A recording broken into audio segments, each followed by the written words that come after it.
Alrighty, hello, and welcome to today's stream. Good morning, folks. Good morning. How is it going? Oh, the man of the hour is already here. What's up, Wanjik? Good morning on California time. Likewise, Pacific time over here. Represent.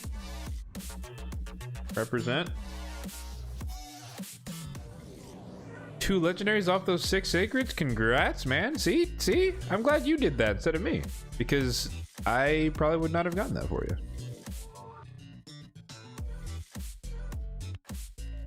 But yeah, let's jump in. Agenda there is in the chat, or slash on the screen in the corner. But yeah, we're gonna do a little bit of Grim Forest. We're gonna do some Hydra testing. We gotta test out, excuse me, Mavara. I built her out this past CVC, maxed her out, all that goodness. No masteries yet, but that's not really imperative for the test we're going to be running. But we're going to see her in Hydra, so should be an improvement, I think, in damage, but we'll find out. And then, of course, it is Takeover stream. Woo! So yeah, we're going to be doing a takeover for Mr. Wanjik there in the chat, and helping him with, hopefully helping him with normal mode faction wars. So stay tuned for that a little bit later. But yeah, kick things off. I need to let's run some energy. Let's run some energy real quick. I'm still working on the Ice Golem tournament. Not for much longer though. Basically like 100 energy to go, give or take. I just put out a video super late. Meant to put it out yesterday, but I was tired. But talking about my team, which we'll see here in a second, and just overall my review of this tournament. That's the team. Lovely Knights Revenant Abuse once again. New subscriber here for the first time catching it live. Welcome in, man. Appreciate it. Hopefully you're enjoying the content.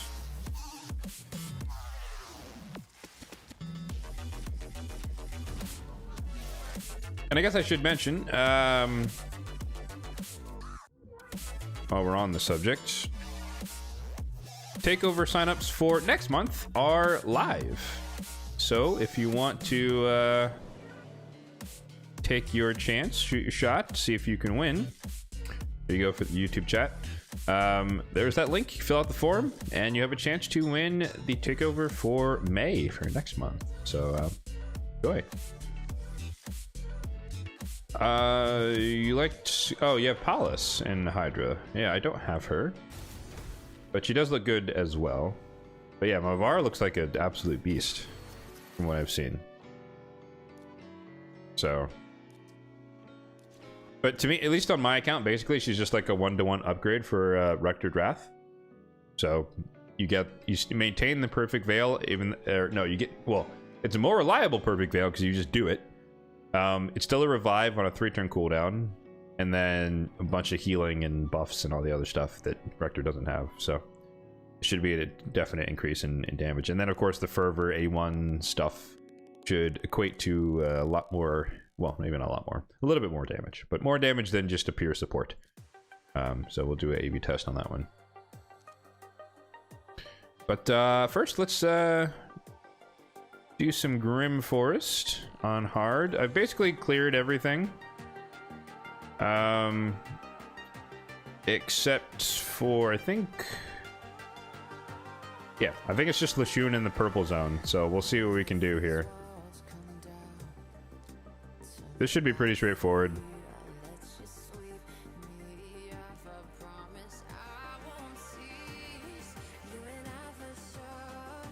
I think we can get away with just a ninja team here, honestly.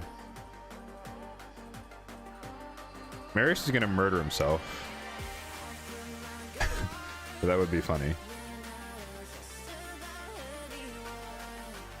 Alright, let's do that.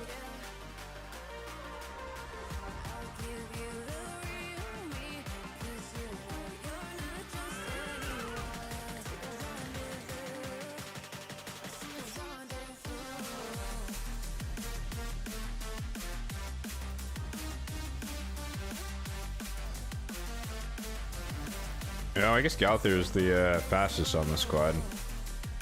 Not the end of the world, though.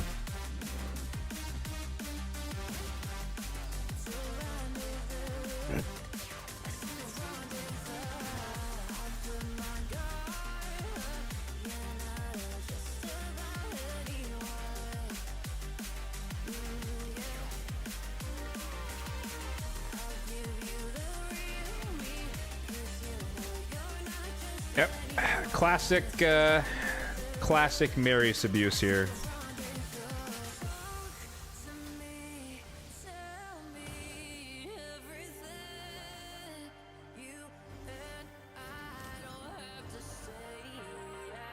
I feel like Ninja's just used his A2 back-to-back like 4 times in a row. It's kind of crazy. Alright, Chaos Ore, Speed Res, Speed Crits, Crash, Chaos Ore, Chaos Ore, decent stats, decent stats. Probably Chaos Ore. Oh, you get 50 fragments from this?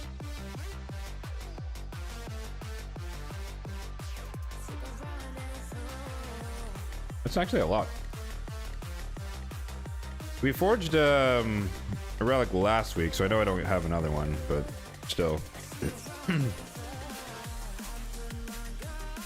I'm closer. Finally, this rotation of Chimera swapped over to something I can actually do a decent amount of trials on. We're back in like the ninja phase. So, Chimera summon probably next week or so. Should be kind of cool.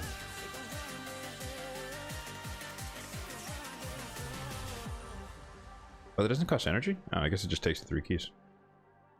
Alright, Purple Zone, what you got for us this week? Or this time? Let's start on easy mode with Supreme Kale. He's less scary.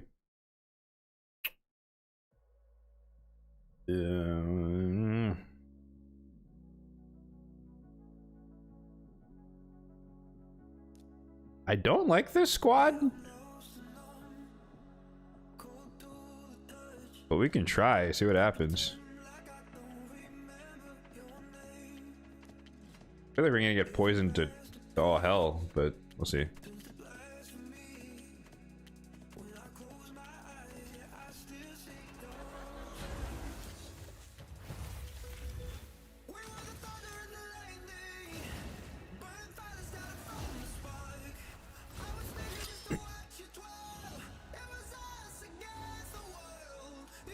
You opened all the crypts and it set the key. Oh no, that's unfortunate. I still have one of those tokens as well from like a long time ago when I took a break, and I've just never needed to open all the faction crypts.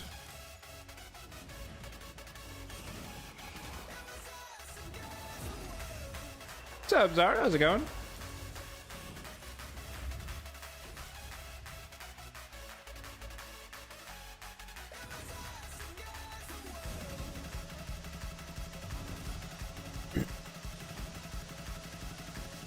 Oh, by the way, what do you want to be referred to as?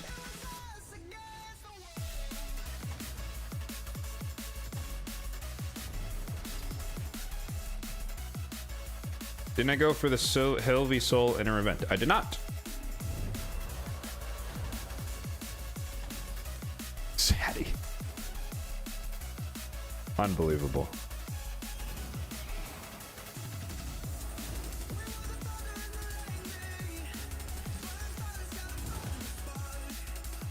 Wasn't referring to you.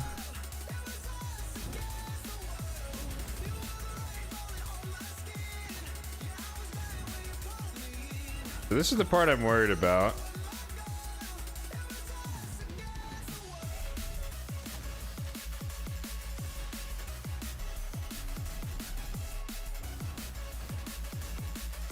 We might die to the poisons. And the burn, for that matter, to be fair. Yeah, we're gonna die to the poisons. Oh, Rotos went for the clutch. I respect it. We're gonna wipe though. Unless, oh darn.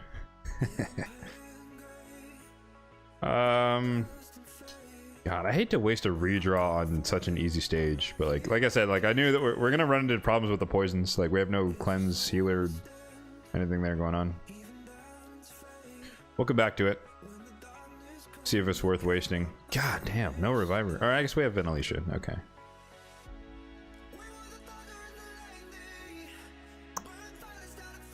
But same problem where it's another poison bomb boss. We don't necessarily have a good way to deal with that.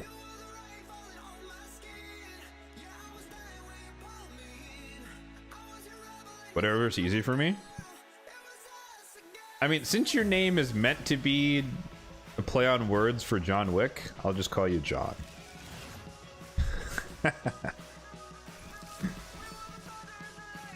How we doing today? We're doing good, doing good. It's a new day, can't complain. Well, it's not entirely true.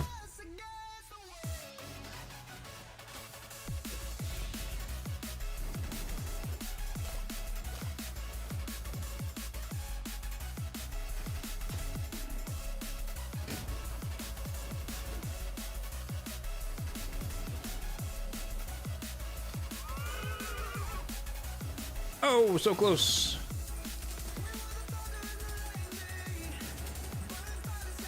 Oh, we didn't get a turn. Okay. Still, I'm worried about Mezamel here, actually.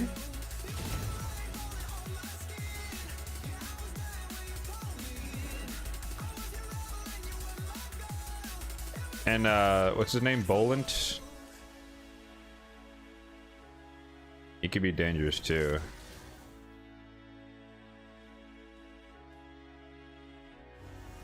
I'm hoping that we cut in. Oh, we lived! Ow. That's what I was afraid of. Ooh, got to revive. Okay. And she's dead. That's not good. Alright, Marius. Oh, he didn't have it. Oh, we're dead. Wait, we're not dead. Ugh, pain. Do it.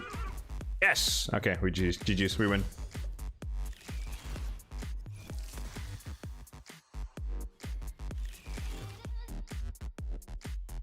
Those resistance cards coming in handy right now.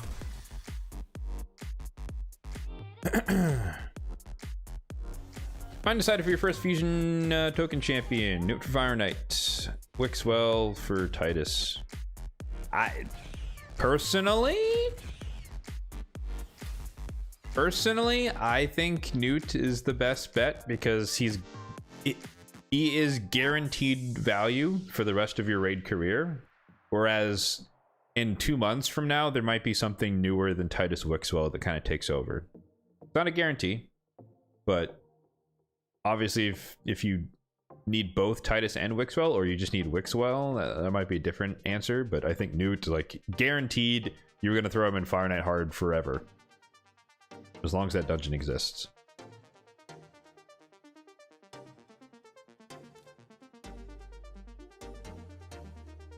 Showing the stat sheet? Sure.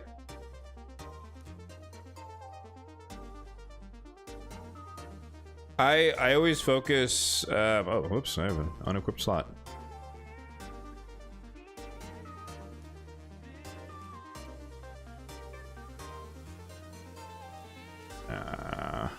This is a good one. This one. Yeah, I always go like speed, accuracy, resistance, but mostly resistance. Just so that we don't have to deal with any debuffs on us for the most part, unless it can't be resisted, of course.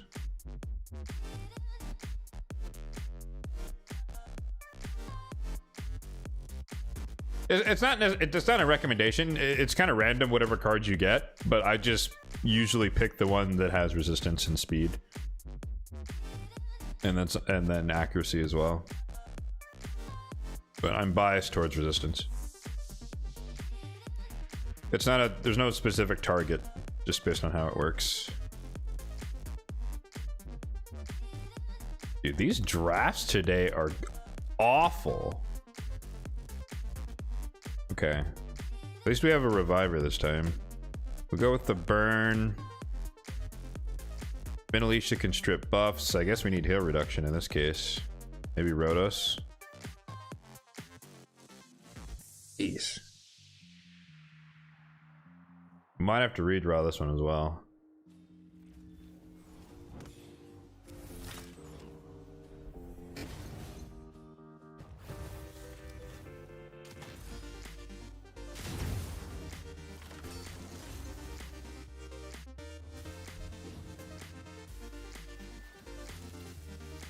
Oh, what the hell?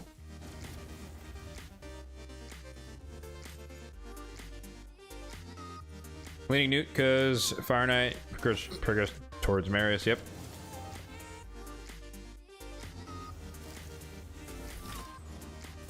Oh, you're top chesting already.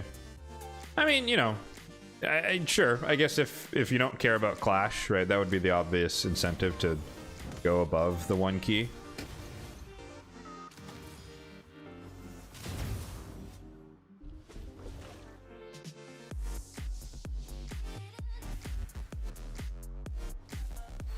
We cut in here. Oh, look at that. Block buffs doing work. Ah, oh, everything's blocked. Beautiful.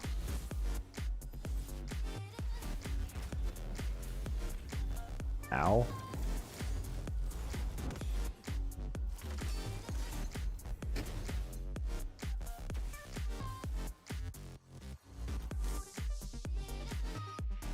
And for anyone wondering why on earth did I put old Gruckus in this team, it's just because of Eric's.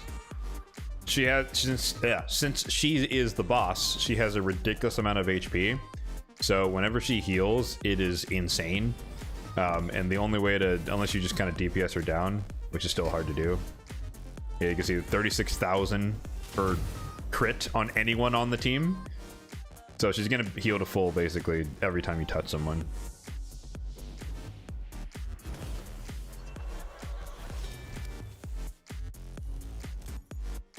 Damn. Oh, wow. All right, Narcisse. Jesus Christ. Do we have a shield on? I guess he's just that tanky.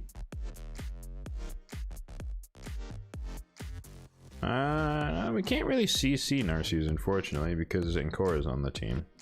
Okay. We just kill him first, then.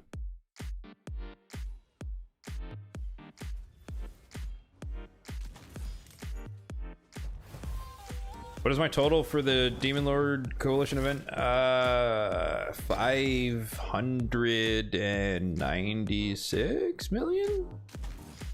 I think. Thereabouts.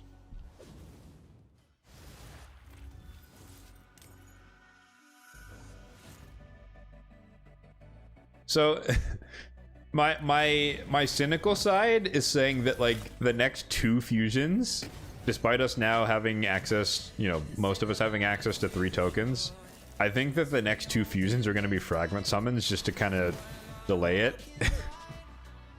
But, you know, that's me being cynical. There's no basis for that. I just think that would be hilarious. This is going to hurt. Never mind. I'm so used to like arena Hefrax, I forgot that PvE Hefrax don't have to crit.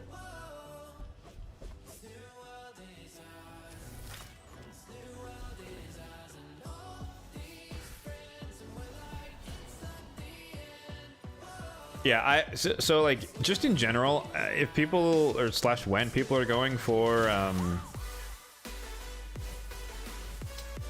the token fusion token stuff, my pick, it's like if you're focusing on PvP, then go for Fabian, right? If you don't have him, obviously. If your focus is on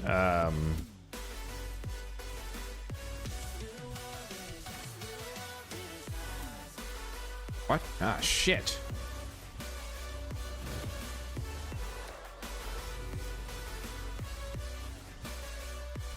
We got taunted.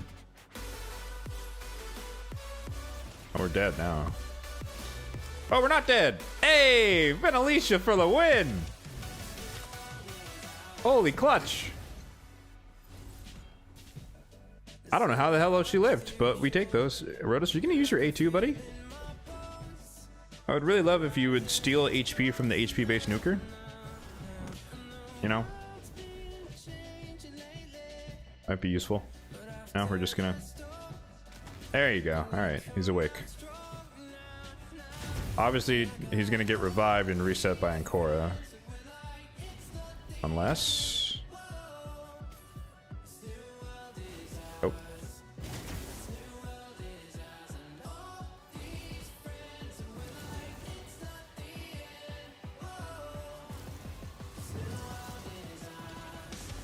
Whew.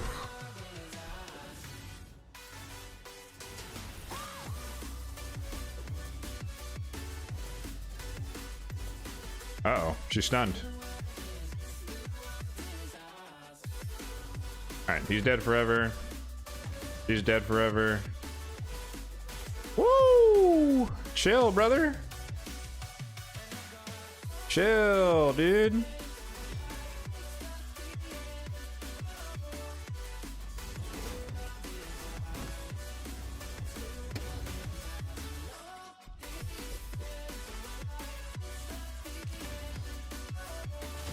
I'm telling you, man, Venelicia, man, I'm one of my luckiest Prism Fragment summon things ever, for sure.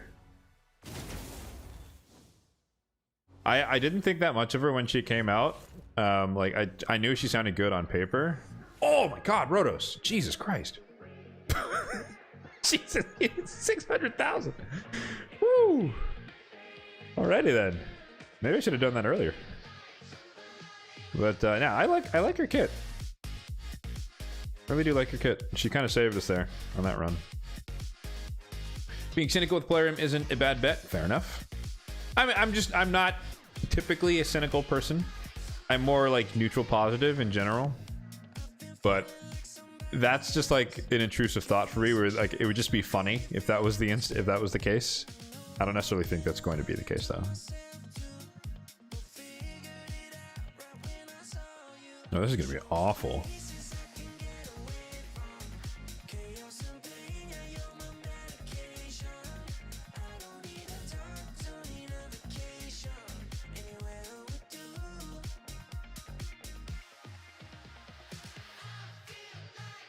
Crash fragment into a really good hybrid or a normal one that no one will want to use the coins on. No, dude.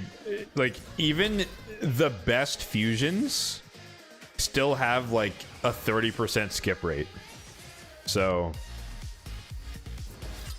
because there are some people, like, you'll find them, they'll be like, yeah, I skipped Fabian. It's like, what? You know? Like, to the rest of us, you're like, what on earth is wrong with you? But there are people like, nah, I just skipped Fabian. I didn't want him. Like, all right, sure, yeah, just don't get one of the best champions in the game. It's all good. Who needs them?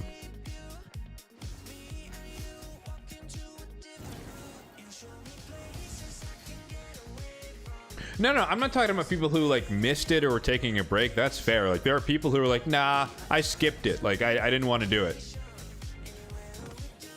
Like, I skipped Newt. I didn't think he was that good. So, okay. Like, we live on different planets.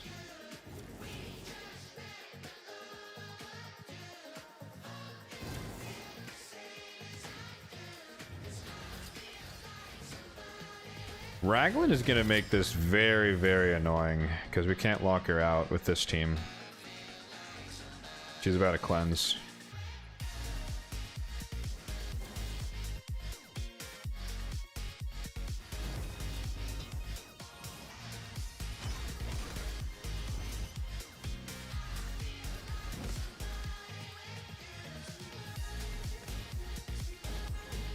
So many people in your clan skip Newt. See what I'm saying? It's just like there are people who like genuinely skipped him, and it's just like, that's wild to me. Holy Errol! Oh my god! Holy Errol! Chill, brother. I think that just wiped us, actually. Oh my goodness.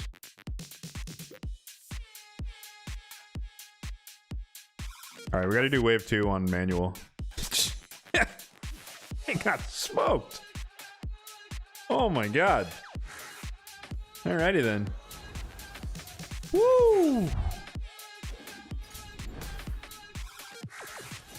Straight to the dirt. But anyway, my point being, no matter how good the next whatever normal hybrid style fusion is, there are going to be some group of people that is going to skip it, and I guess they are the first people to get their whoever they missed before. So.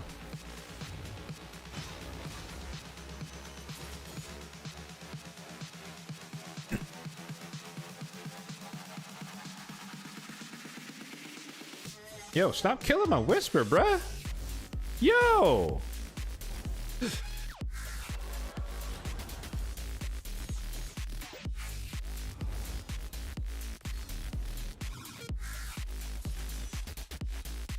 Dude, enemy incarnate and wave content is the new what's his name?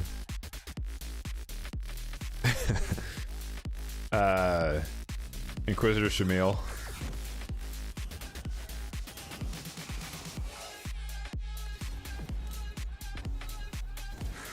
You lose 30 seconds to animation time because she has to run in and counterattack every time.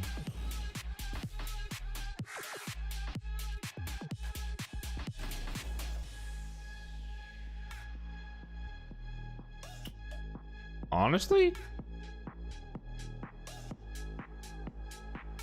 I think in this instance it's a gamble, but we should probably just be informed too, because that's the only way that we can actually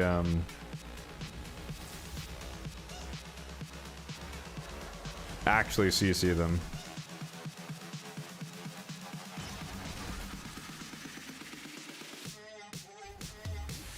So we put block actives on everyone except Raglan, then we kill Raglan.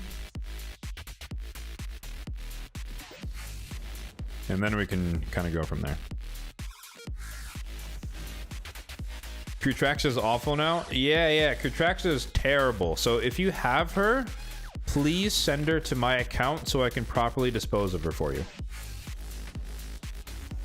Trust.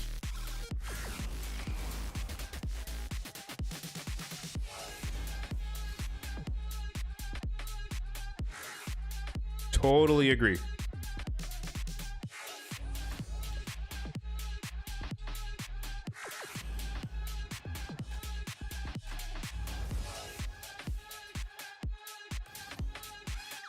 Awful to fight against. Yeah, that's what I said, right? I totally wouldn't selfishly pander for myself. Who would do that?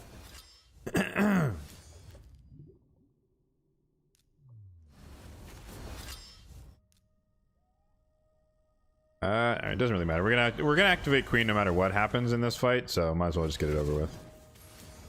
Actually, don't kill him. He's important. Ah, rip. Gotta kill George at first. Smoked him.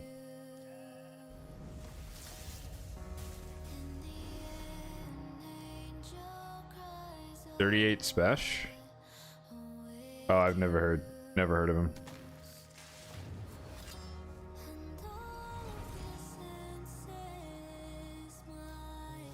I'm just gonna put him in base form just so we don't screw this up.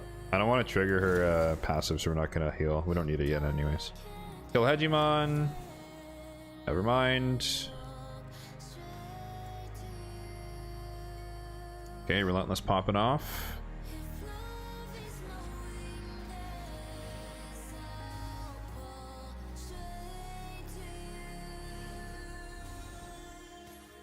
Wonder how many people have fed their Kutraxas into the lawsuit? Probably a fair amount.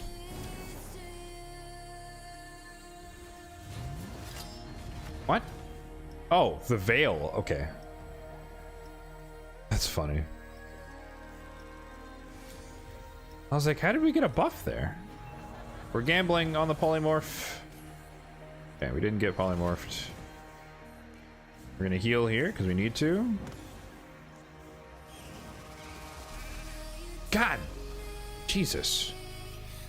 Honestly, we might just leave them alive and just kill the boss here.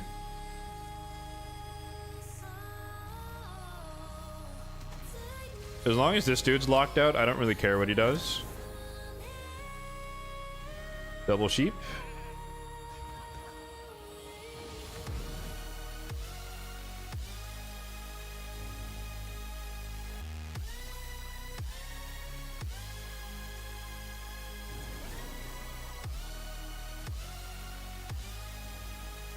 Bingo. All right. It's actually good. Ooh. Ooh. Okay. That's good. This is not. Logan tribes don't care. Decent. Could be decent.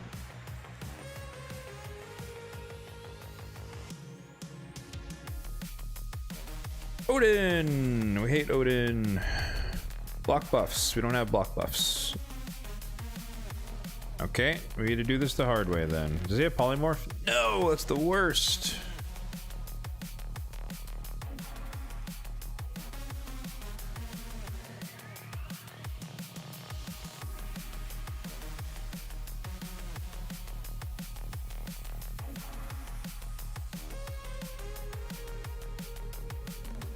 I feel like I need to sneeze.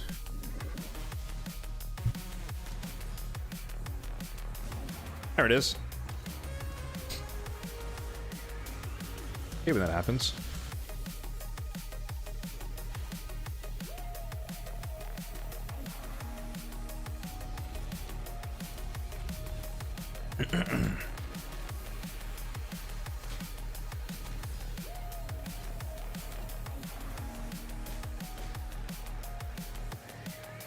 The thing is, though, as my voice cracks, Kutraxa, she's annoying for sure, but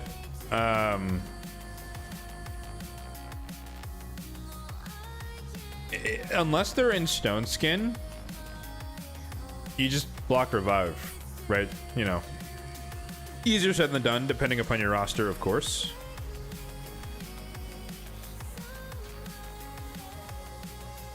But the point still stands.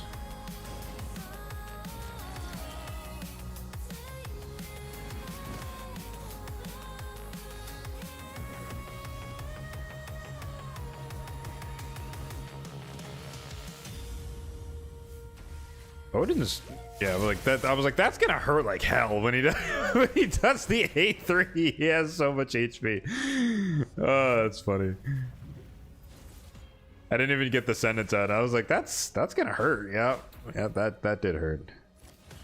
Ouch. There's the polymorph.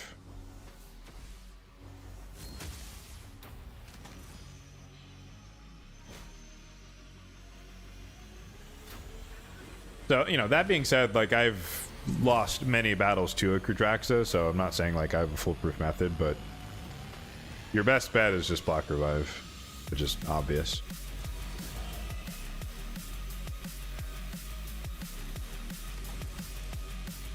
In fact, I'm contemplating building out Edward Kenway. Just because I'm such a fan of block revive, and you know, you guys know I love my Mezamel, and I like her more just because the double hitter, but obviously into magic affinity, she's not the best. So it would be nice to just be able to pop off like an Empress or a, or no, sorry, not Empress. You know, someone, I can't think of anyone right now, but someone like a meta magic affinity champion to be able to pop them off. Block revive, ignore stone skin. Need res? Ooh, I'm gonna miss. That could be good. Never mind. Crit.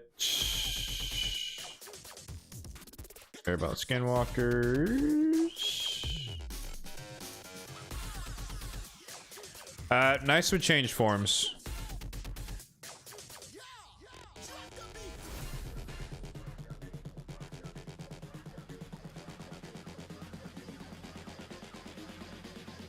Okay, so we did everything else, which means we're free to redraw on this one.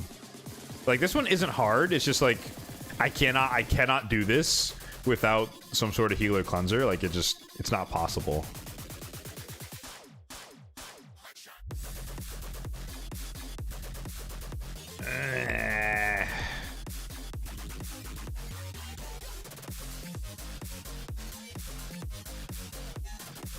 I feel like we're lacking the damage here.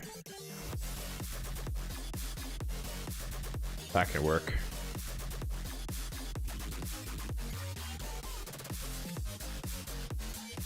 That'll do. That'll do.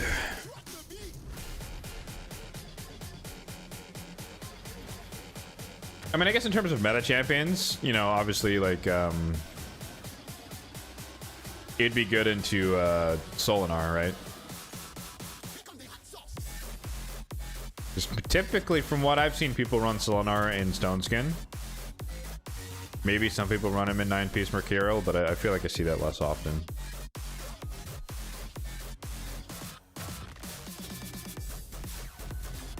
Holy resists. Although, what I've been experiencing lately, my problem is that I don't really have a good, like, outside of Arbiter, I don't really have a good increased attack arena champion. And Arbiter is just, like, not versatile enough for, you know, like, super endgame arena.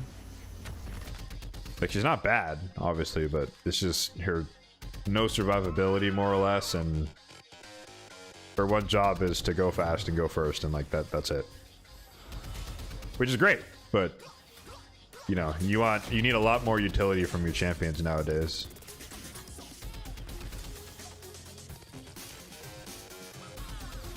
Oh, she didn't cleanse. Interesting.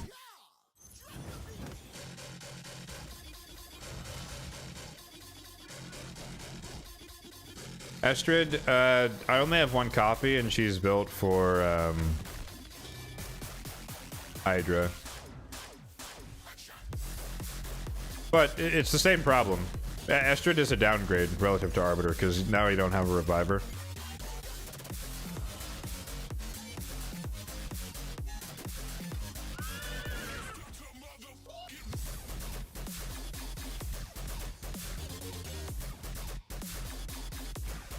Like, it's not something that is easily solved. Like, it's just a meta problem for me.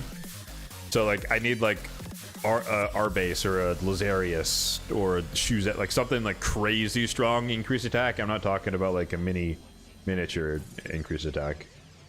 Something increased attack plus something else that's really powerful and super meta. So like it's a silly complaint because it's probably not going to be resolved anytime soon.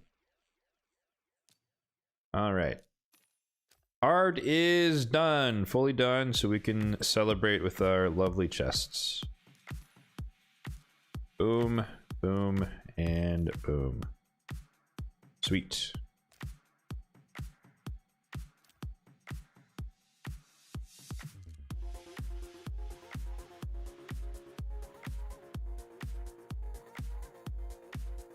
I will probably run through normal mode a little bit later.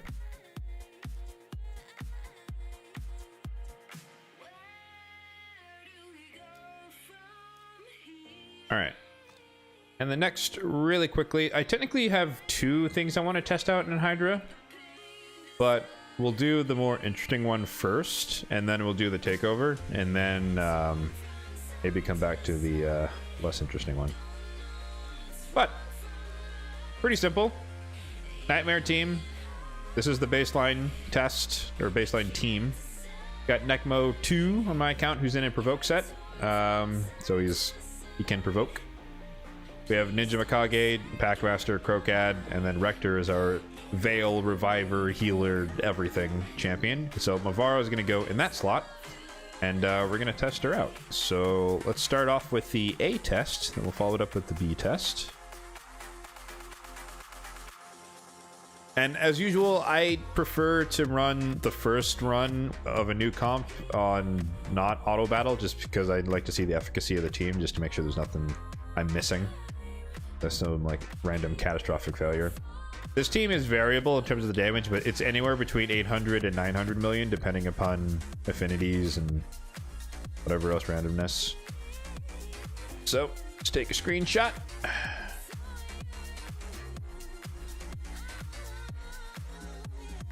So that's our baseline. 800 milli. Crocat wins every time. Ninjas is a close second, though. I'll give him that. Discard.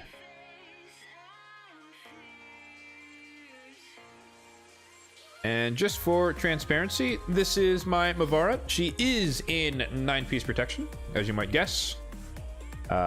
Luckily enough, I have had all the accessories to do it. So running through the gear, got a nice resistance banner with some speed, defense, HP. We've got a defense amulet with resistance. Got an HP ring with HP, not the best, but it fits the slot. Speed on the boots with speed and resistance. Attack and crit rate is a bit of a rip, but it's speed boots. Defense on the chest, speed res with some HP, flat HP. Quad roll on the gloves. HP percentage with speed, no resistance unfortunately, but can't complain about the speed.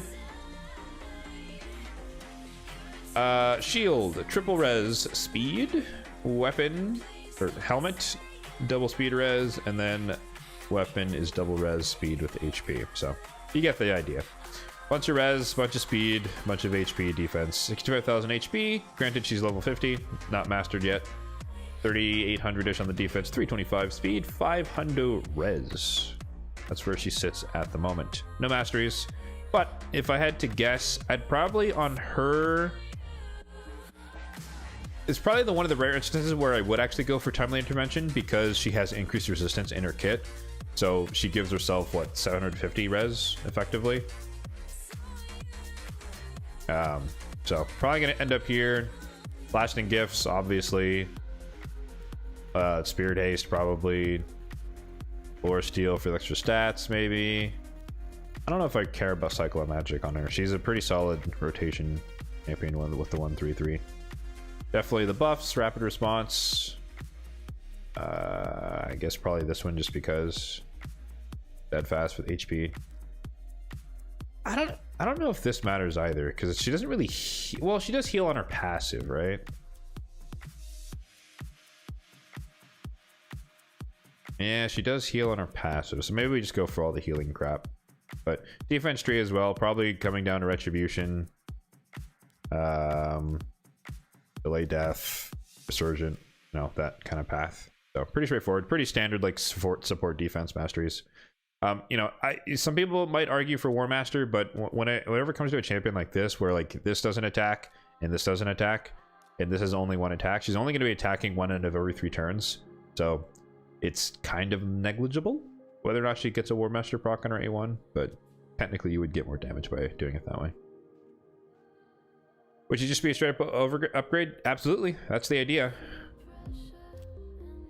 That is the idea.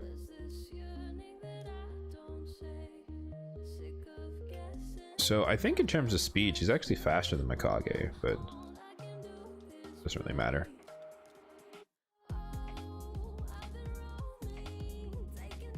I guess we could just do 1, 2. Doesn't really matter. We just want to start with the Veil.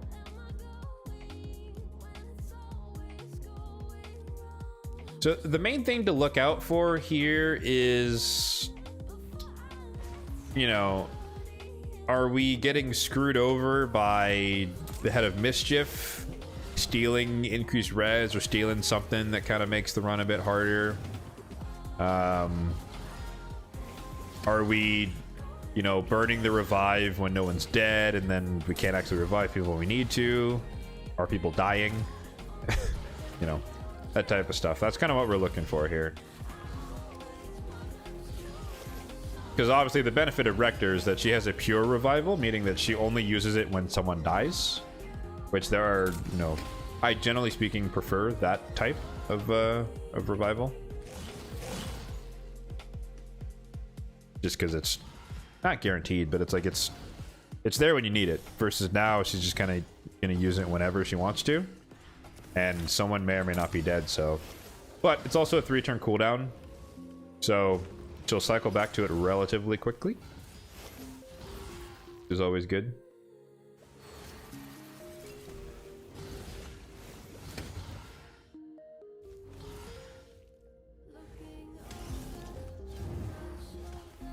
And then while we're here, I'll mention the builds and everybody else. We got Ninja, 6-piece Merciless, Crocad, 6-piece Merciless. Mikage is in Relentless. Nekbo, I mentioned, was in Provoke. And I think Perception, maybe. Mavara, 9-piece Protection, as we saw. And then Packmaster is in Cursed and Retaliation, which is a very, very specific Hydra build, or Hydra specific build rather.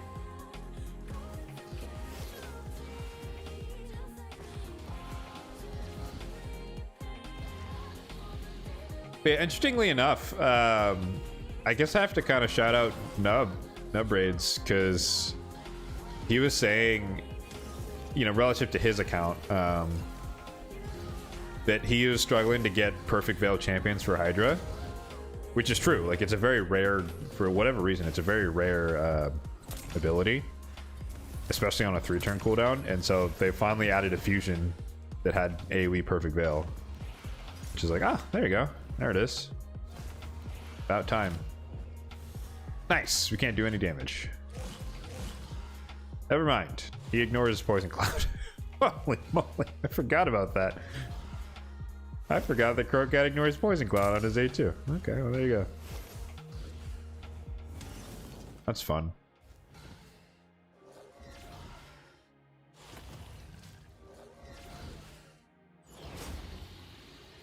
So the first good thing here is that,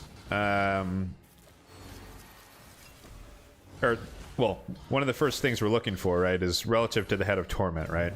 Because Rector's Veil is contingent upon her heal getting you to full HP, which definitely can't always happen. Or definitely doesn't always happen. So that's good to see that we're now more reliably evading the true fears when she uses the ability, obviously.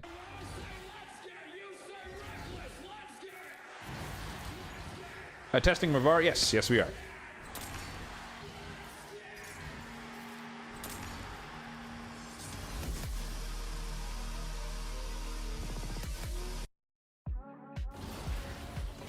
Skip that song. What was I gonna say? I don't remember. Something about Perfect Veil. Oh, obviously lasting gifts. If I had the masteries, like, she would more often than not, but we would get the 3-turn Veil here and there, which would also be pretty nice. So we're handicapping ourselves a little bit from her maximum potential to provide us protection from the Head of Torment, so just keep that in mind as well. We're kind of jumping the gun here on the testing, but once this Titan event ends, / whenever there's a break in the events of the Titan events, that should be good enough. Rector brings continuous heals. She does, but it's not necessary. We have 2 champions with Leech AoE, and then her passive, every 16 buffs, we get a heal of 20%, kind of like Mad Hatter. And then also her A2 is an HP balance, and basically she and like Packmaster, Mikage are not really ever going to take that much damage because they're supports. So she's always going to bring up the DPSs from low HP to high HP. So we have healing, lots of healing effectively. Direct healing from the Leech and effective healing from the HP balance. Like, you're not noticing it because we're just kind of sitting at full HP the whole time. But like that ability right there, if someone was low, that would have balanced them to high.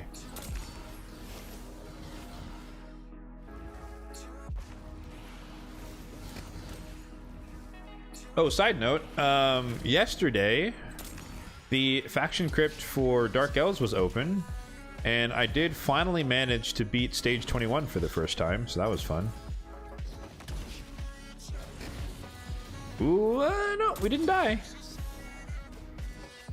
We didn't die, but she did burn the revive. So if Ninja... Oh, okay. Well, goodbye, Ninja. Unlucky. I was gonna say, if she had her A2 right then, that would have been super clutch. So this could be a bad situation here, where one DPS is dead and the other one is eaten.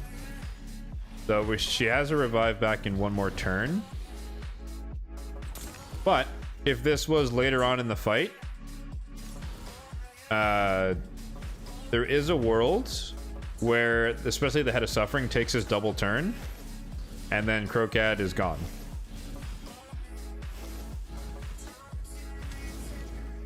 There's our HP balance. So that is something to watch out for.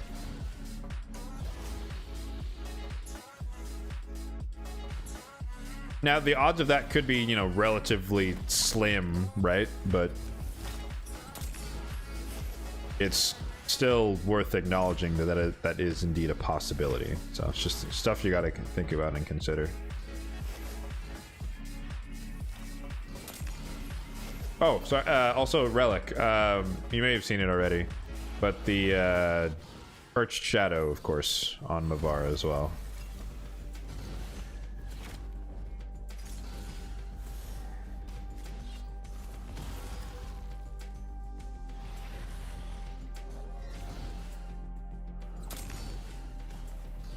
I guess I should also mention, in terms of the composition for the team, Crocad has the highest attack, so he will get the Purge from Mikage, not Ninja. So she's also protecting him most of the time from the True Fears.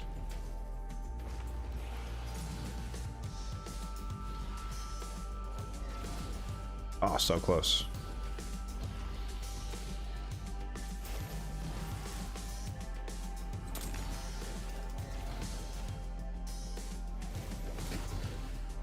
Oh crap, I haven't been looking for the I have not been looking at all for the Fervor ally attacks. Have you guys noticed any? Was that one? That might have been one, actually. Let's see if we can spot one. Yeah, there it is. Okay. It's happening. It's not as obvious because people are just kind of... There's a bunch of ally attack in this team already. There's a bunch of ally attack and counter attack in this team. So it's just kind of like hidden in there, but they're definitely popping. Or popping? They're definitely happening. Oh, that was a huge HP balance. Ow.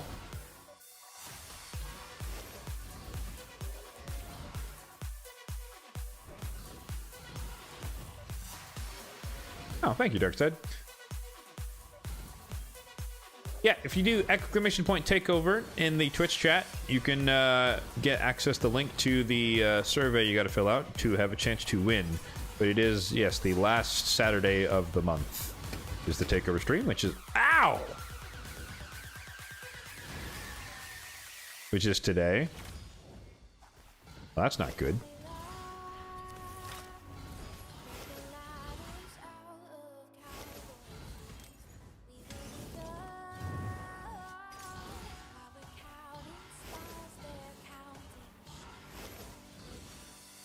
So the thing is, that situation is unavoidable, and that would have happened regardless of the team. As bad as this is, that's just like reflect damage. Rector couldn't do anything about that either. So that is not a knock against her specifically. That's just an unfortunate circumstance with this team.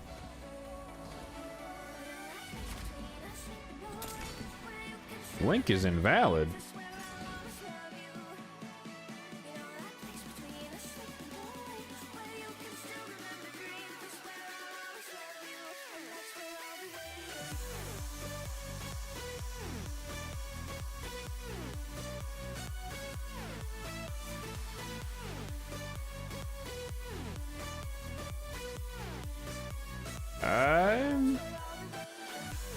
No, it works. I'm not sure.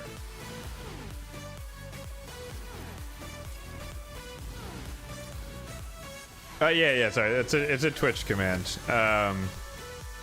Oh, did he just die after he got revived? That's unlucky. Oof.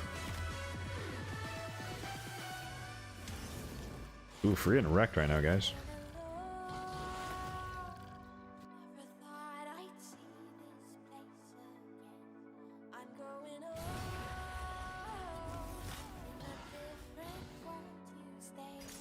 It is PvE takeover. PvE.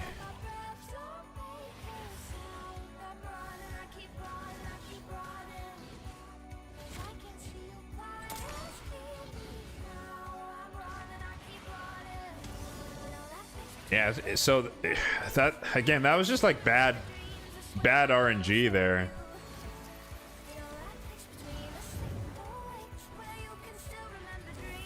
So like as soon as we revived Kogat, he got put back in the dirt, and then the head of whatchamacallit popped off and killed 2 more people. So it's gonna take us a while to revive everybody on the team. This is also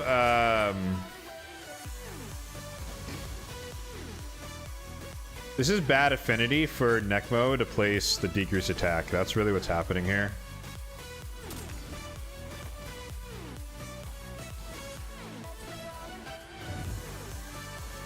We're also attacking the head of Torment, which is stupid.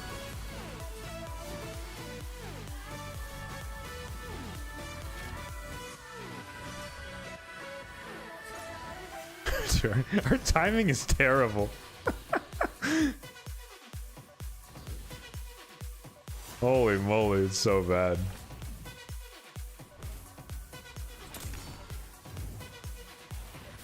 I think Mikage is dead.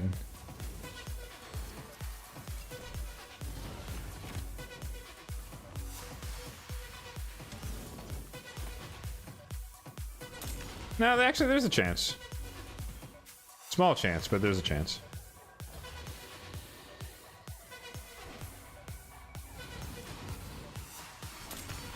Okay, we got her. Thoughts so far? I mean, she's working. There's nothing wrong with her. It's like we're just getting really unlucky with the head of can't remember his name right now. Wrath. Like this is a Necmothar problem. This is not a Mavara problem.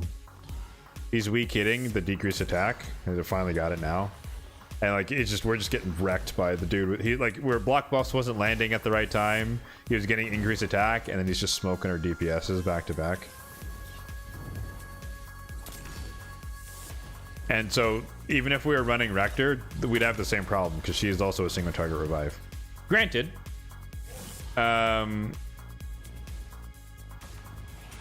Rector is in Impulse Reflex, so she would probably on average get back to her revive sooner, but still, this is just like, this is a run that's probably going to do less damage overall, and I would see that in the post screen, and I would just rerun it until it gave me a higher value. 9 piece protection confirmed.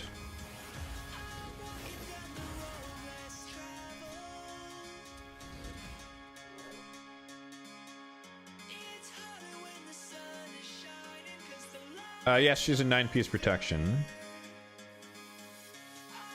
Yeah, dude, I don't know, Hanzo. I'm not sure what's going on your end. Let me...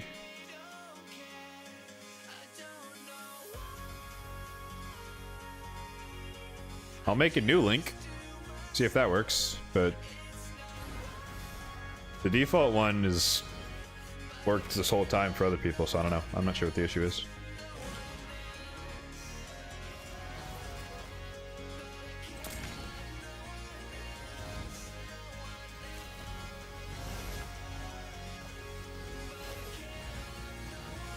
Yeah, the survey there, guys, in the link, it explains the rules, how things work. But short version, as Dark said, lovely Dark said put in the chat.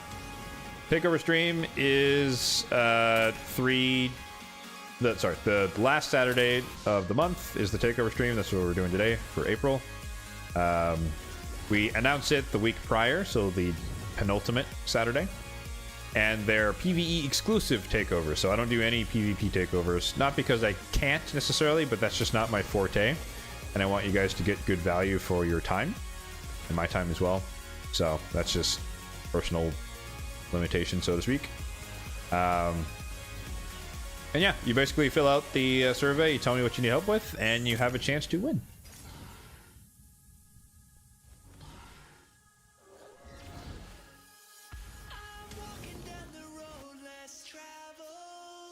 It doesn't list Iron Twins.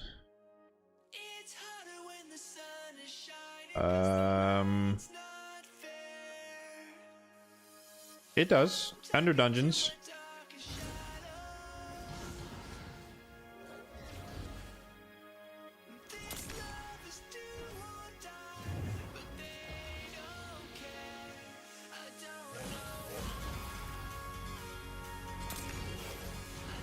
There's a Fervor ally attack.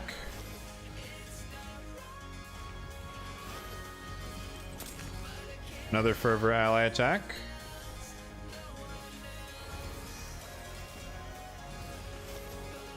Another Fervor ally attack. Yeah, it does. It's gonna add up for sure. I don't know if we're gonna be able to overcome that that bad streak that happened in the middle there. In terms of, that was a lot of damage loss because there was like what? I think we had 6 revives before we had both our DPS alive for an extended period of time, which is a lot of damage. A lot of turns that supports were taking in terms of the turn limit. So I'm not going to keep this run just because this is, like I said, bad RNG. But wow, we killed the 4th head that spawned before the other 3 heads took a turn and got rid of their Serpent's Will. That's insane. That's crazy. He was the last one to spawn, but they changed the rules so that the 4th head that spawns cannot have Serpent's Will, and we killed that one before the other 3 took turns. Wow. Dude, Head of Suffering, dude. Look at Mikage. She's taken... She's taken 5 turns and extended his debuffs, and he still hasn't gone. That's insane. Why is he so slow? Oh my god. 7 turn debuffs with Serpent's Will on. That's crazy. Would I replace a Duchess for Mavara?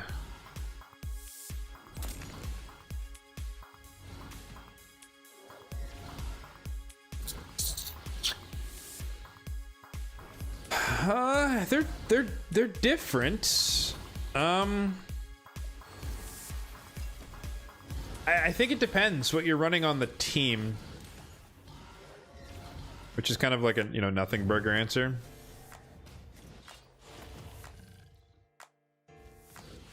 But the reason I say that is because like if you don't have increased attack, then Mavara obviously doesn't bring it, and the block debuffs is handy. Just because, like you see right there, it can block the poisons, it can block the weaken. So, it depends on the comp. But in my case, Mikage is our primary increased attack. So, I would run this comp over a Duchess comp. But again, a Duchess comp, I'd have to rework it around having Duchess. Finish the form, nice. Follow on Twitch. No, that is not required, but it is much appreciated.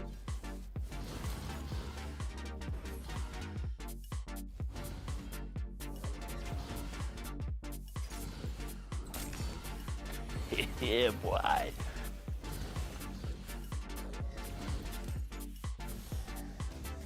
Oh, you're one of the rare people that has the exact same username on both platforms.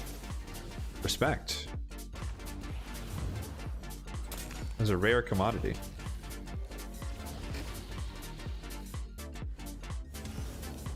Oh, that balance.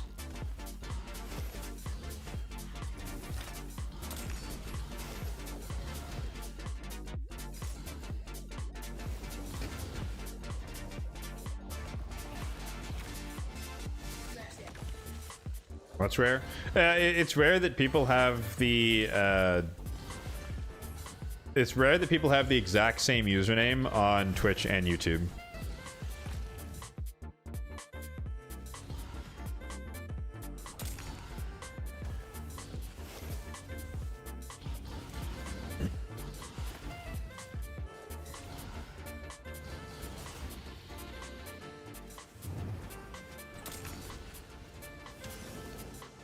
Like, there's nothing particular about it, but it's just like usually people prefer one platform over the other, and so, or more importantly, they created their accounts at different times.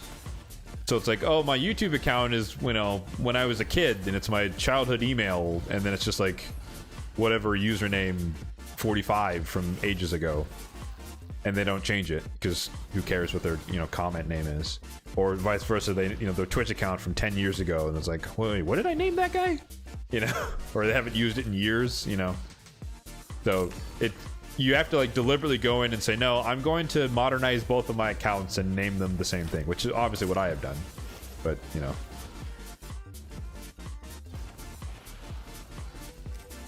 US 2003. You see, exactly. It's like, you know, you can go back and look and be like, oh, wait, what is my username on that other thing that I don't use?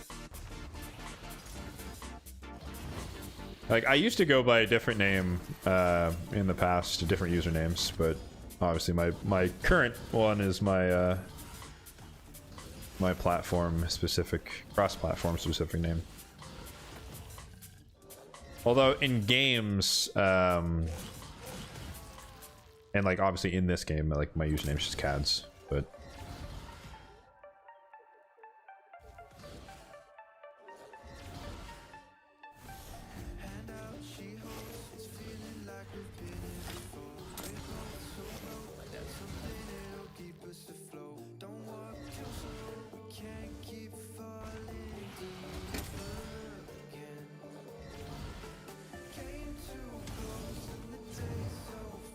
yeah.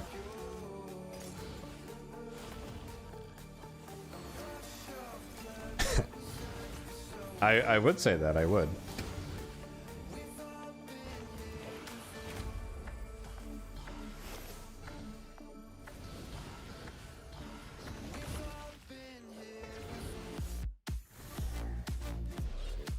I mean, if anyone's curious about the origins of the name, it's not like that crazy. But when I was trying to pick a name, obviously like my IGN has been CADS for like over a decade at this point, but there is already a person on Twitch with that username, just like the KADS, who like was active. It wasn't just like a passive account, like he streamed and made content. So I wasn't gonna fight someone for their username, so I had to come up with an alternative. And so I literally basically went to like, not really a thesaurus website, but I was just looking at like I think I googled words that start with C and K, and just scrolled down the list until I found something that matched kind of what the vibe I was going for.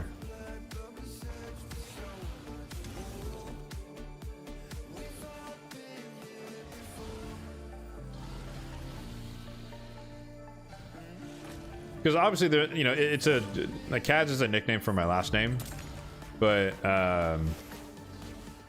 there are many words that fit, just like auditorially. But I was looking for something that fit, but also represented my personality in some way, shape, or form. And as a creature of habit, shall we say, I am very consistent, generally speaking, in life. So it kind of fit.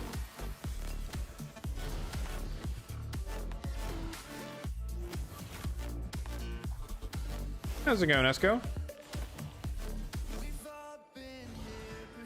So yeah, just in case anyone was, you know, worried when we're getting kind of shellacked there in the middle of the run, like we're seeing now, like that was just literally bad RNG, which happens in Hydra, and we recovered from it, and since then nothing's gone wrong.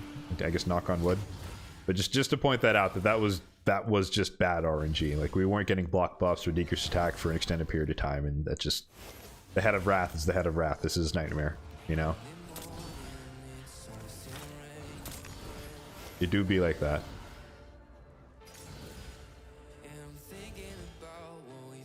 Your name is T because you like tea with 2 sugars. Ha! I would not have guessed.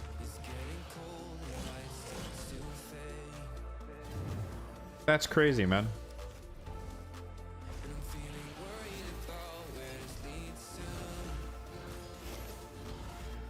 Do you need to join the Discord server? No, you do not. Do I use the Titus Oxwell comp? I do not. Titus is in my vault.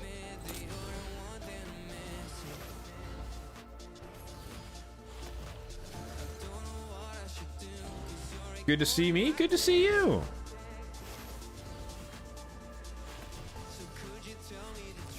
Pure RNG. Too lazy to think about a new nickname. It's no shame, man. A username is a username. There doesn't have to be a story behind it. Holy provokes. You got everybody.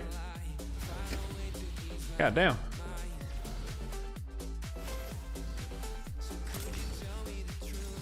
Like, well, I hope you're ready for the pain, man. You just brought that upon yourself. You provoked everyone. Now they're gonna kill you. You have one more turn to live. And there he goes.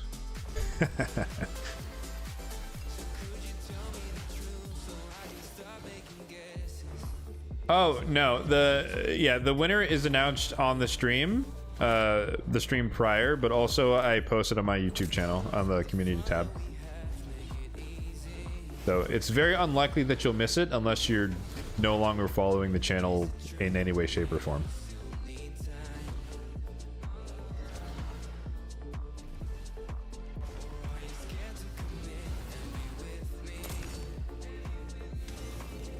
I do technically have a Discord server. I don't really use it though.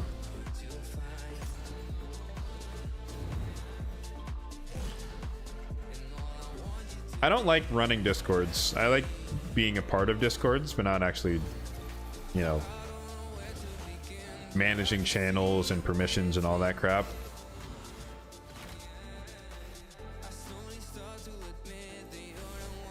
$750. So we got 250 turns to go. So we're, you know, if we linearly extrapolate, which is not, you know, correct, but let's just, for the sake of simplicity, we are on track for about 900 million-ish? Which honestly would be very impressive.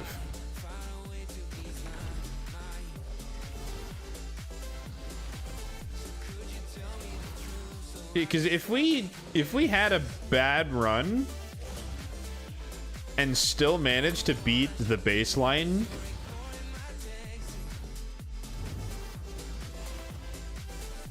then that's like really good.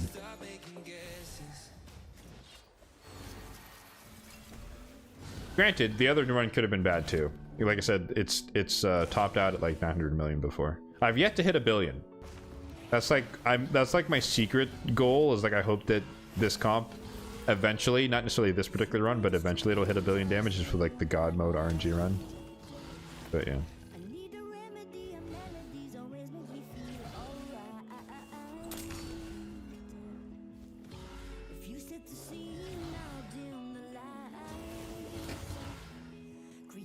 Oh yeah, you're right.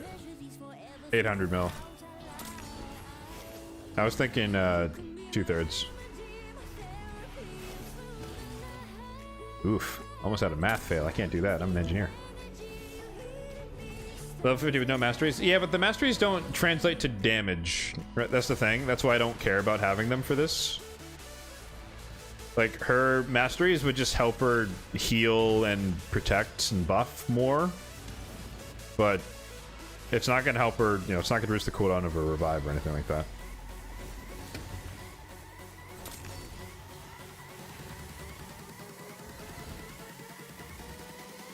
So I did play with the idea of putting her in Rector's gear, which is the reflex impulse.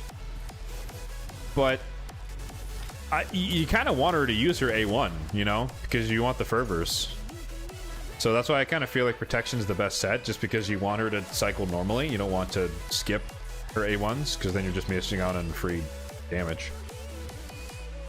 It's like, it's a little bit like too focused on her A2, A3, which is great, but her A1 is a ridiculous amount of damage, and the whole plan, or the whole goal here is improve damage, not improve survivability, because Rector provided enough survivability. So, anyways. Diatribe, but that's the logic behind protection versus cooldown reducing sets. Ow! We survived. Aerospace. My degree is in aerospace engineering.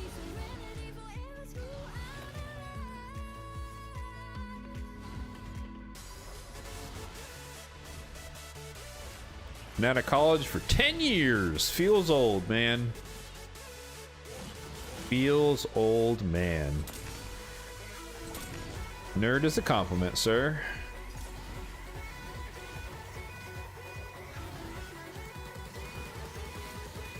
Although the irony of calling someone a nerd in a stream watching someone play a video game, it's not lost on me.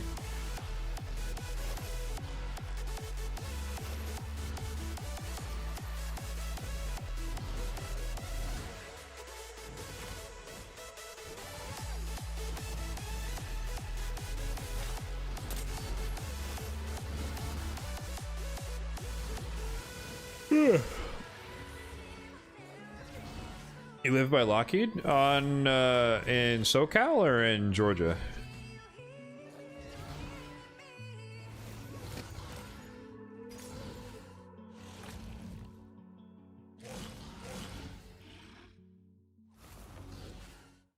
Geotechnical engineering? I don't even know what that means.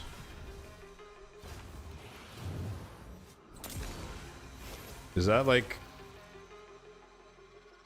geo meaning earth and technical meaning like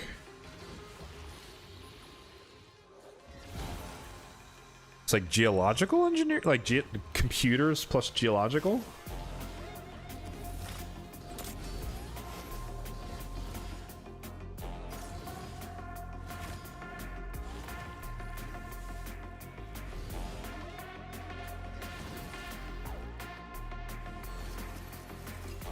Ah, New York. Okay. Ooh, should we guess what borough?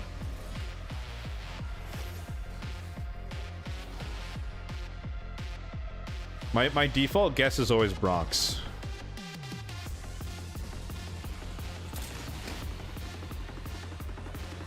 Because I believe only the ritzy people live in oh, you're not even in the city. Oh, okay. You're in the other part of New York that no one knows exists. Okay.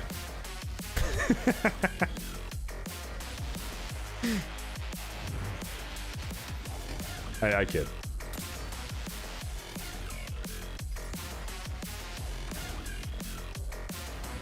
It is so funny though that that's just like when you hear everyone hears New York and you're like, oh yeah, New York City, and there's like there's the whole state, dude.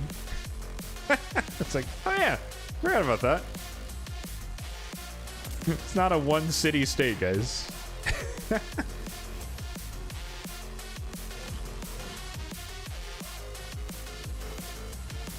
Oh yeah. I always say Washington State by default. For anyone who doesn't know, that's where I am. But I understand the confusion with DC. But I call DC DC, and I call Washington State Washington State. So like I guess I'm double covering for both.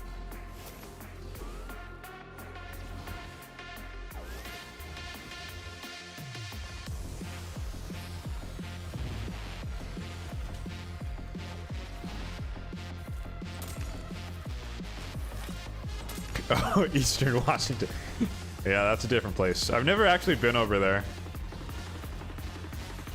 It's too far.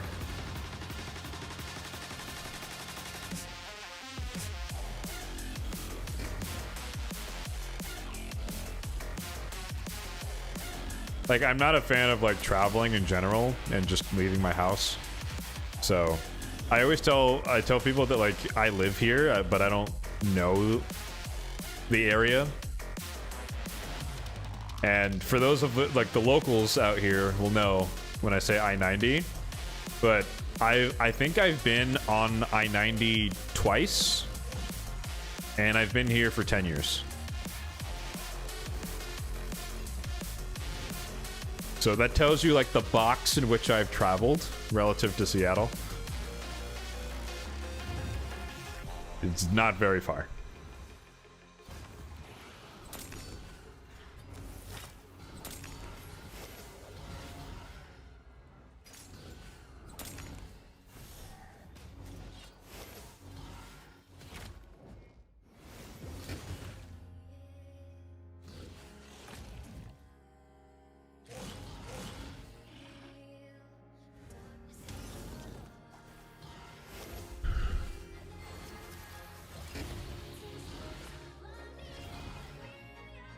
The way the states work and the fact that Washington is not in Washington. Well, you know, they were created at different times is kind of the problem. But that doesn't really define the confusing part of it. It is confusing. But the thing is, I for anyone not from the United States, I would say that think of the United States as think of it like the EU. We are a collection of states, which is very different than a united nation.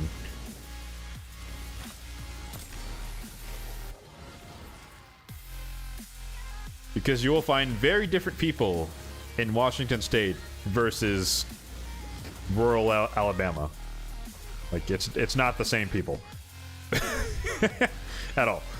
In the same way that, you know, different people in France and Germany, like, it's the same thing. I think of it like the EU. So, we're not as united as our title makes us seem. Kansas City, Missouri. Yeah, that one I can't explain.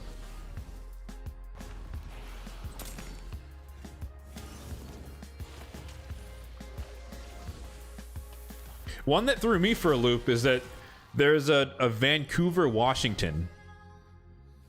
And there's also obviously Vancouver, Canada, which is the real Vancouver, right, that people think about. I was like, why do we have a Vancouver down here?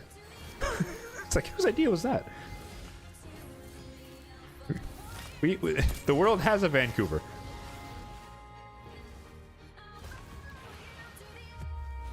This is a Moscow and Idaho. Yeah, there's a Glasgow in Montana, as opposed to somewhere in Europe. I forget exactly where. Alrighty, there we go.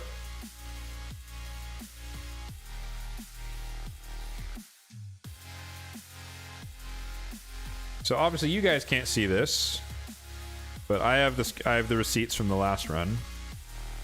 So interestingly enough, Crocad did the same damage, 400 million, but that's because he is in the last slot, so he gets revived last. So during that downtime where he was dead for like 50 turns, he obviously couldn't do his AoEs.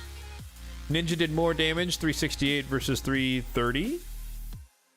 Shayak did 63 versus 60, but that's kind of negligible. Mavara did no damage, obviously. Mikage did about the same. Nekma did about the same. So, yeah. With a bad RNG run, we improved our damage by 50 million. Meaning with a good RNG run, we should probably get to like from 800 to 900. So, success. I call it. I call this a success. Awesome sauce. Welcome to the team, Mavara.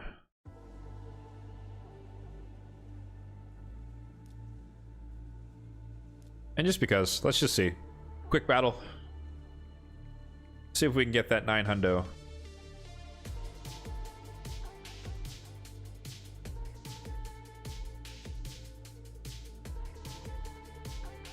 There it is. Boom. Yep.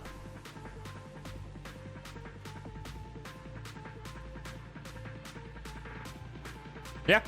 So with normal luck, which is more so akin to this run, I assume, we improved Croquette's damage. So like apples to apples, right? Croquette did 50 million more damage on this run. Again, that should be due to the extra attacks from Fervor A1s. Ninja did well, I guess he did.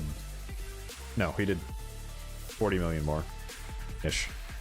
Shaq did less, but that makes sense because more turns were given to the DPSs than the support, so Shaq should do less and get less credit for damage. Mavara did about this, or Nekma did about the same. Makai did about the same. Mavara does no damage. Yeah. Cool. We'll keep this one. Does Mavara have masteries? She does not. She does not have any masteries at all whatsoever.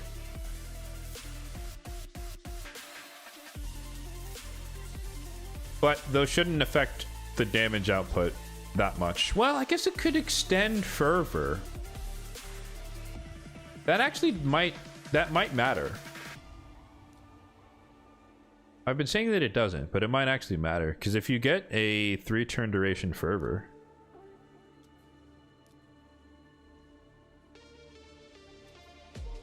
I don't see why it couldn't be extended, right?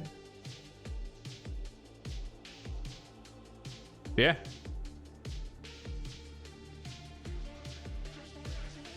That's true. Okay. So yeah, so there's there's a tiny bit of more damage on the table. 30% chance that whenever, every 3 turns she's going to A1, and then a third of those turns will have it be on for 3 turns. And then you multiply that across it happening to be on the DPSs, and then the DPS is happening to proc the 50% chance to join. There's a bunch of math there, so like it would probably improve it in aggregate by like 10%, something like that, when you add it all up, because there's chances on chances on chances on chances. But still, more is more, so it would matter.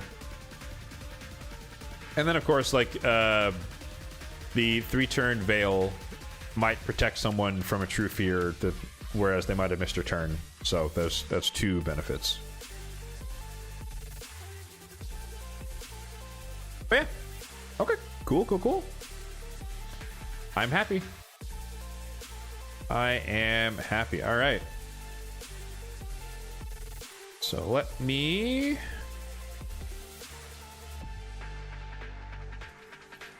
check this real quick.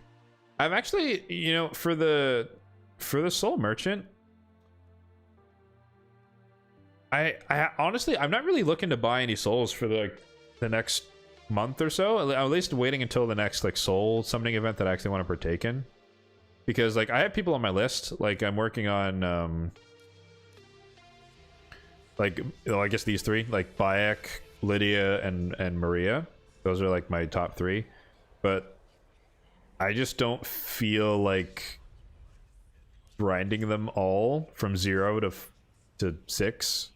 So I'm hoping that whenever the next soul event is, I'm obviously going to save up my soul coins in the meantime, just in case.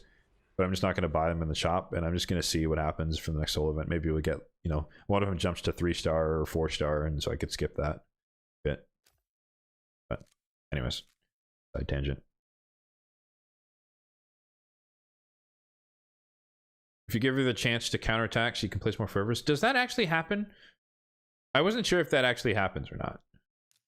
It makes sense, but I'm not sure if it actually happens. Oh, right. I have my tunes.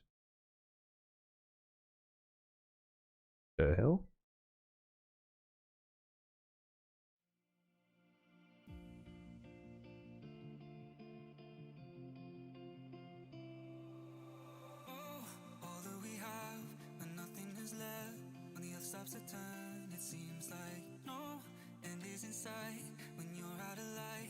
Yes, so I didn't actually put gems in her relic because I wasn't sure if oh,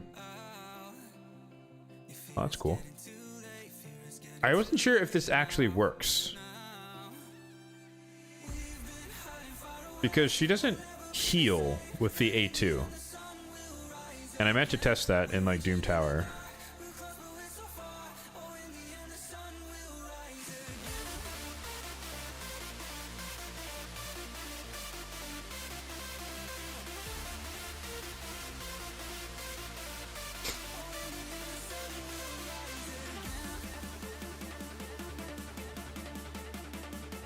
Oh, wait. If you're full HP, she's not going to heal.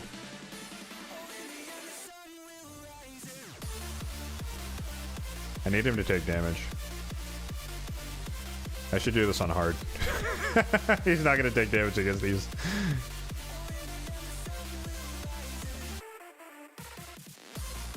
Although, if he takes the wrong amount of damage, the heal is going to vary, right?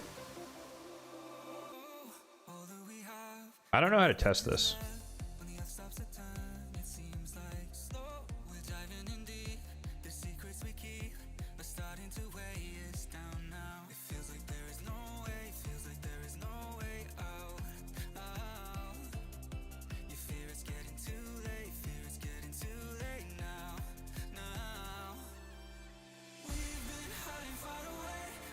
I don't know if this actually makes sense.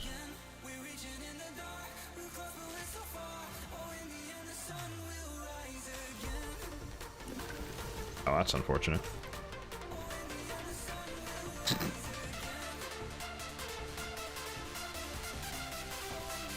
What? We broke the game. We broke the game, folks.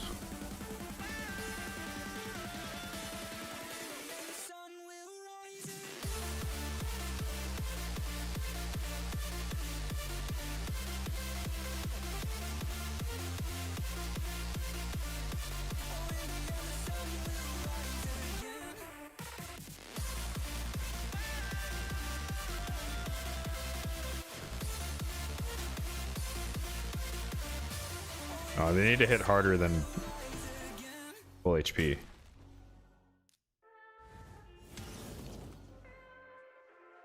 Oh no, see, it doesn't even show up. Yeah, it's not a heal. Like, obviously it's not a heal, it's an HP balance, but like, it doesn't, there's no number. It doesn't even show up as a number, so then it doesn't matter. Okay.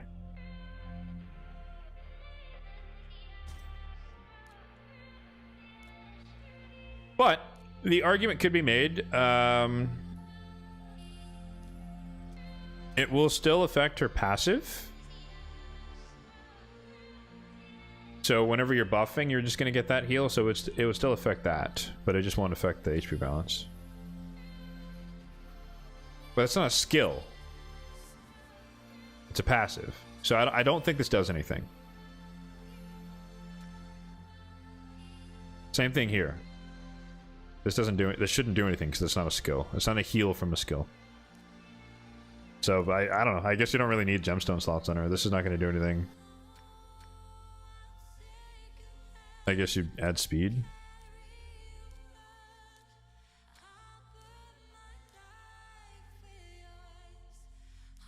It is a skill? What do you mean?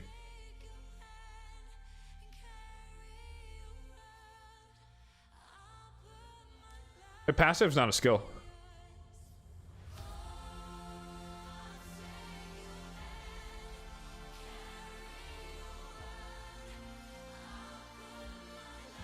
No, it's not a skill. It's a passive. So like the formal terms for each of these, you have your basic skill or basic ability, then you have your active skills or active abilities, and then you have a passive. That's like the technical code classification. So a passive is not a skill, it is a passive. I mean, because it's a passive skill, but like,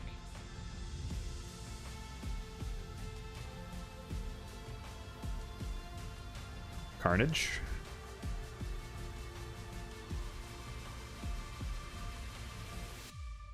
Sure, yes. Like that's the full name is, yeah, it's a passive skill, but like it's not, it shouldn't work.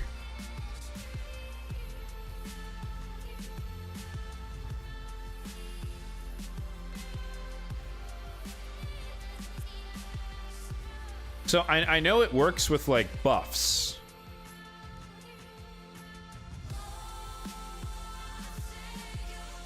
Well,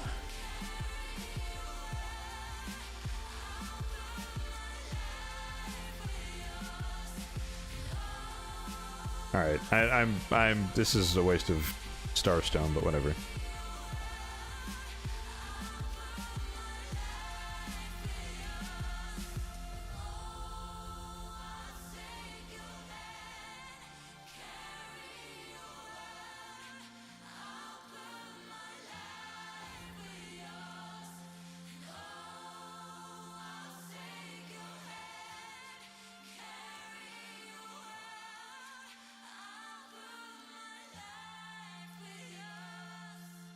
This is a waste of time. But Siffy makes it obvious, right? So 11,750, right?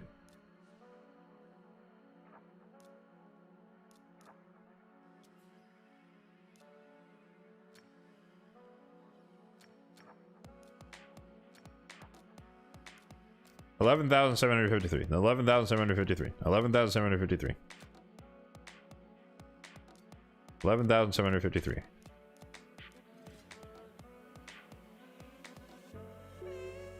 12,000. It is higher. Alright, I'm wrong. It does work on passives.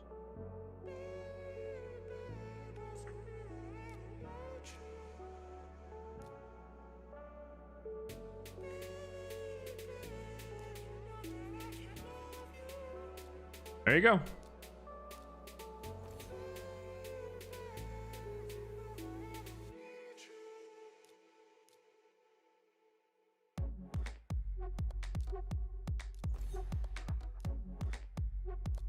I mean, you could go either way, honestly. Like, extra speed when people are dead isn't the end of the world.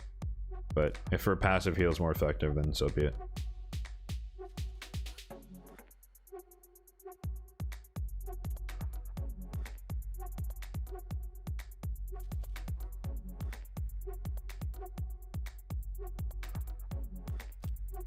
Oh, did you already help out Blade? It looks like you helped him out. Yeah, if you,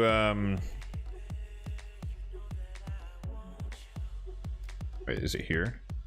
Yeah. If you hold down up here, it'll take you to the champion. You could read the skills.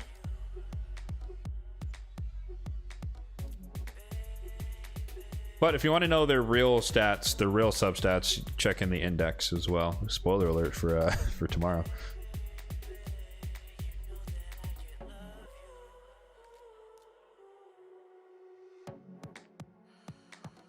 Anyways, but yeah. So, yeah, Mavara, 9-piece protection. That's the build. Makes the most sense. I talked about, you know, why I'd run this over what I have on my Rector, which is the Impulse Reflex combo. Because you want you want Mavara's A1s. That's my understanding, that's my read. That's part of a big part of her value, is getting the fervor stacks and having your allies help themselves do damage. So you don't really want cooldown reduction. Which does make me think that, yeah, we're probably not going to go Cycle of Magic. We're just going to go Lore Steel and Merciful Aid. So pretty standard, like HP healing, come down to Timely Intervention. No, Sniper's not going to do anything. Spirit Haste, Lasting Gifts, Timely, Lore Steel, Rapid, Merciful, Savior, Lay on Hands, Steadfast. Probably don't need either of these two, honestly. Obviously, more resistance, Rejuve, Surgent, probably Blast Proof, less AoE damage. If I can click, Delay Death, Retribution. I think that adds up with the 1-2-1-1-1. All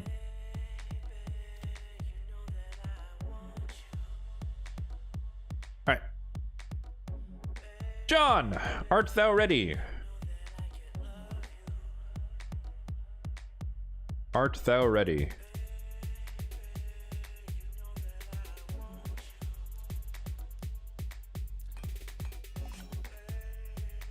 Attack. Yep.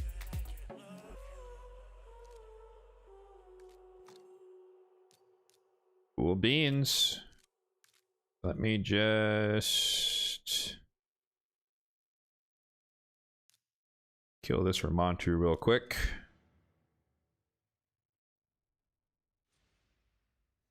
I'll probably kill this dude. Probably kill the Solinar team as well.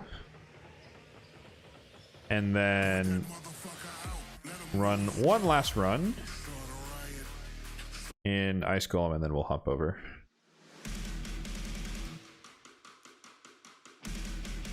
Alright, whip out the Bayek here.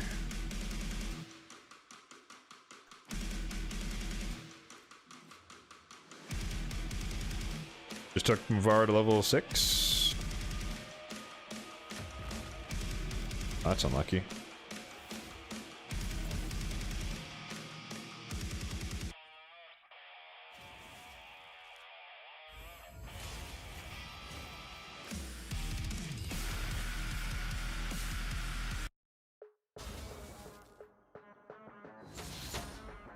Bop, bop. Okay.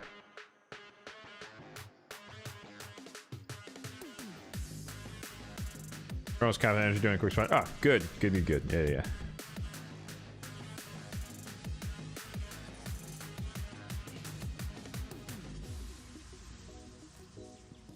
What was that last song?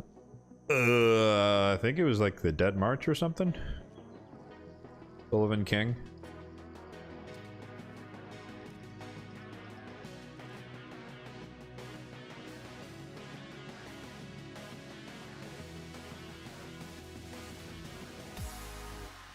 Shameless plug, but yeah, you know, upper right hand corner of the screen. I guess you can, you can watch the stream back and you can see what the name is, but it's always there in the upper right hand corner of the screen. That is the song that is currently playing. All music is provided by the lovely Monster Cat record label. Love me some Monster Cat, love me some EDM.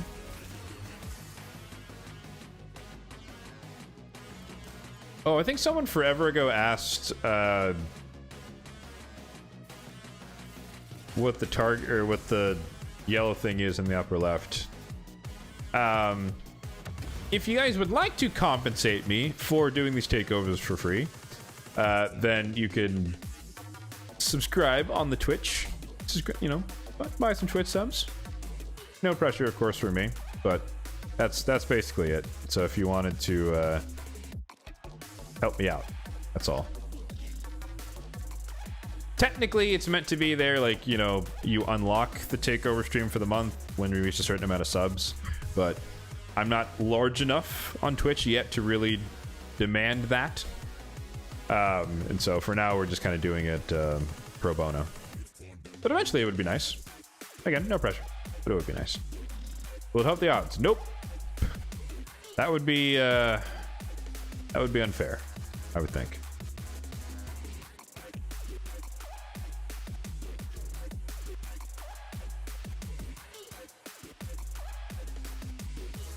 The only thing that can help your odds is RNGesus.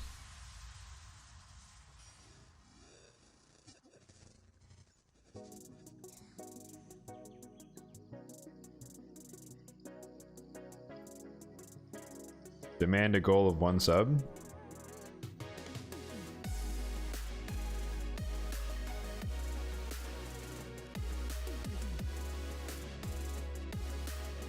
Yeah, I'd have to look into the YouTube side of the house, just because, my personal bias is towards Twitch, because Twitch is very, like, chat interaction friendly, and YouTube is more, watch friendly, so to speak. And so it's just, I find it easier to interact with Twitch and how that whole system works in terms of subs and donations and all that stuff. So that's why, for me personally, I don't have anything enabled on YouTube. Like, there's no YouTube membership or anything like that. Long term, it might be something I do, but for now, it's not.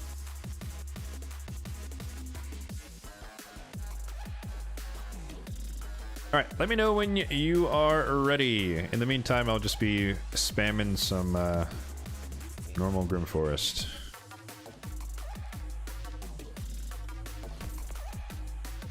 Good to go. Alrighty.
All right, we are now on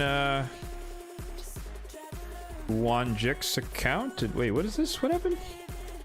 Oh shit, Franco, thank you. Oh my goodness, what is 1, 2, 5? 5 gifted subs. Appreciate it, man. Thank you very much. Wow. Oh no, I don't have my alert box in that scene. Whoops.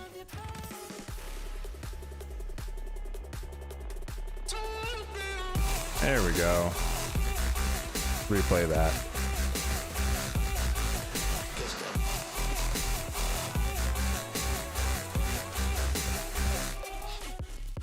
Appreciate it. Thank you very much. Hold on, let me fix this live here.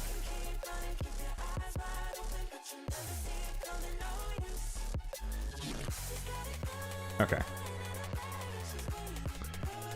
Just when you think you have everything set up on all your stuff, yeah, I forgot the alert box on the VRB scene, because no one's, I guess no one has ever done anything, a sub or stuff when I'm in that scene, so that's on me. Apologies, folks. But yeah, thank you, appreciate it very, very much. And yeah, if you're one of the lucky 5 people, make sure to thank Franco. All right, I'm trying to remember the red dots. All right, don't click the red dots. I was warned. What is this number? Oh, it's the Racks and Crypt keys. Okay, I was like, I'm sorry, what? 297? What's going on here? Okay, that's supposed to be there. God. It's like he's hacking, guys. He's hacking the game. He's got 600 Grim Forest energy. All right. So let's just take a quick tour here. We've got a lovely sub max account, 85. Let us know in the chat how long you've been playing actively, I should say. Actively playing.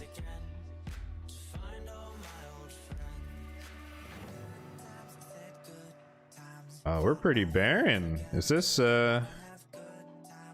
everybody? Oh, there's a lot in the reserve vault. Okay. So we got a Siggy. Got Empress already. Got a Deacon. I assume some of these are like your promo code starting champions. Okay. No, you got Ninja here and Wukong. So this account's at least a couple years, at least created a couple years ago. You got Nishak. I don't know if that might That's probably a pull. That's probably not the fusion. Arbiter, of course. You got Mikage. You went for Leo or got him. Arnie. Whoa. Or Arn. Gosh, people have poisoned me. Everyone online has been saying like Arnie the White, and I was like, isn't this Arn? How do you guys say this? Because like when I think about Arnie, I think like N-I-E, but I would read this as Arn. Arn the White. Like a pirate.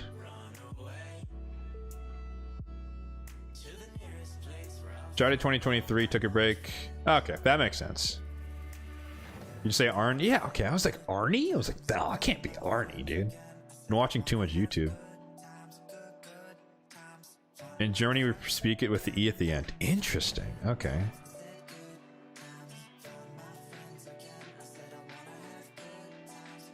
Don't spend anything but the monthly pack gem or monthly gem pack.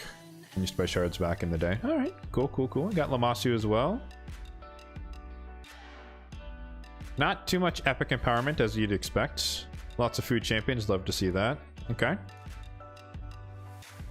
Nothing here. Got Narma in the vaults. We got Foley, Alice, Roxa, more Mother, Corvus. Ezio's in the vaults? Ooh, man, that's a crime. Oh, you have 2 Harimas. You got more Harimas than me. I'm very curious why. What's with the like the 1, 2, 3, 4? Is this like you put like 2 brews in people? What's going on here? Got Titus. Godseeker and Neri. Okay. You've definitely spent a lot of gems on space.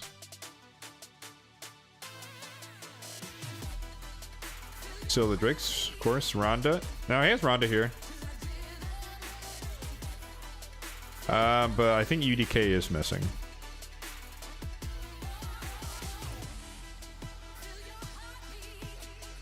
You definitely have some diamonds in the rough, I'll let you know. But obviously, you know, progression is progression.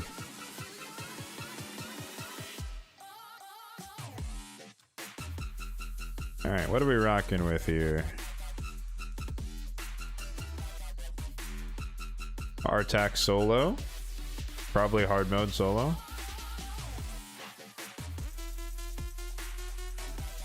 Artak again. Newt's blow up Hex combo. Okay.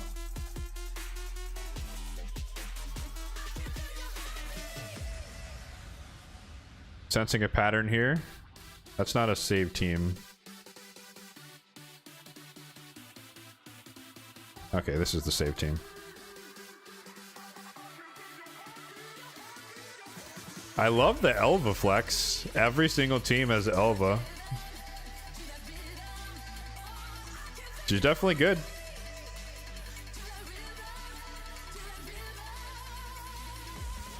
Oh, we don't have the regen gear? Okay, no worries, no worries. So, I guess, you know, the goal here, right, is faction wars normal. So, what are the factions you're keen on the most? We'll see. We'll see what we can take a look at here for you.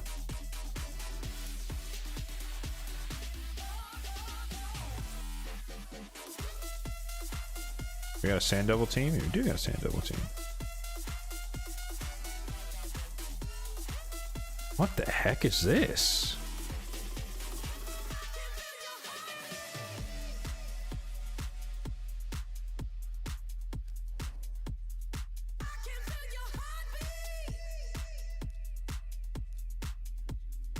Which team is that?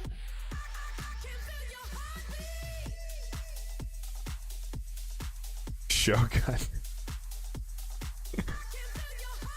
Oh, Siegfried doesn't die. Right, okay, because I was gonna say, like, he ignores everything.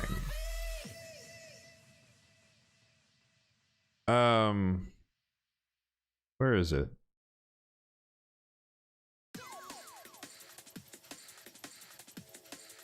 Yeah, it was like it ignores shield block damage and unkillable and 100% defense.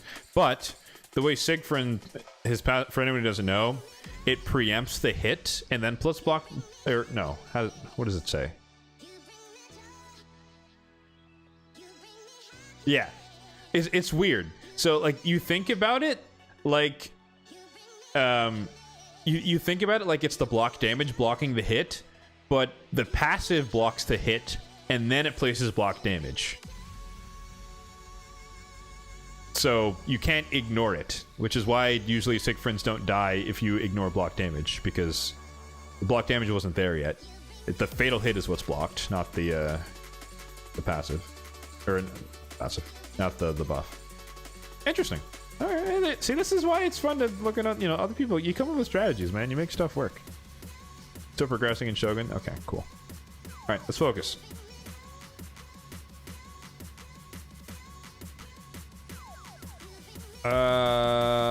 Undead Horde. That is your first choice. Oh, you're only at 43.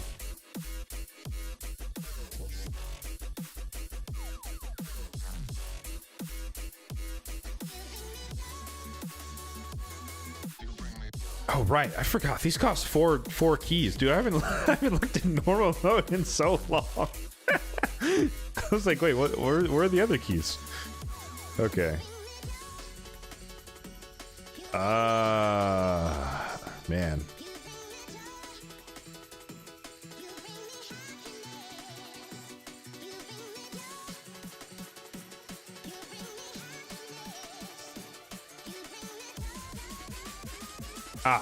Okay. Yes, the good old DPS race one.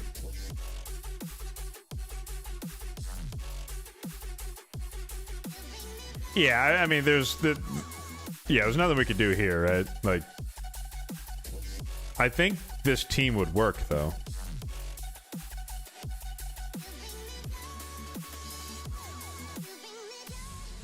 You don't have much in terms of damage. I mean, but you have enough. Like, this isn't, Faction War is normal. There's no time limit, so you don't need.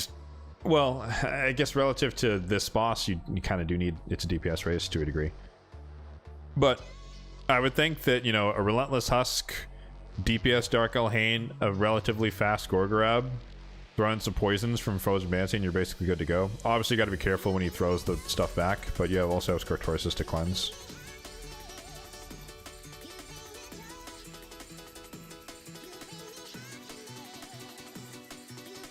But yeah.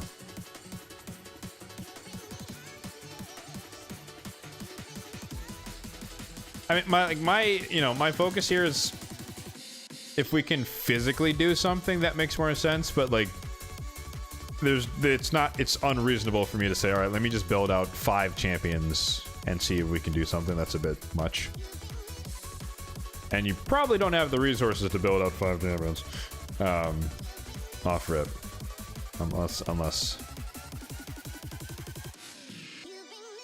You do have a decent amount of chickens, but I think that'd be overkill for this one session.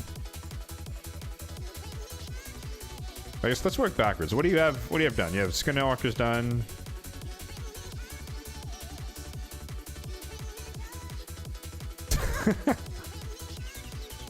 Wow. All right.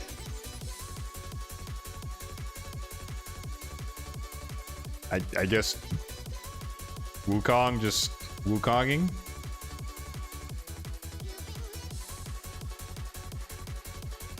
Embracing. Okay. Yep. Sensing a pattern here.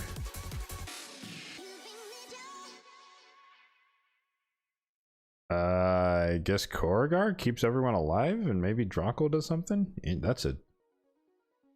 What is your damage source here?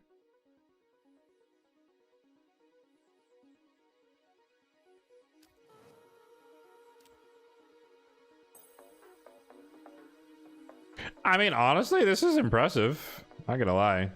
Our attack is our attacking. Yep, Tagore revives at the last second. That makes sense. This is Arbiter. Like, the thing, you can't see it, but the time, right? Like, obviously, these are not going to be fast runs, folks. So, you'll get it done. And then you revive at the last second. but you know, these aren't, or actually, sorry, the time is there. Yeah, 13 minutes. Like, these aren't going to be quick runs. So this is like the get it done type of stuff. This is Sigfrid kind of carrying that squad.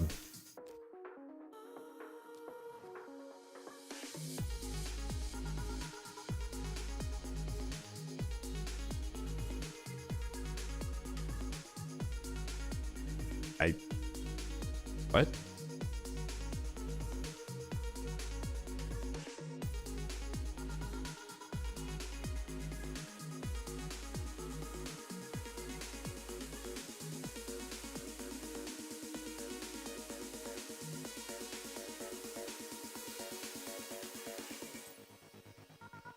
They're all naked. I guess you took all the gear off.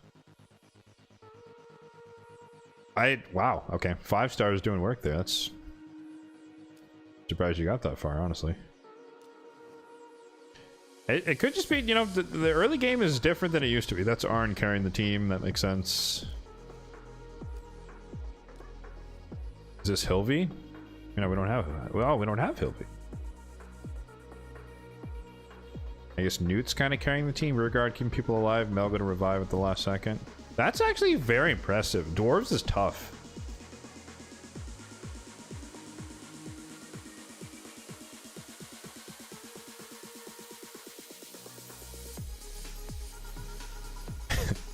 Honestly, I think you just need to build out some champions, man. Oh yeah, this one. Okay, this is like the most normal looking team I've seen the entire. You have Yasu? Oh, lucky. I am hurt that you're not using him. Not gonna lie. You're sitting on a gem right there, sir.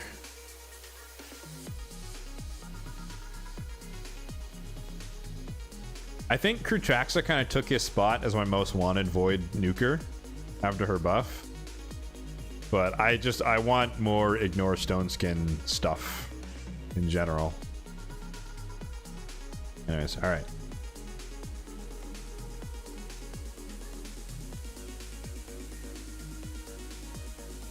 Double Cold Heart, that makes sense. This he's level 85. Level 85. Yeah, I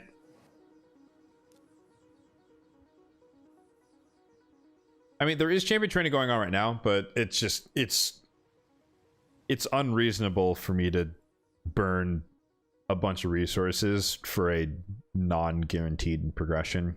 But like, I think your Gorgrab is as good as you're gonna get unless you pull a Siffy. You know, that's just the way it is. Dark Elhain, she's okay. She's a good DPS. Frozen Banshee can work. Obviously, you know, single target, but when I was first pushing through, her throwing some poisons out there was enough to kind of help things along. And then Husk is, you know, Husk is good for Hydra, so I would build him anyways. Send it? Nah. That's too much all at once. I take it your strategy is just like a bunch of gear swapping.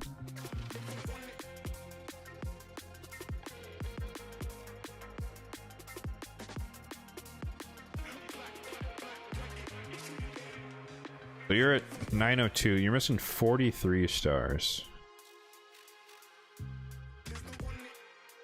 So one third is undead hordes. Where's the bulk of the rest of it? 20, 10, 10. That's...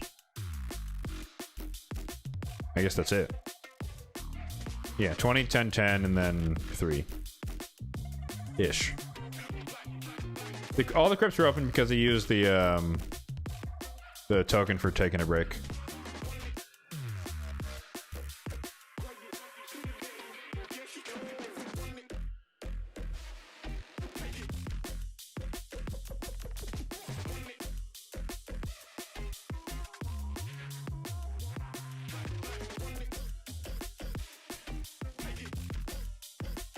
So, okay, I guess the most bang for the buck would be undead hordes, right?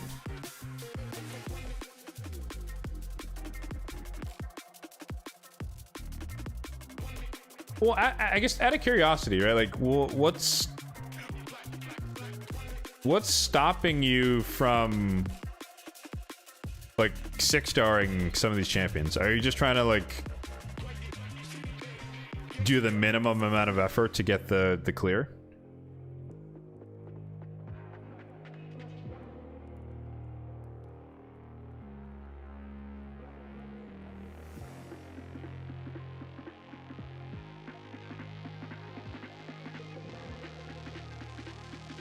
Just kind of being greedy. Because the thing is, the reason I asked that is because I just have to put it in context, right? Because back when I was doing this, like, you know, Faction Wars Normal was like peak of the end game, so to speak, and so like it made sense that you would 6-star people just for Faction Wars Normal. But now with 10 different things to focus on and the, you know, expansiveness that is the end game, I can see the argument for saying, I want to try to get it done with 50s. And especially if I'm not going to use them later on. Like, you know, obviously you probably still will use some of them later on. I still do, but...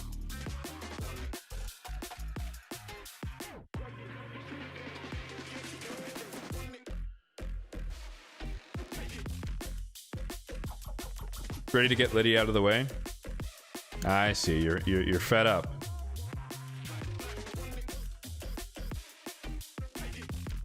Just out of curiosity, have we done Hydra? We've done Hydra already.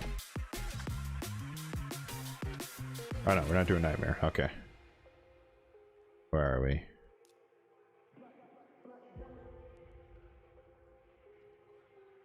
Something.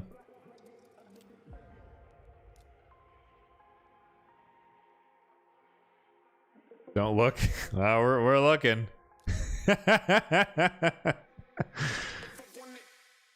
22. There's no shame, man. There's no shame. Well, maybe there's some shame here. I don't know what this is. I guess you're just out of champions. 2 million? What? You must have stopped the run. There's no way.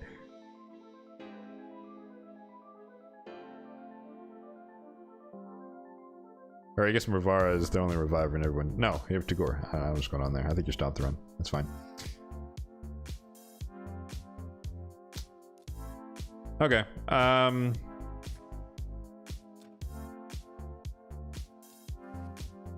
So just so like, would your preference be then? Are we saying what? Dark Elhain, take her to 5-star, Husk taking them 5-star, and you just want to get it done that way, or would you want to 6-star them?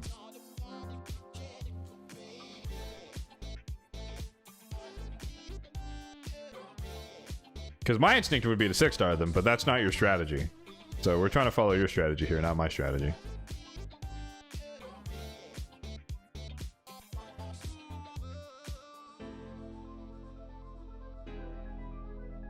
In theory, you could get away with 5 stars. It'll just take longer.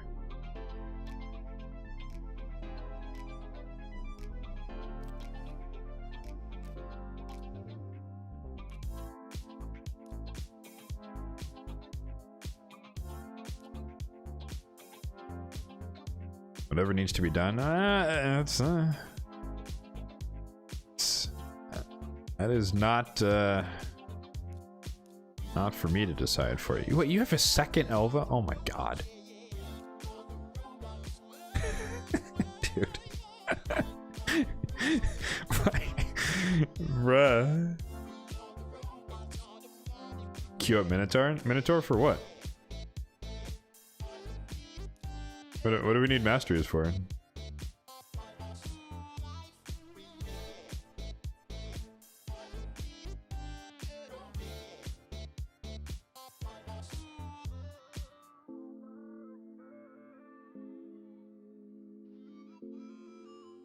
All these champs need building? I mean, the masteries are not the problem, right? They're not leveled, right? Wow, I think you have more spare speed gear than I do.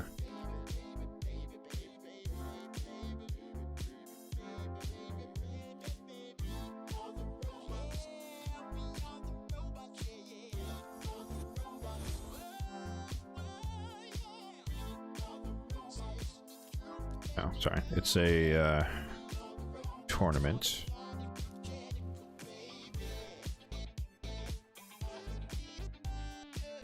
You haven't quite maxed it out yet. Okay, so there's not. It's not completely inefficient. 10,000 gems doing nothing. I mean, I'll let him decide if he wants to. Well, I mean, I guess yeah, you could just burn a bunch of energy into whatever. But that's up to him to decide what he wants to use the gems on.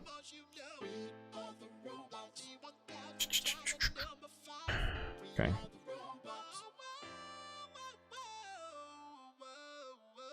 Okay, Gorgrab is booked, and he is 5-star. Wait, they're all 5-star. I don't know why I thought they were 4-star. The mixed levels of ascension is just throwing me for a loop. Okay, they're all 5-star already.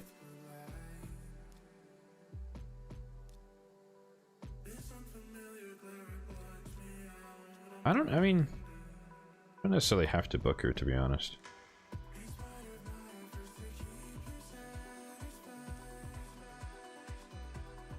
Let's just see what we're rocking with here, right?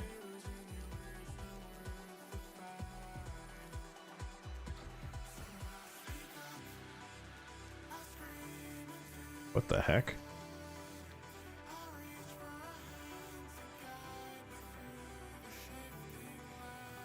Those are great. Those are okay.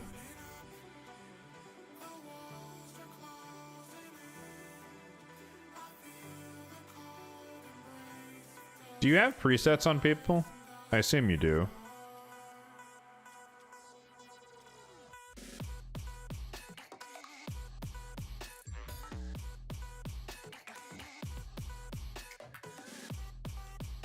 Yeah, it looks like it. Okay.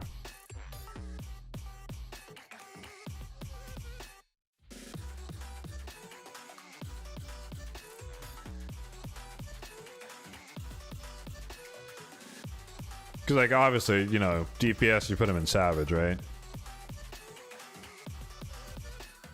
Crit rate gauntlets on a Siegfried. That's a crime.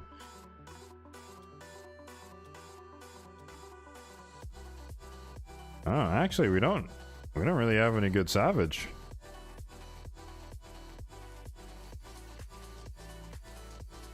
Are we farming lethal yet?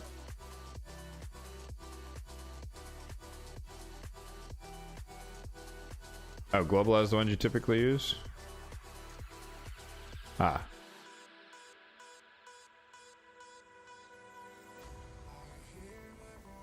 Rala, what is... Ninjas and randomness?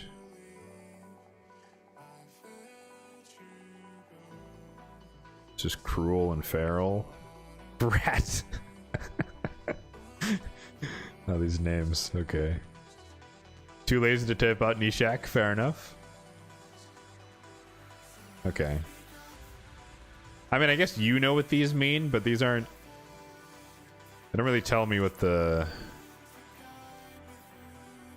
pieces are.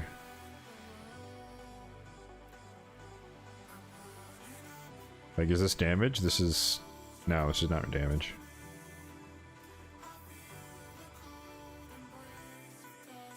This is reflex, I can tell that. That's just speed and accuracy. Okay.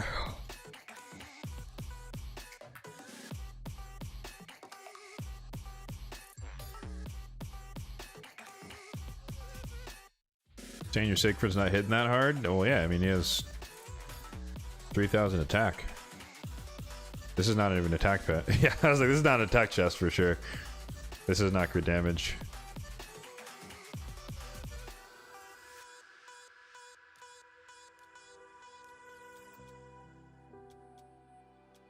Yeah, you got a bunch of crit damage amulets. You could make him hit hard, you just don't have the, you're not putting the gear on him for it. Like attack banner. Well. Okay, these aren't great. Well, okay, you got pinpoint. Anyways, off topic. This So maybe let me double check the lethal stuff. We do have crit rate or crit damage gauntlets. It's the one pair.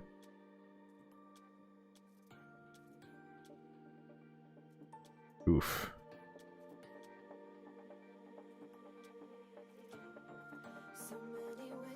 Oh, I forgot equipped. Oh, that doesn't matter. No one's in lethal. Yikes. Alright, so that's kind of like my go-to. Any good merciless? Speed accuracy. I assume you're holding on to all of this for like Chaos or something.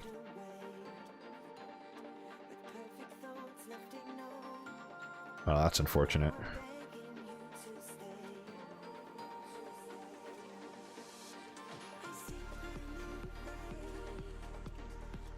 Okay, alright.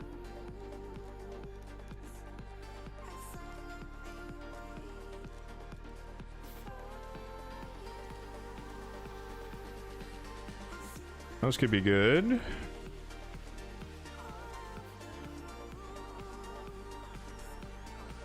Those could be good as well.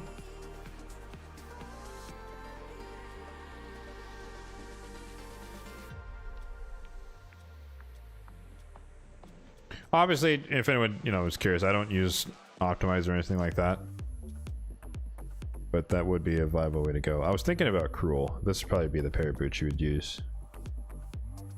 I assume Elhain doesn't really need them at the moment.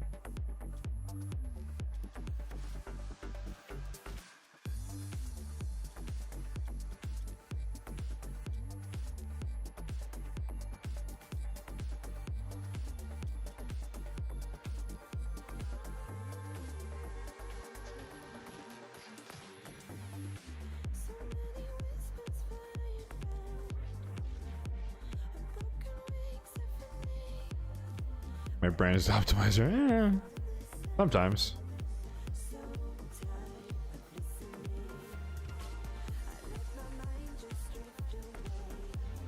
Let me just start here, see what all this is. Yeah, attack speed, crit damage and speed, crit accuracy, speed and speed crit, yep. Speed crit, yep. Hella crit. All of that and you're 97. No, never mind. You're 100% with the mastery, so good enough. That would probably just work, honestly. How are we doing on Bruce? Oh, you got tons. You've got tons.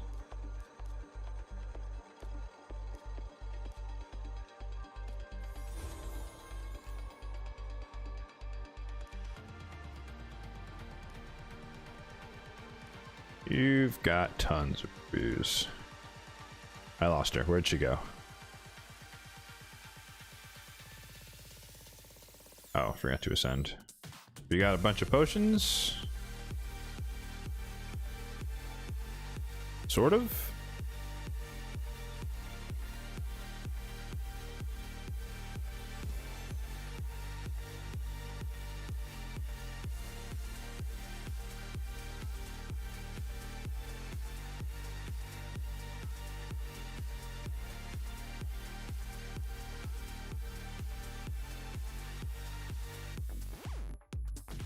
Doesn't really matter what you go on her. Nice. Ideally, it would be one with a 6-star with attack, like this. If it rolls attack, and it did. Double roll, even better. And then...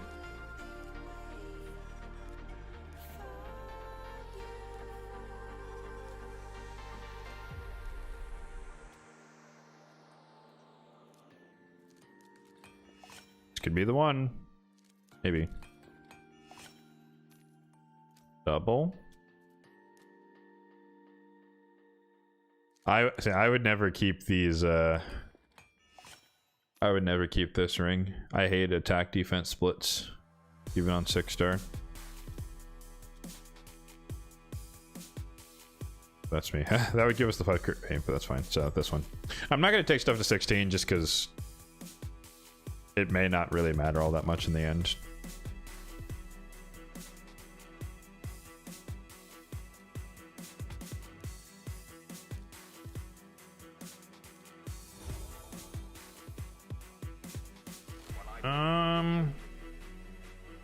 I don't know if Ascending Gorgrove really matters in this case. You get a little bit more stats, but probably not going to do all that much.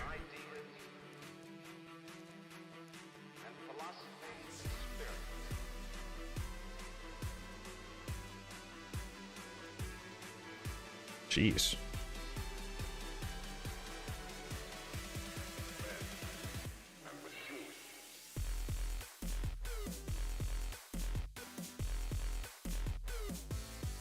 It's always interesting to see what other people keep. Like, so much of this, to my eyes, is like instant sell.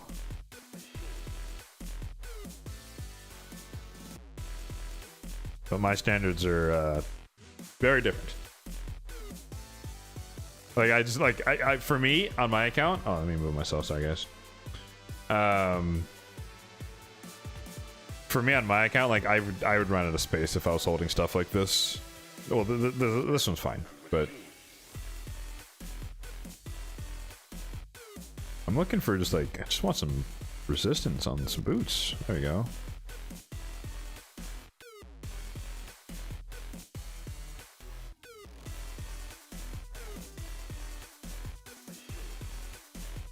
Where was it? Oh, this one.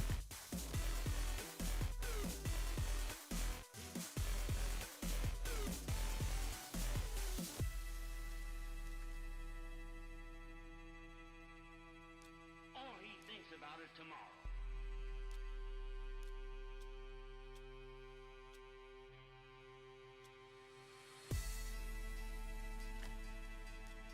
That's the one.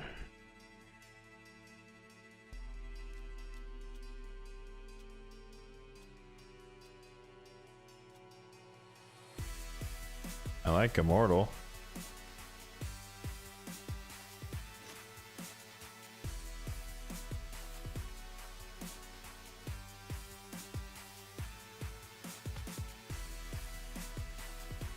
What are we rocking in the Great Hall? Oh, okay. You don't have resistance.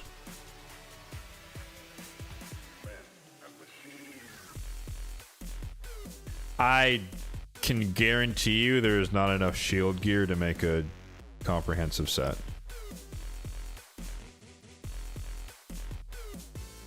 At least not with, you know, yeah.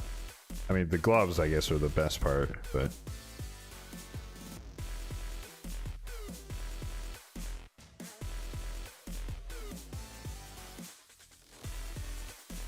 I mean, there's decent pieces. Like, well, no, this is equipped, right? Yeah, no one's in shield. But, like, you know, this, plus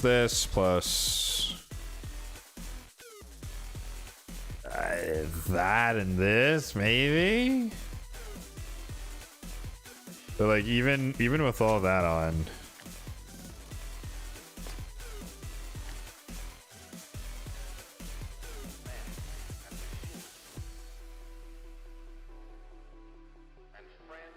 I don't know if that's gonna do that much. At least at 5-star, like, it'd be a little bit of a shield, but I don't know if it's really gonna do all that much. You're missing on so much stats just by not having him 6-starred. And more importantly... Yeah, see, this is the old school arena approach, where you focus on accuracy. That's not really the case in the modern era anymore. I forget how easy normal mode is. Maybe. That could definitely be the case.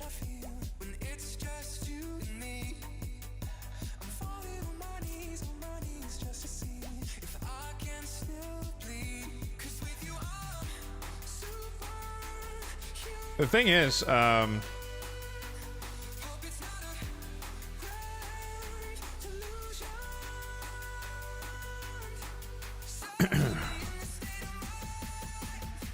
even if I were to put him in this gear,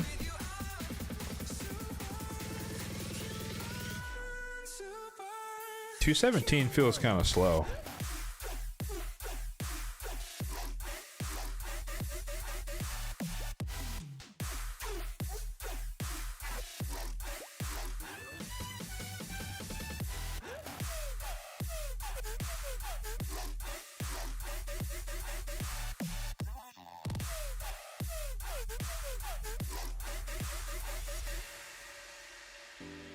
Everything is new in love.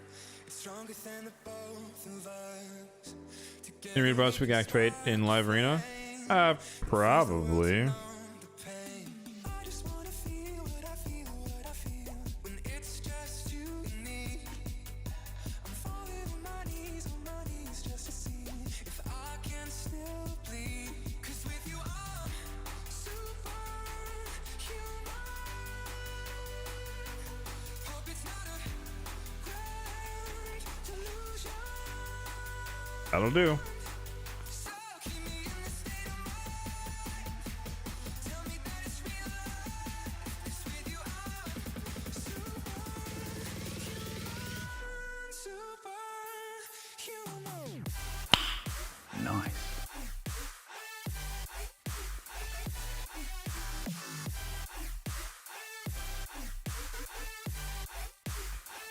Hate to see it.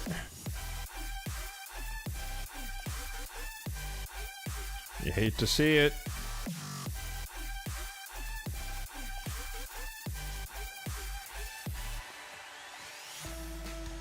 You hate to see it. Oh, the full splits are killing me.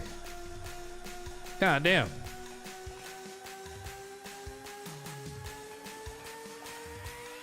Four for 4.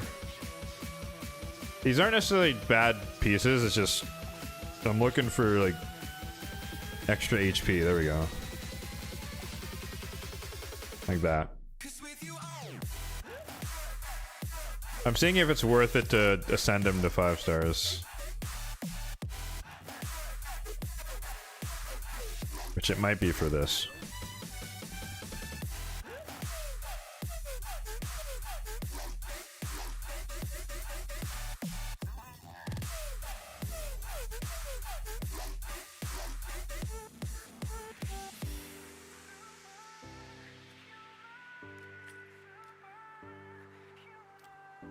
Alright, let's just take stock of where we are at the moment.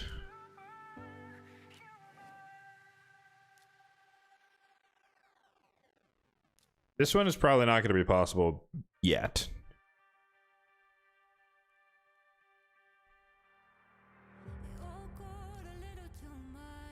I have to literally remind myself, like, what is this? Maybe just one shot? Okay, not yet. This is not going to do anything.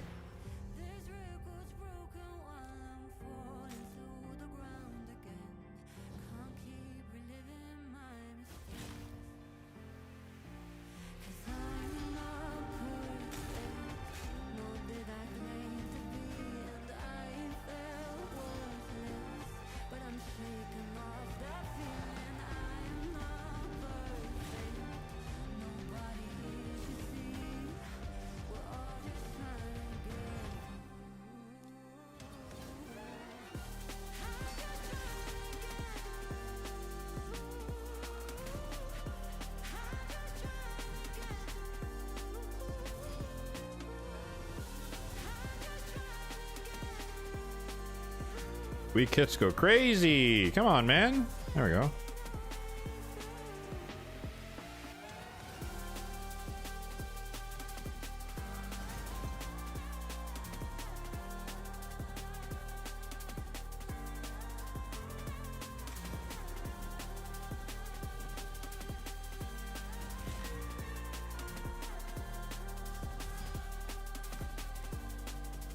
Oh, that's fun.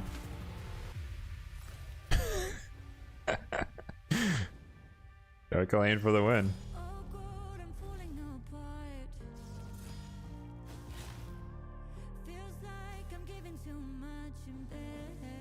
The other thing that is kind of useful for Dark Elhain is that she does destroy max HP on her A1. So over time with this boss, the fight gets easier. Stage 21 though is a different animal though for this faction.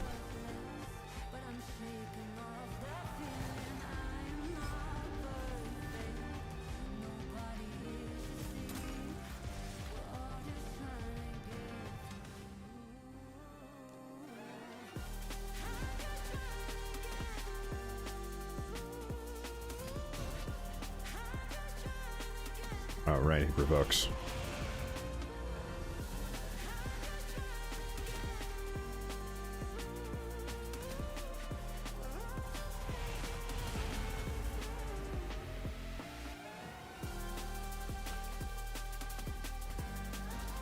Yeah, see, I was hoping to build the Gorgrab with resistance so that he wouldn't have this problem where he gets controlled as well. But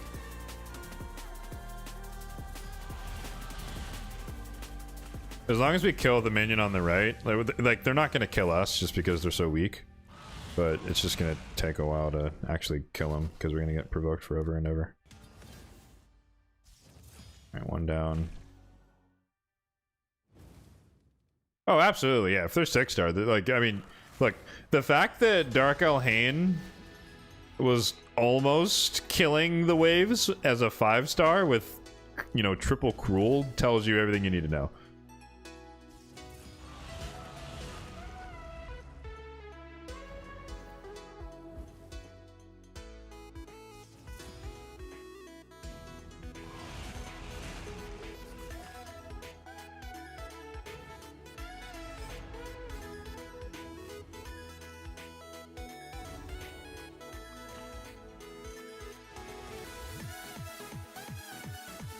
Like, this minion on the right doesn't really matter because he's just placing leech, right?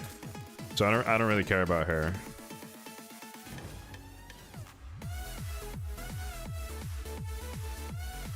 We'll kill her eventually with the AoEs. The main thing is that we just keep hammering away at the boss. Like, and obviously, you know, building Scartorsus would be more useful.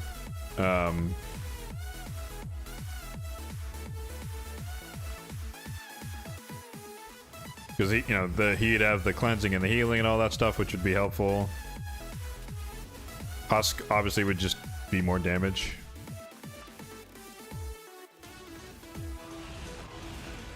Ooh, I thought I was gonna kill her in that instance.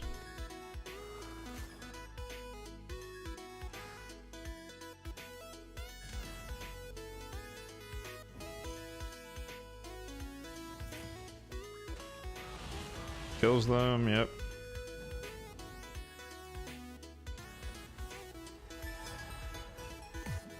Oh, actually, that might have been a mistake.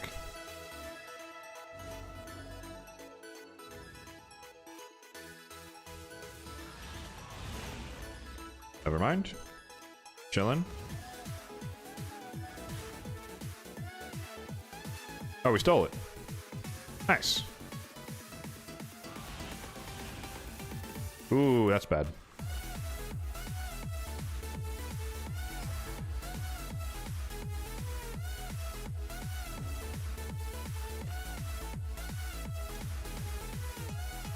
If I could get that Scartorsus heal here, that would be kind of clutch. Oh, he's 50,000 turns away from it.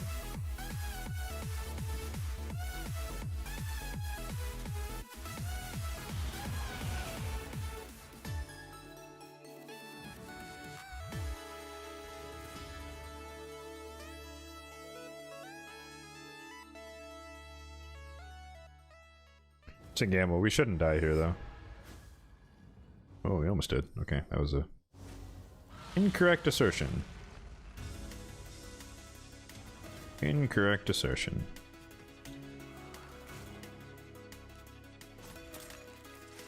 It's God, Scartorsus. At some point, though, he should HP swap. He might do it now, actually.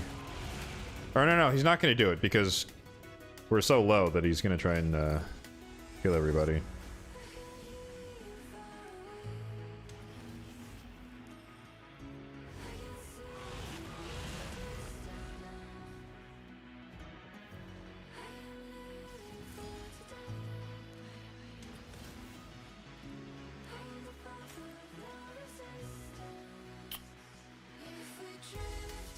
Oh, she's gonna do too much damage. Unlucky. Okay. Actually, I shouldn't have finished that fight. That was a mistake. I wasted some keys.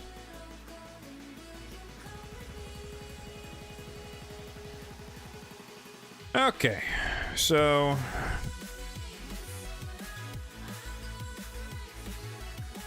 where is he?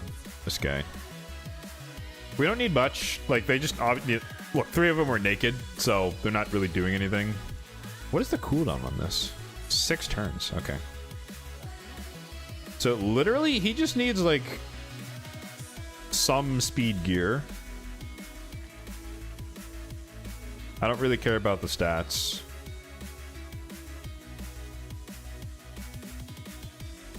Speed boots, yep, that'll do. Ideally not res. Well, honestly. Maybe we do want res. Not gonna matter.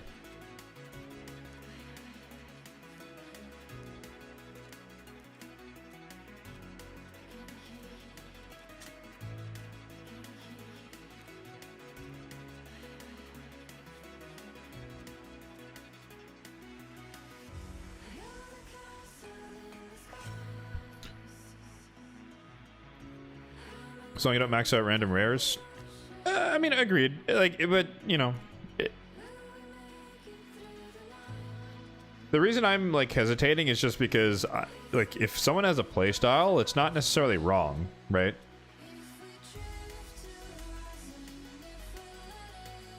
Oh no, I would not book Scartorsus. I wouldn't book him.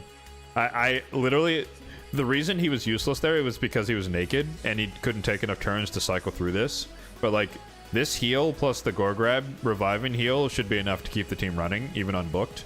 He took 1 turn every like 6 turns of the boss, right? So and he would die. So it wasn't useful. Now he's 250. So that's all I needed is speed. Like, I need him to take turns. That's it. I don't even know if we need to gear husk, to be honest with you.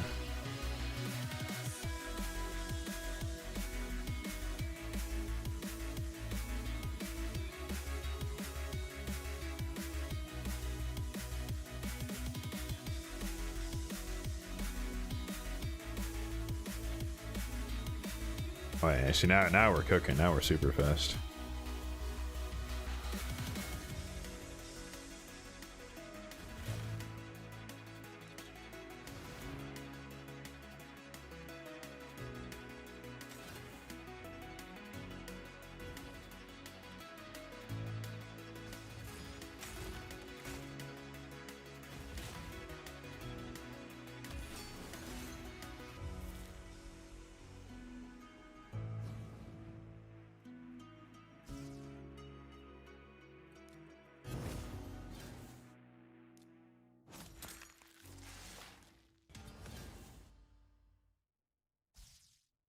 Weak kits.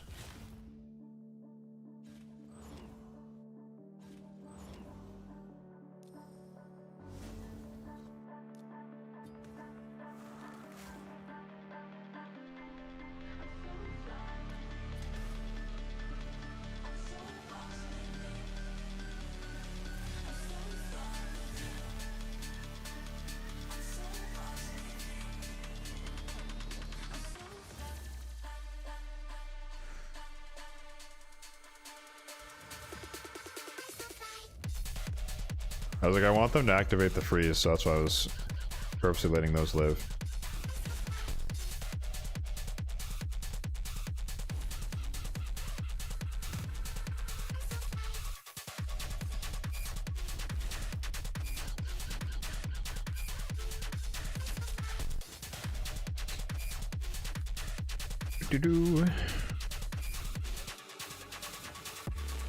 Were you saying to put Scartorsus in Elva's gear?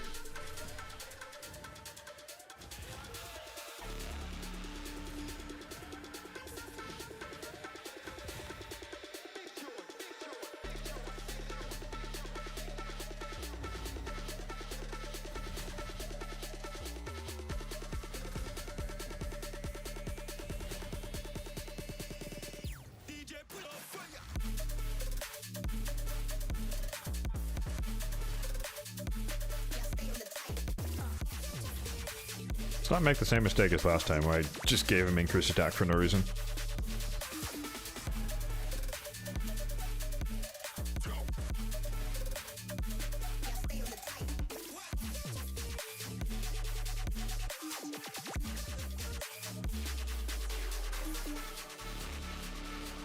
Here we...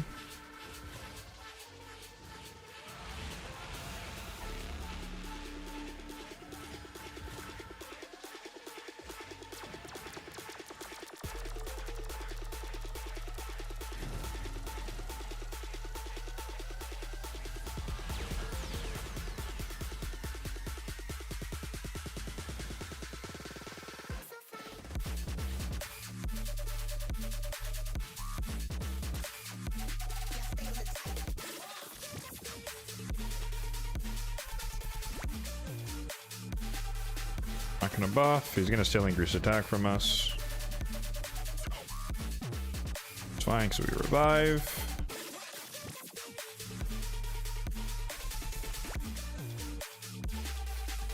Meter fill. Yoink, thank you.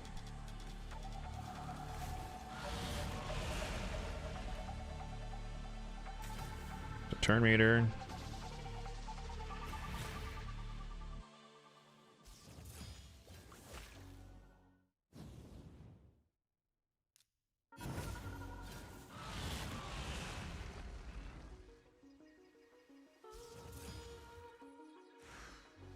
Yeah, I guess the side benefit of having your champions be so like low level is that he might actually not do the HP swap because he always knows that he can kill someone. So he's almost always going to go for the kill shot instead of the HP swap. So this is literally just about having the right timing with the revive.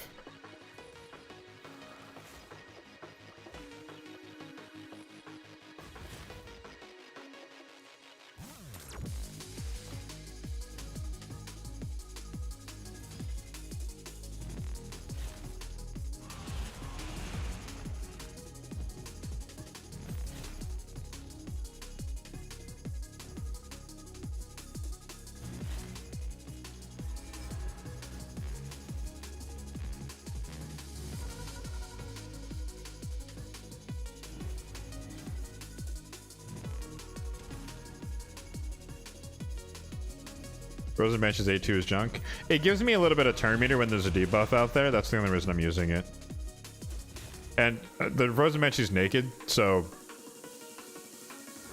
it's not like she's really ever going to get a turn to cycle around back to the poisons on the A1.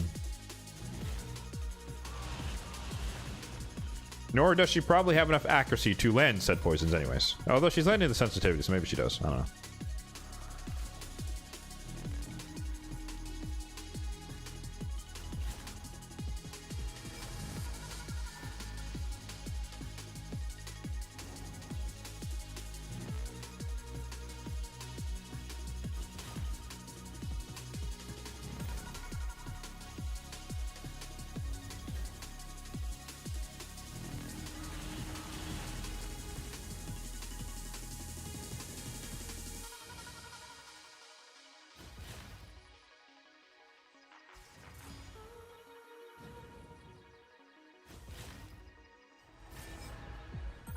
Oh.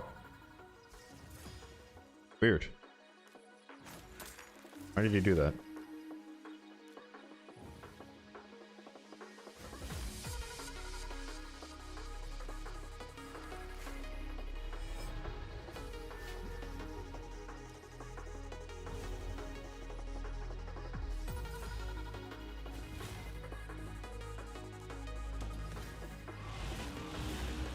I guess I healed door grab too much there, maybe.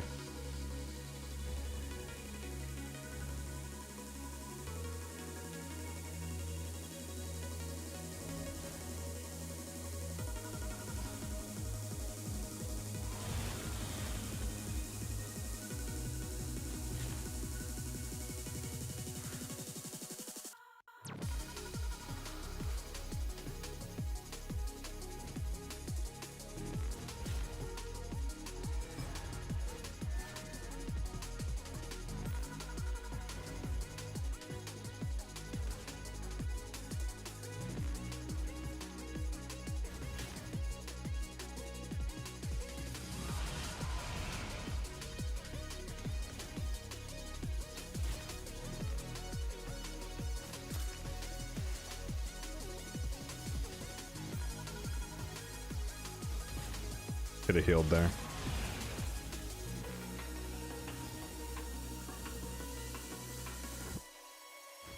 No point now.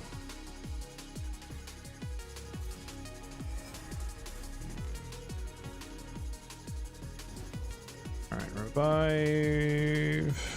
Buff. Wait on a turn for that. We do this. Decrease speed is nice. Here we're gonna heal.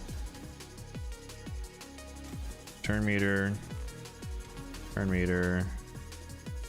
Hit. 2 turns.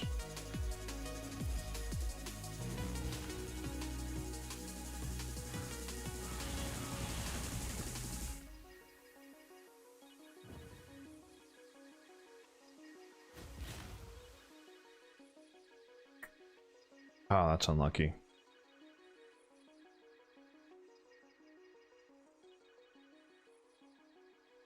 Darn. I thought we had that perfectly perfectly timed there. I was like, if she's gonna kill him. He's 1 turn away from the revive, like we would have had it there, because we would have lopped him on the last turn. Damn. Damn. Alright, fine, Husk. You get some gear. You get some gear.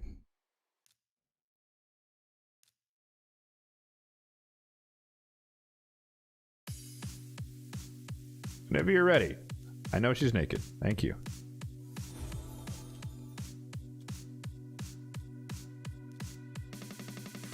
Regen gear? We don't need regen gear. Like this is not a, it's not a survivability problem. Like the champions are literally naked.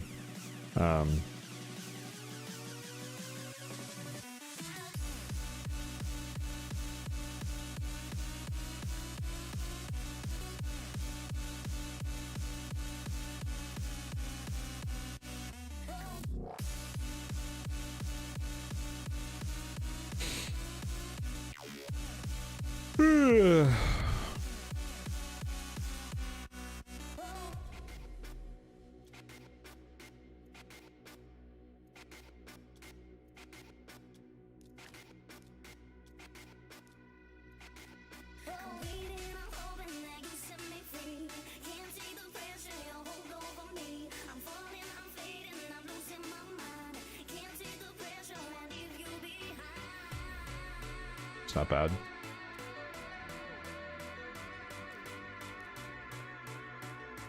That's really good, actually. Actually, no, this is perfect.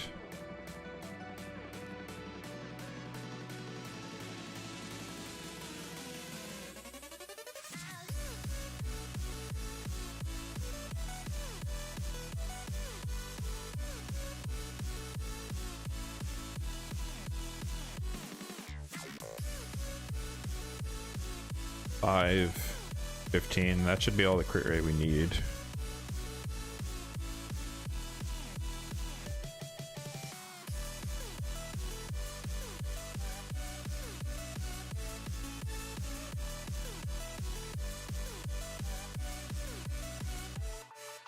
Four-star.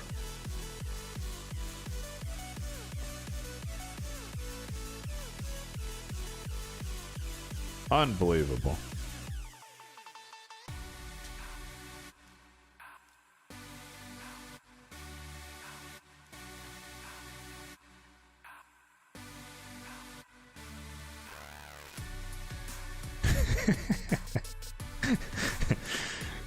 How'd they get there? You tell me, sir.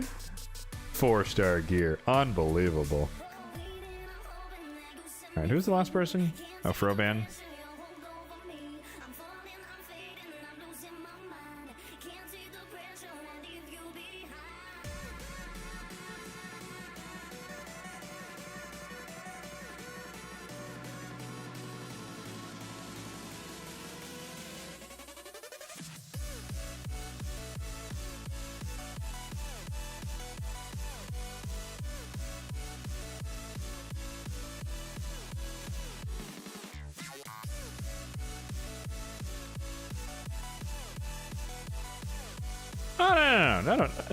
Don't apologize. I mean, everyone's progressing at their own rate, right? So this was somebody's account, you know, 3 years ago, right, or whatever. So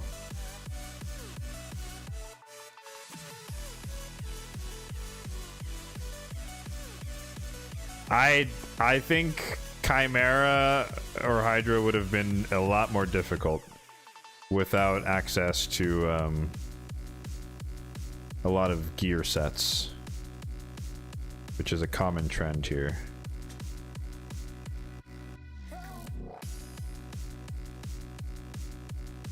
You gotta get in those dungeons, man.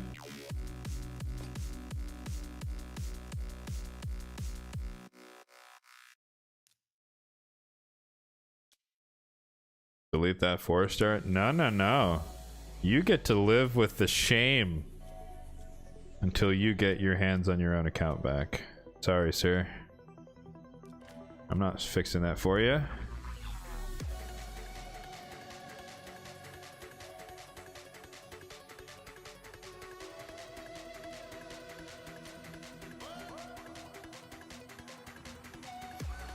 That being said, though, I don't think your gear is as limited as you think, especially in the accessories. Like, there's a lot of ferrule and pinpoint and all this other stuff that's pretty decent. But in terms of artifacts, it is definitely lacking. But lacking in terms of finishing sets, but that's just part of progressing in the game. You don't start off the game by building everyone in Savage, right? Because you don't have any gear. So this is just the reality of progression. It takes a while to start building people in a bunch of gear sets.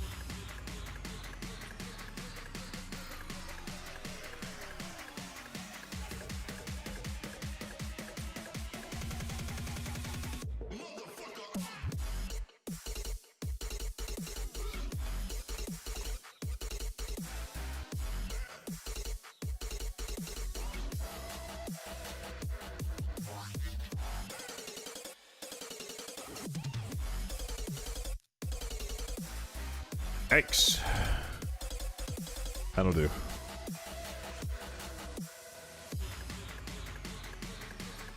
Alright. Good enough. Basically, now, you know, instead of being like 100% fodder, these guys are like partial fodder, so they won't instantly die from one attack. Which is useful for obvious reasons. Thanks for the stun, Husk. Appreciate it.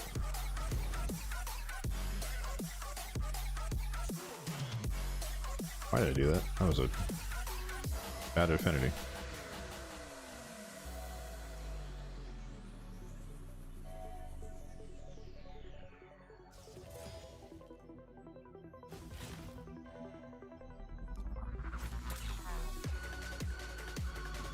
Really hoping that they would Scartorsus would remove some buffs on the A1 here, get rid of the unkillable, or steal it, but of course not. Oh, there we go. Thank you, Gor. Ah! We just had to say it. That's funny. Is there a Nethril on the account? Get out of here, Darkside.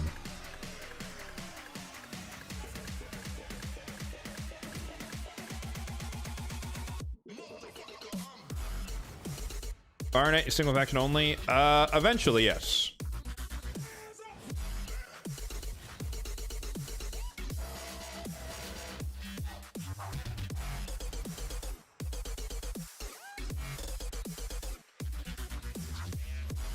For those of you who obviously don't know what I'm referring to, he's a huge fan of Nethril. So I'm just giving him shit. Oh, that's a mistake. Why would you freeze her? You're the worst person to freeze. Right.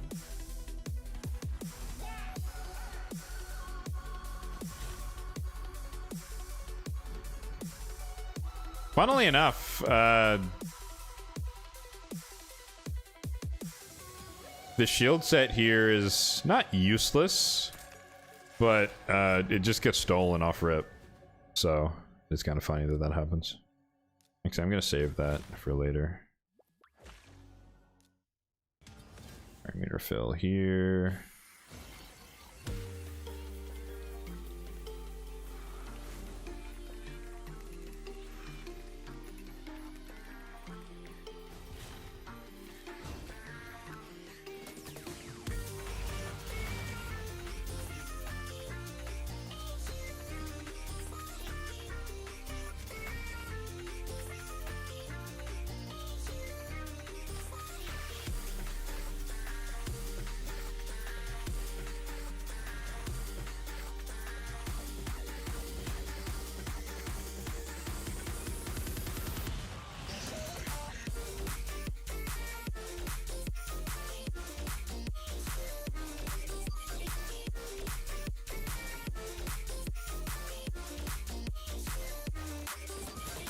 Yeah, I know. I'm using it because her A1 is not going to do anything without the A3. And it just has a higher multiplier.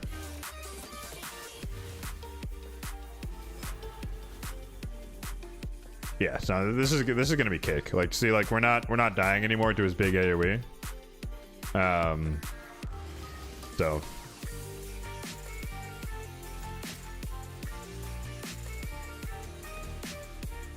like right here, we can do this. A little bit of healing.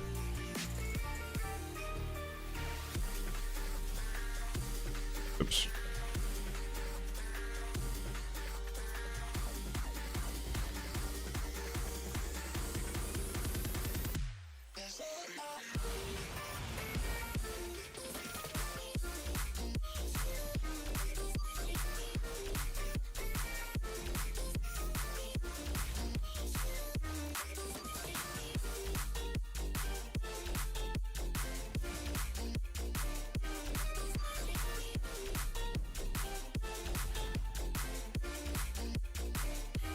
I don't think Husk is booked based on the cooldowns.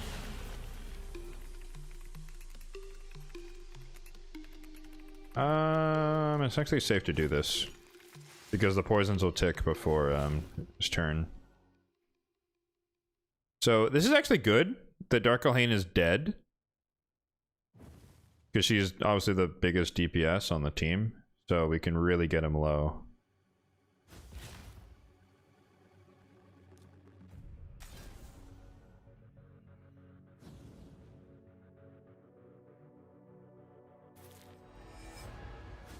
Perfect. GG's.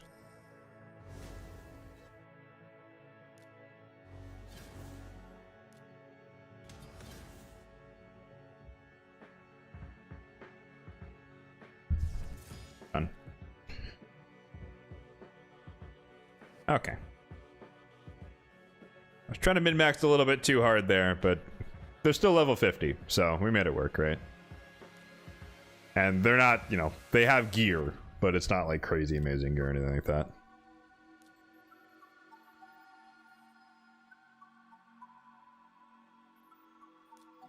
I think, you know, again, if you want to, it's up to you how much further you want to invest in this, but like, as long as they can't kill Gorgrab, that's kind of your win condition, you know?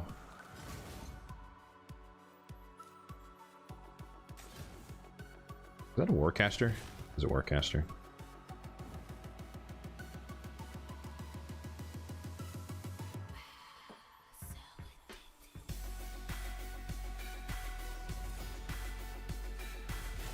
I want to kill him, but I'm not going to be able to, I don't think.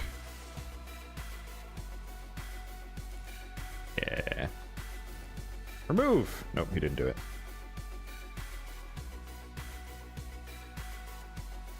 Steal!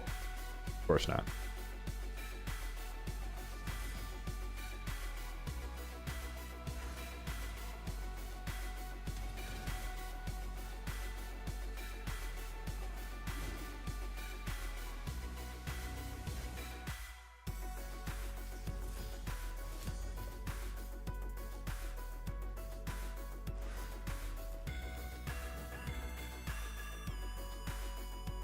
Steal! Gartorsis, why are you here? Why did I bring you? Ow.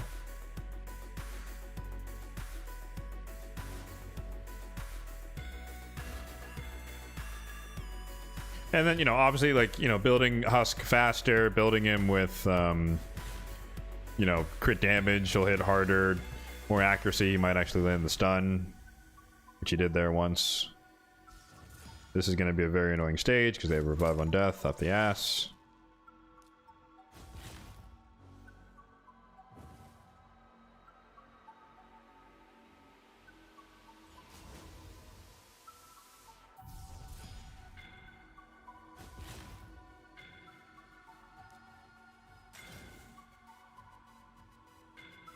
Wait, who did we steal it from? Oh, we stole it from this one. Remove! Ah, we remove increased defense. Rip.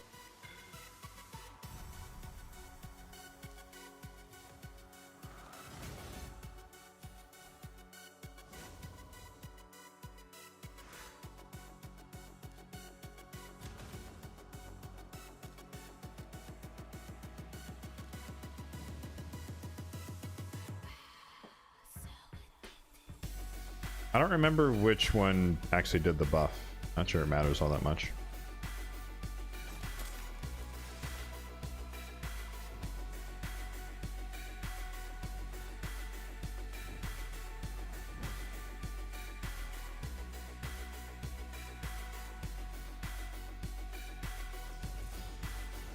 Oh, wrong one. I guess it was. I don't remember which one of them did it. Doesn't really matter all that much. Slow and steady wins the race.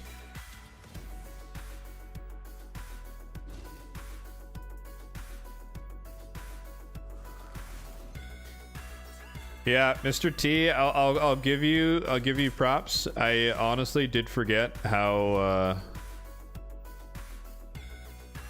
less challenging this is. It has been a very, very long time.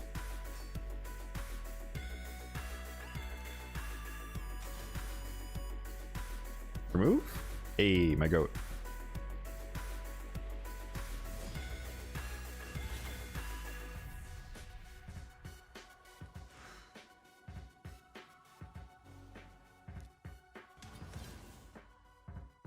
Makes a lot more sense how you were able to progress so far with the bare bones teams as well. But it's just such a different era. Like when I was doing this, you know, guess we gotta kill Raglan here. Oh wow! All right, Husk woke up. Jeez.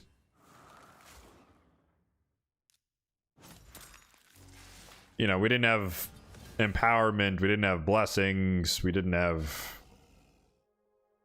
Doom Tower yet, you know.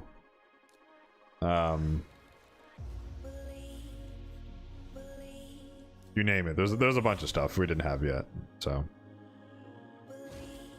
gotta be careful with the Baron. Alright, Reviver dead. Thank you for the turn meter. Increase attack. Now we just gotta deal with the anti-affinity matchups. Lufey actually kind of hurts a little bit, so let's try and provoke her. Or not.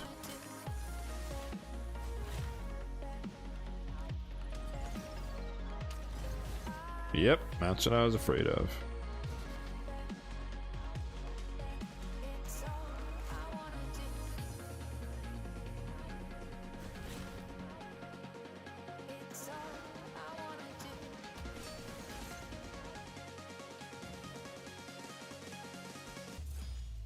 It's all I wanna do.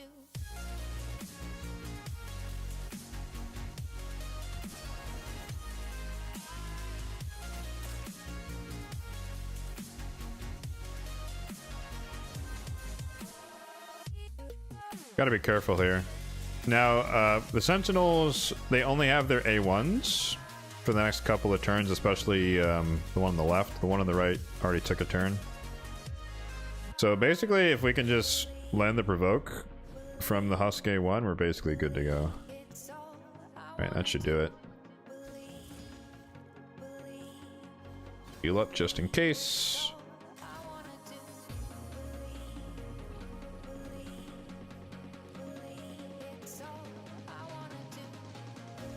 Cool.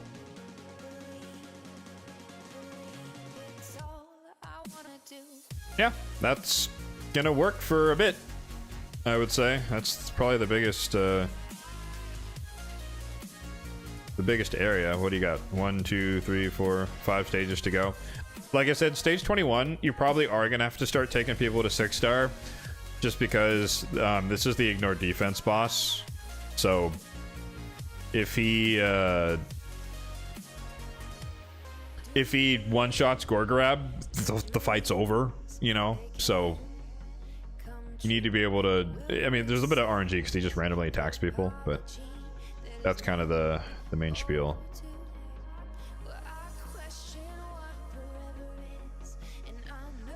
We might call it there. But, like, I think the premise is there. Like, you can still make it... You can still make do with the 5 stars. I think for Lizardmen, Roxham after the buff. Maybe not unbooked. Oh, maybe unbooked. My understanding is that after the buff, Roxham hits like an absolute unit, so he should be able to carry DPS wise. He probably already is carrying when he put the gear on him. And Demon Spawn is the one where, yeah, Magnar plus a Lord, you're basically good to go. Same thing, like you basically Gorgrab, you treat him like you treat Dur the Hunger like Gorgrab, 5-star, put some gear on him, keep him alive, heal the team, and with the block damage, I guess, every once in a while from this dude.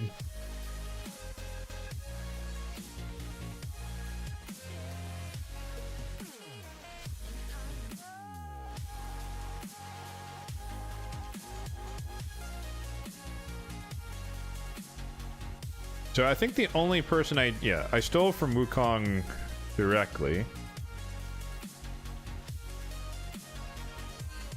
So that's a 1-to-1 swap for the gear, but everything else we just threw stuff on people. So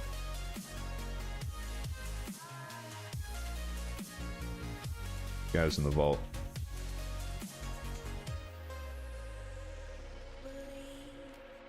But I think the point of this is not necessarily to do everything for him, it's to kind of show what needs to be done. And I think that was a good example of, even with the level 50s, it's just like you just put some brews into him, take him to 50, put some gear on him, doesn't have to be perfect, just needs to be functional. And at this point, I probably wouldn't worry about trying to get resistance. If they need accuracy, try to put accuracy in the build. But without this being the plus 80, like, and then plus them not being 6-starred, like you're missing the banner, you know, which is another 80. Even if it's 5-star, is like, it's just, you're missing 160 resistance in any build, which is basically a non-starter. So I think at that point you're just kind of going for speed. Speed is your main thing.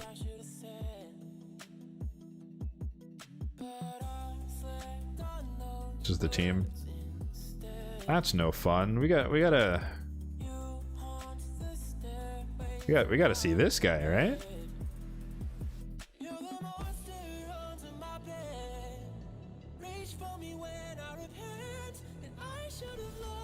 I mean, obviously this is an easy fight, but still. Bruh, Arn is gonna be so fun. I'd be maxing him out immediately, dude. Like, maybe not books, obviously, but whatever gear you've got that's good.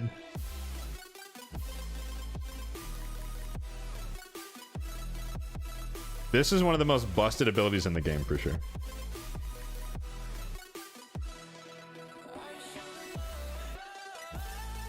When you want somebody to do your takeover, open every faction for it. Yeah, if you have the token for it, yeah.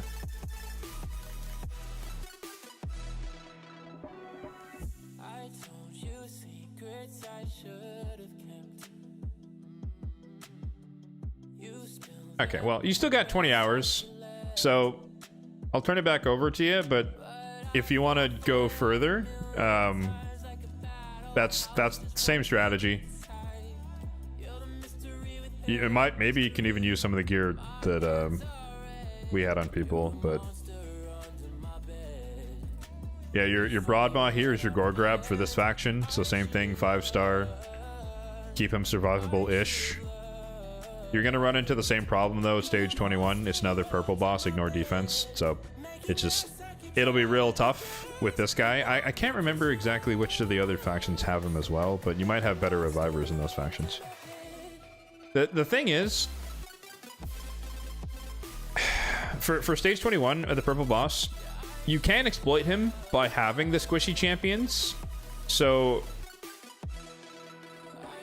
if you have a squishy champion, because his damage scales off enemy max HP, if you have a squishy champion and you have someone who can place a shield, he will always target the squishy champion, but their HP is so low that he won't hit that hard, and he won't even break the shield. So you can kind of cheese it around a little bit, but you need someone who places a shield in that faction, which may or may not happen. The shield set can work if the food champion is like naked, right? And they're super slow, but then you have to kill the boss in those 3 turns. So ideally it's with there's a team where you can just keep placing a shield on them, and they'll just be so slow they'll never outrun the shield.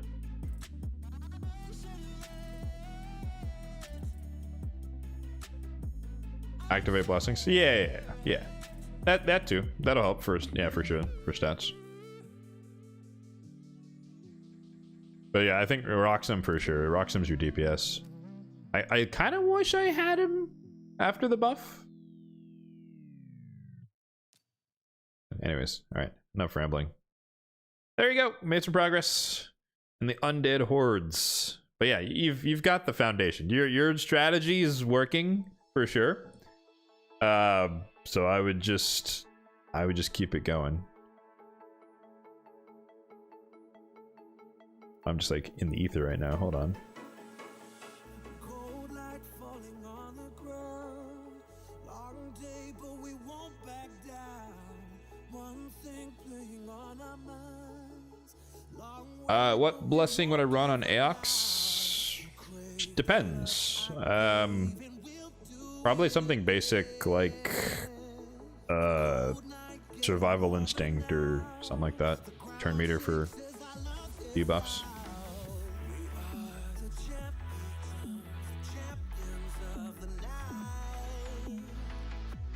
Cruelty? I don't know if he hits enough.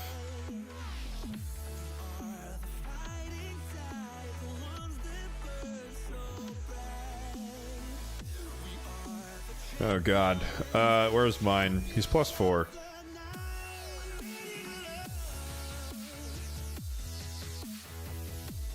Oh, yeah, okay. I'm running emergency heal because I run him in this Curse City build where he's in Toxic and Retaliation. He solos the Scarab King. But that's a very niche thing.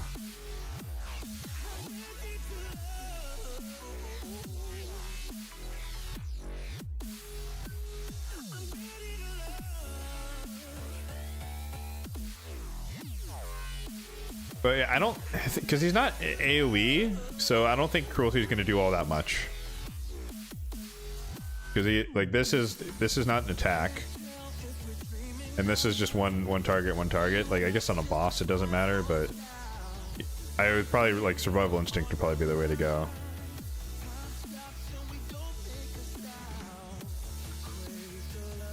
Or Miracle Heal. Or no, does that work? No, never mind. That's only for destroyed max XP. I wish the Miracle Heal worked the way that Nourish did. Whoa! 5 more gifted subs! Appreciate it, man. Thank you.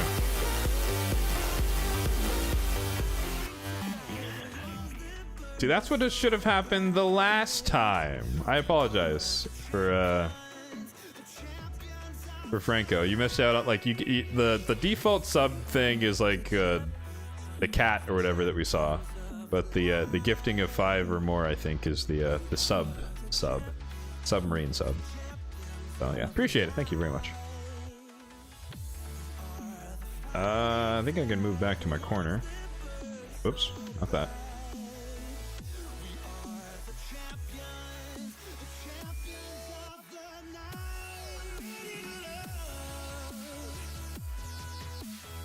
Yeah, like I said, you know, the gifted subs are appreciated. They're not required yet, air quotes.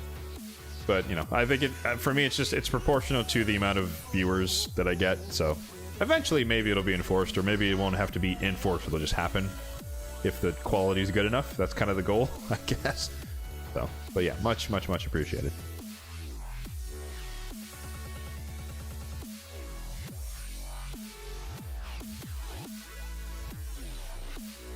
Oh, when you win next month. Okay, yeah. No, you know what? It's good. It's good to have faith.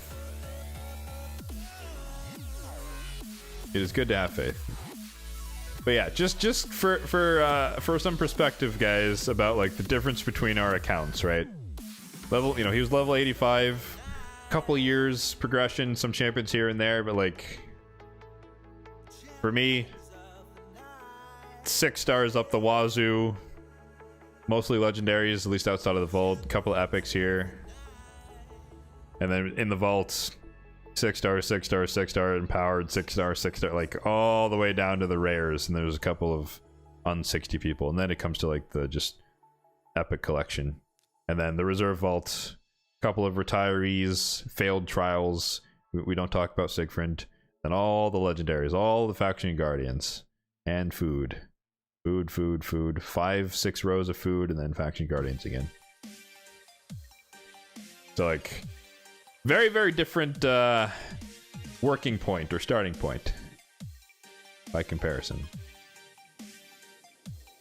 I don't know why the little target thing doesn't update when subs happen. I'm not really sure what's going on there, but it should be, the bar should be full. Oh, it's not. Alrighty, what do we got here? Any easy teams? Yes.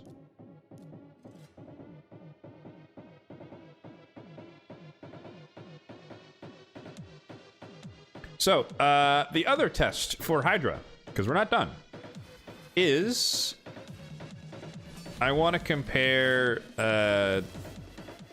well, there's a couple of things. I wanted to wait until I proved Mavara works before diving a little bit deeper.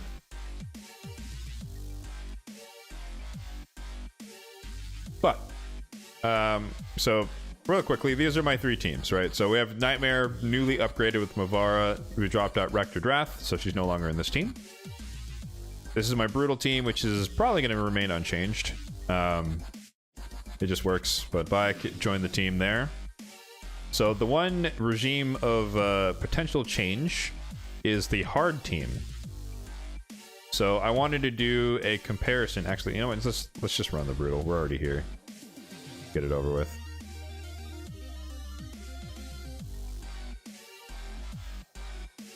That way I can skip out on the advanced quest for later. Although it might give me Chimera now, which I don't want to do tonight. Well. It should be like 400 something million. Yeah, 439.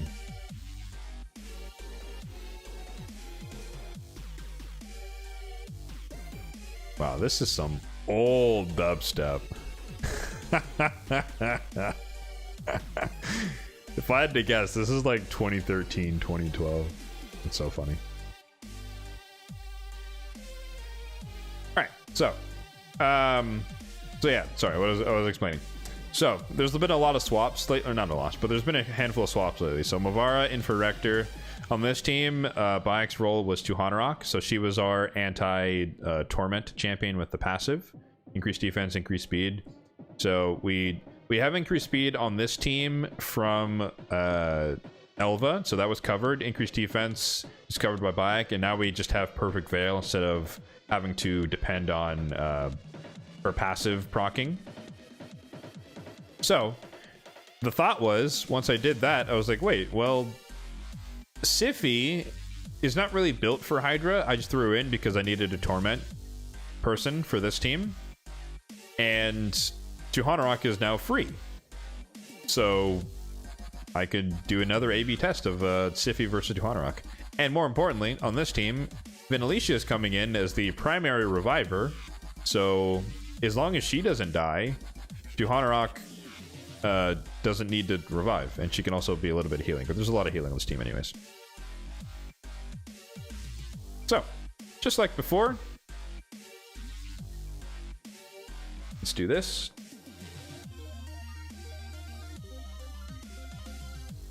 How would I build Siphi differently for Hydra?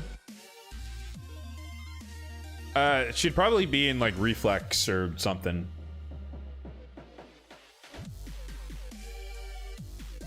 Maybe even like Protection Reflex.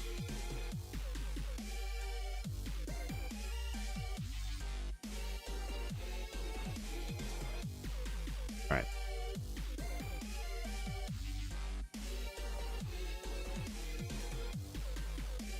As counterintuitive as it might seem, it is actually harder to deal damage on the lower stages because you kill the heads so fast and they respawn so fast that you spend most of your time hitting Serpent's Will.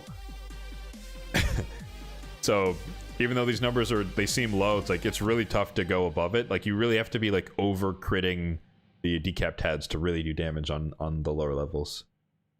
Which is why it's easier to do higher levels of damage on higher stages. Counterintuitive as that seems.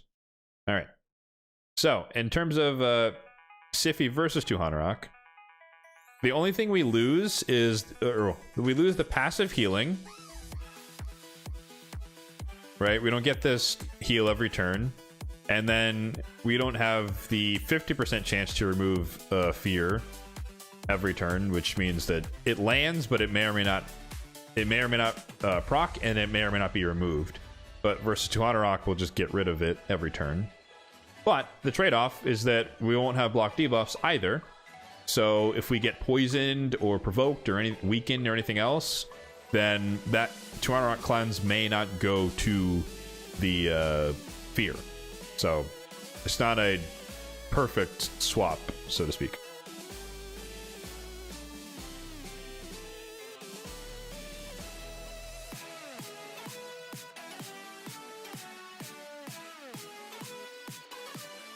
Right, no, this is wrong.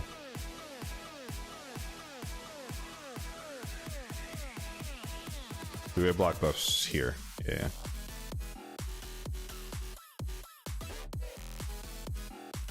Alright. Efficacy run. So basically highlighted what the the pitfalls of the comp are, but I just want to see, are we failing to escape the Torment, Head of Torment, because of the other debuffs on the team? Or is this such a low level of Hydra that we're just resisting everything? I doubt it, but we'll see.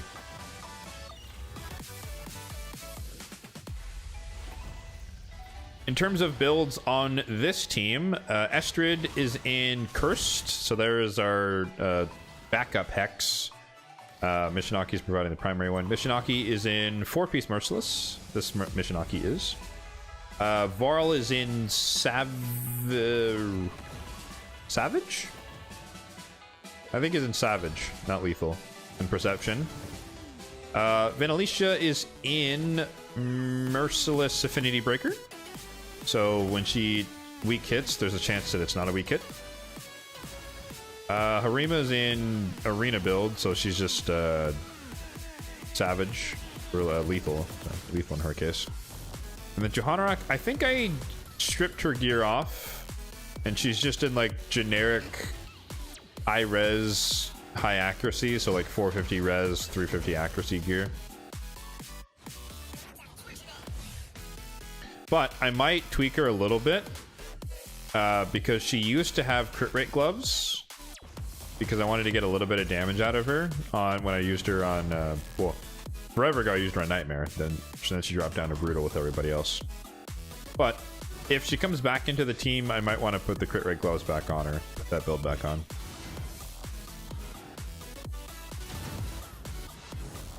Alright, so Fear is being purged. Head of Blight is a great test.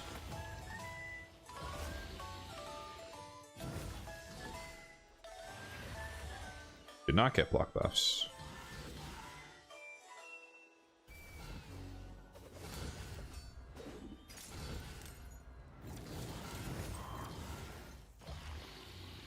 Okay, we didn't get block buffs, unfortunately.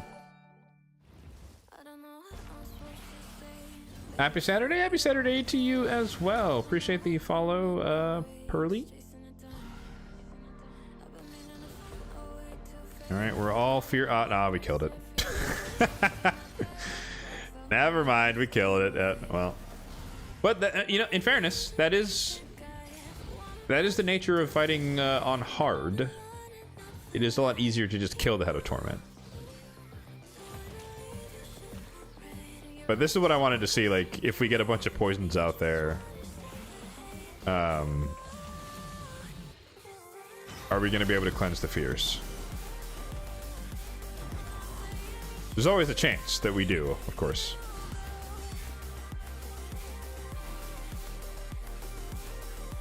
We also got unlucky here that the Poison Cloud went out there.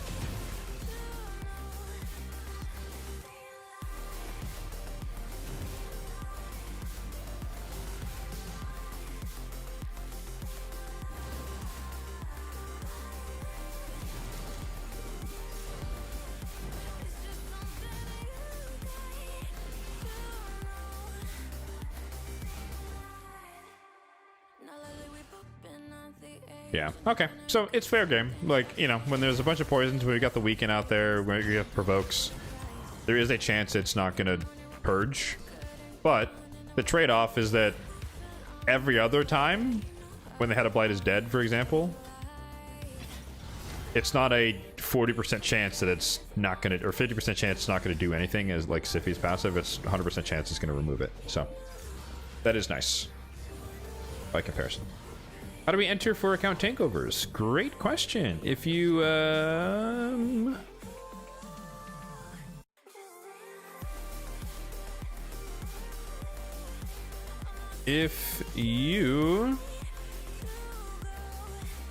the heck is it?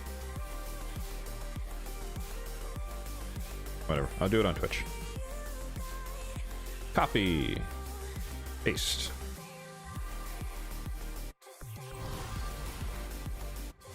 If you fill out that form at that link, you can enter in for the chance to win the May takeover, which is good ways away. Let's see. Last Saturday of May is the 30th. So there's a long time. You know, this is mainly just a bandwidth thing. I only have time, reasonably speaking, to stream once a week, at least at the moment. And most of the time, you know, I'm just playing the game. So, and there's usually stuff for me to do anyways, just focusing on my own account. And I hope that's valuable for people to watch. So for now, at least, the takeovers, it's just one out of every 4 streams, basically. At least that's the idea.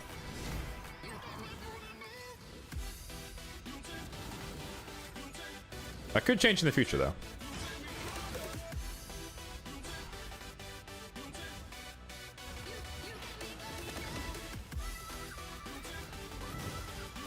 Okay, purged.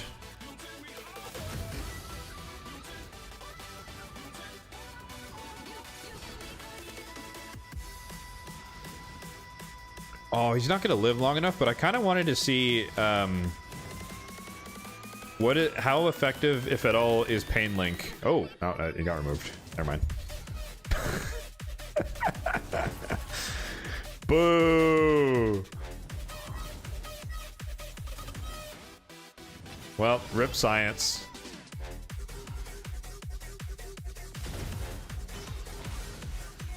It's not even worth finishing the thought. It's gone. Okay.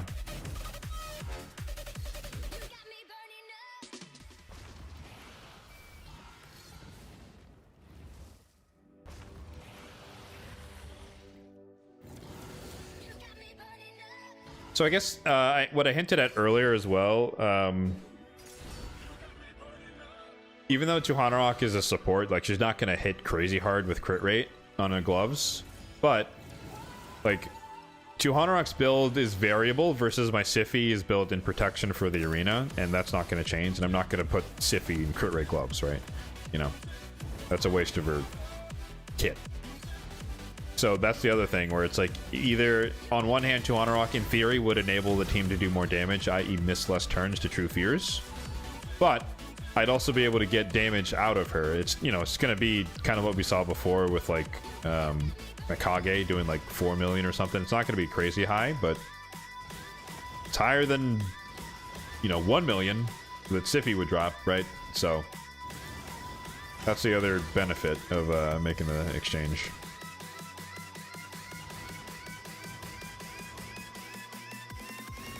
Oh, so close. Oh, okay, he did die. Okay, round 2. We got Pain Link out. We got the... whatever it's called. The Wrath buff. He's gonna slam us. It's obviously his decreased attack, but still, I want to see how much damage, if at all, does he do to himself when he hits us? Unless he dies. Oh, big cleanse right there. Moment of truth. Oh, no, we have a shield. No, it's not going to work. Wow, this run is anti-science.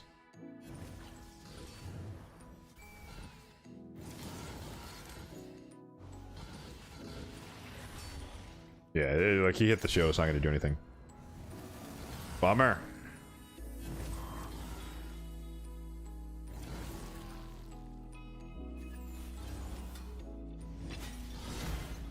Yeah, if anyone's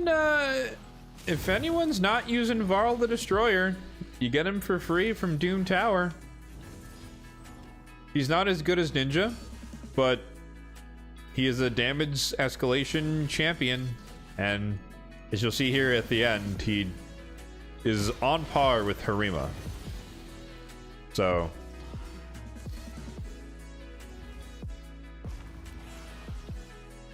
Christie is greater than Varl. Yes. Also, water is wet.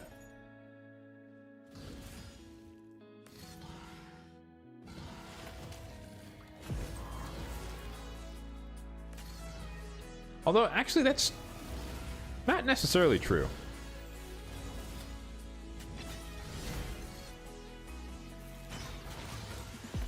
I heard that the other day, that it's a very, like, open question as far as, like, you know, it's a semantics question, right? But it's like, is water wet? The definition of wet is, like, to be coated with water. Is water coated with water?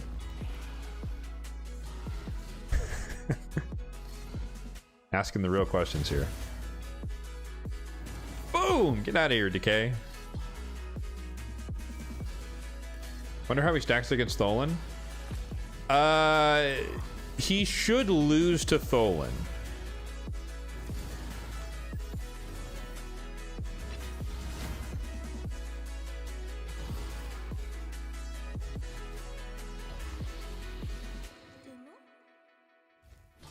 And the reason I think he should lose to Tholen is because Tholen, the weekend is on the A1, on an AoE on the A1. And then I think he also gets, like, random extra turns in there.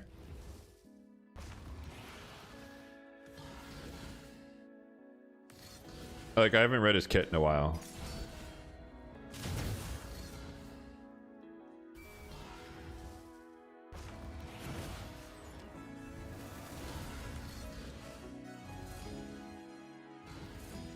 Technically, no. From a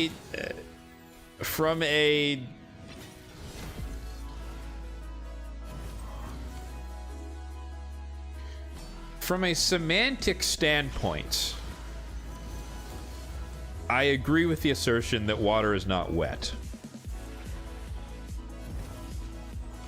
But from a practical standpoint, it sounds like that should be true.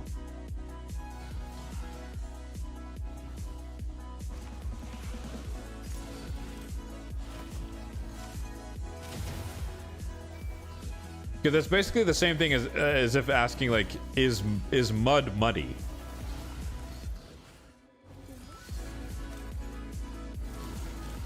Like, well, no, right? Because the presence of mud is what makes something else muddy, but it doesn't make the mud itself muddy. Like, it semantically, it makes sense.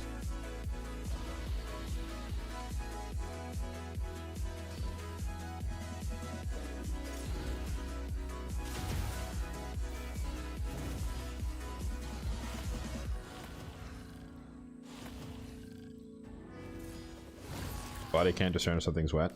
Oh, I mean, dude, there's the brain, the human brain is a ridiculous feature of our existence, for sure.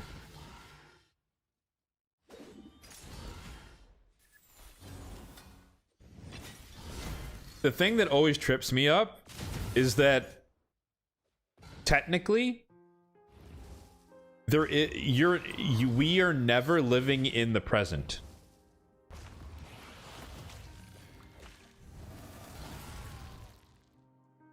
Because it takes a finite amount of time for any of our senses to operate.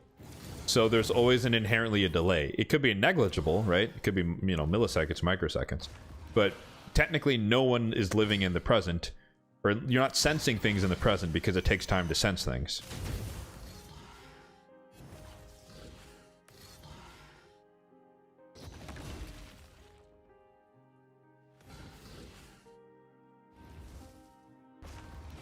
Which is, to me, that's just like just trippy to think about.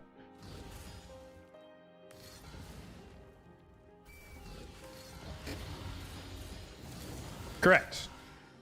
Yeah, exactly. We exist in the present and we perceive the past as the present. That is exactly what it is going on, for sure. But we cannot perceive the present. That's not possible with our sensory systems. Because it is not infinitely fast in terms of our processing power.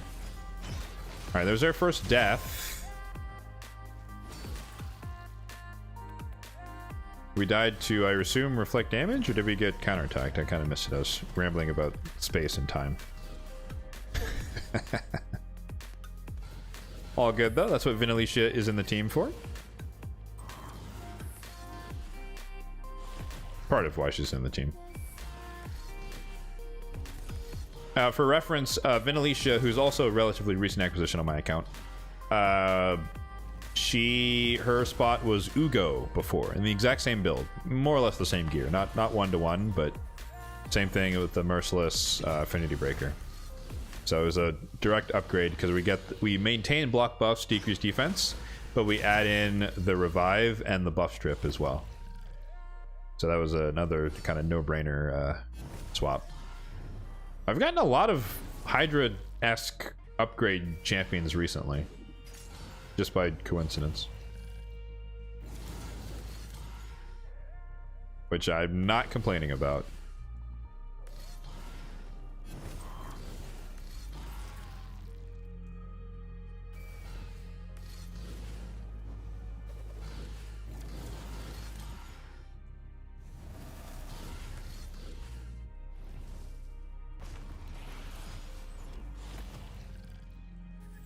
Not to get too sci-fi, but one of the things I do wonder about, because I know a lot of people, generally speaking, are curious about, you know, alien life forms and whatnot. Oof. All right, Varl, I see you. just take out the entire team. But I do think that there are other worlds with life on them. But I think the problem with locating them, it's not a matter of distance, or not just a matter of distance. I think it's a matter of time. And so, like, you know, to get like Interstellar for a second, it's like time dilation and all that type of stuff, where like by the time the light from a civilization that we could see arrives at the Earth, humans would have died off on the Earth, and vice versa. Like that's my,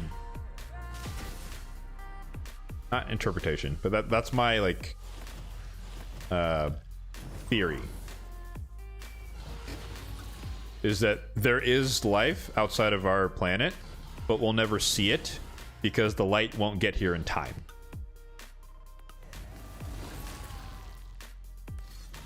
Because I'm talking on like a, you know, the cosmological scale, which is like millions of years, right? I don't think the human race will survive for 10 million years or something, right? Either we destroy the planet or the planet will destroy us. So that's why I personally don't think that we'll ever see existence of life on a different era, or a different planet, just because it takes a long time for life to develop. And by the time it does, the light from there won't reach us before we don't exist anymore to detect it, and vice versa. And I think, you know, Mars is kind of a good example of that. It may not be true, because we haven't proven it. But, like, if there was life existing on Mars, it's like, even though that's right next door, we can't see anything because whatever may have existed is gone. And it became the dry, desolate planet that we know it as today. So that's what I expect. Just imagine, you know, Mars, but now it's also a million light years away. You know, we'd never see what it looked like before. I guess if it was far enough, we would see like how it was before. Maybe, if the light has reached us by now.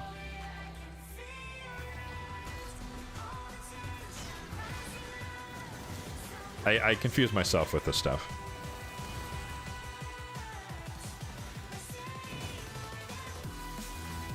Oh, you're way ahead of me, man. I don't even know what quantum entanglement means. I've heard the term.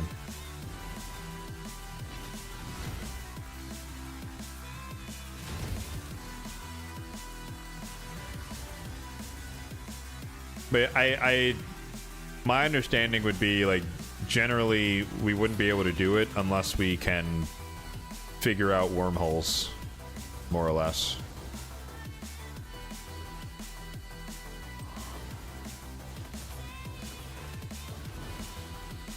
Because just as thing, you know, with current iteration of technology, there is no feasible way for us to explore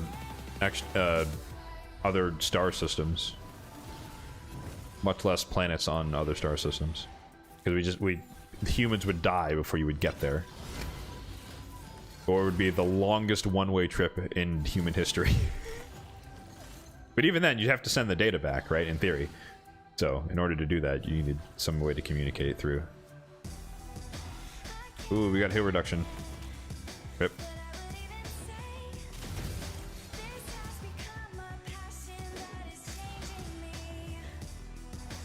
So, I do have Vinalicia's set to prioritize her A2 when it's off cooldown. So, she's not going to instantly revive. She should revive on the next turn. But I did that just because of Sify being on the squad, and I wanted Sify to be the primary revive because she revived with the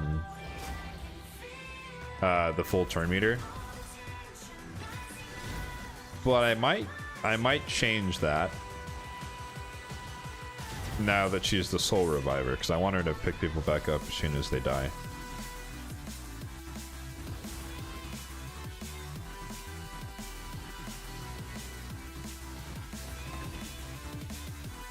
Oh, the other benefit of Johanna, we just saw it there. You know, I don't depend on it, but her A2 is a debuff spread. So every once in a while, like she just did right there, she spread HP burn around. And so we're countering the head of Blight. He also has block buffs on, so it didn't matter one way or the other. But still noteworthy that is, in addition, above and beyond what Sify can do, is being able to kind of have some clutch-ish moments like that. But obviously, Vinalicia's job is primarily to do cover block buffs for us. So, Johanna A2 is just kind of icing on the cake.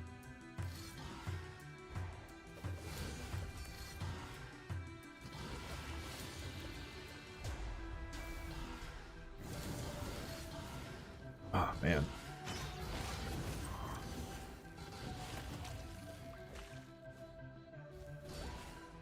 I've actually been having a problem with my my shoulder, left shoulder recently.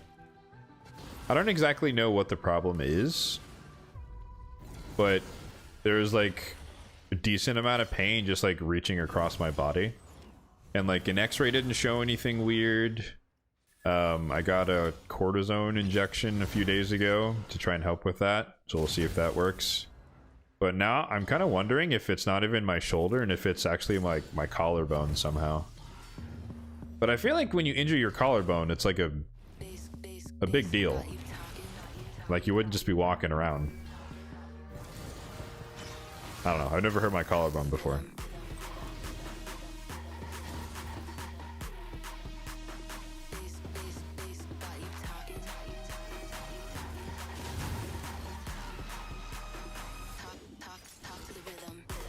I seen a chiropractor? No, chiropractor's for your back. I went to a shoulder physical, not the shoulder doctor, ortho.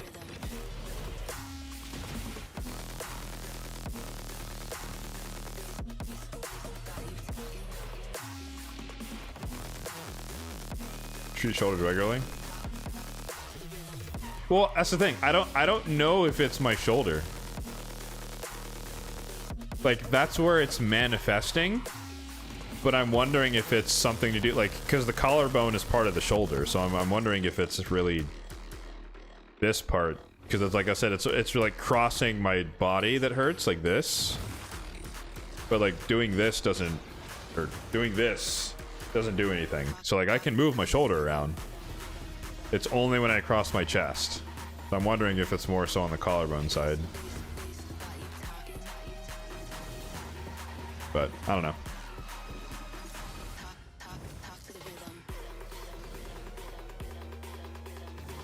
Because my theory is that one of my falls when I was snowboarding, one of my many falls when I was snowboarding this season, maybe I just landed on my shoulder. And I did something.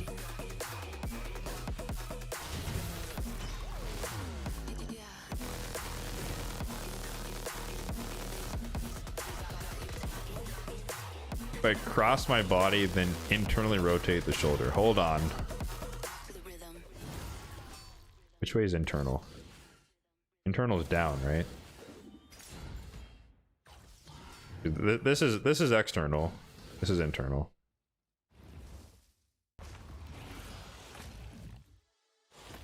So if I go here and then rotate it, wait, how do you rotate it down if it's in the middle?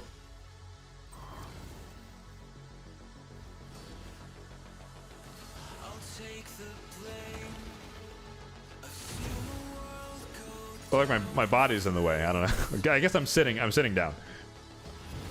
I mean, I feel it, but it's the same area where like it hurts because I'm crossing the chest. It doesn't hurt more because I'm twisting the shoulder. Oh no, poison cloud. Oh, it's gone. False alarm, boys. False alarm. That's funny. He got his ability off with like 1 HP. Oop, we're all down.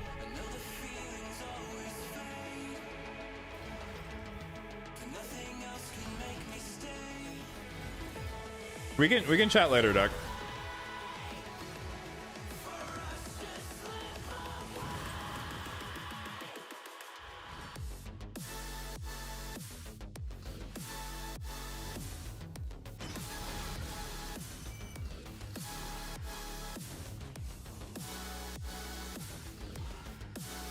I do want to sort it out though, like sooner rather than later.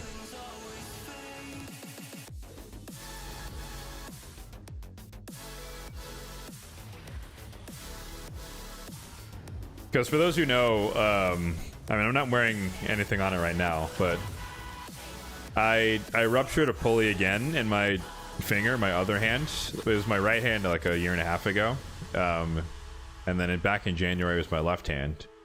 And we're about 3 months out from that one, so like I'm back to climbing and using it on like low level stuff and kind of building up the strength, building up the tolerance again. But my point is, like, I'm like on the edge of trying to get back to my peak of climbing. For those who don't know, I do indoor boulder. And it's like right as I'm about to cross the threshold there, it's like, and my shoulder. It's like, no! So close. So that's why I'm like, I want to know what's wrong and I want to sort it out as soon as possible, because I'm like, I was so close to getting back to, you know, peak performance. But to be what it be.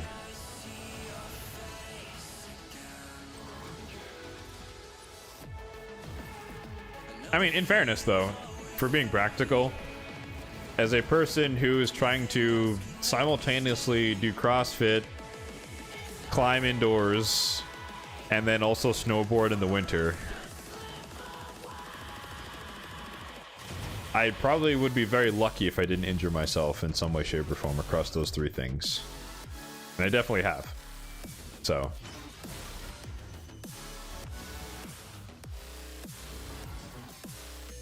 Could just be part of the deal.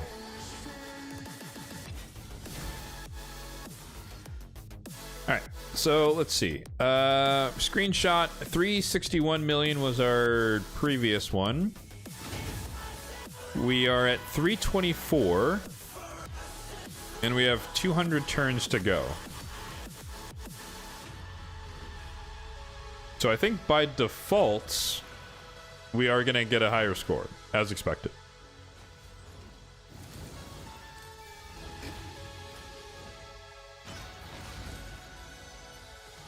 So that's good.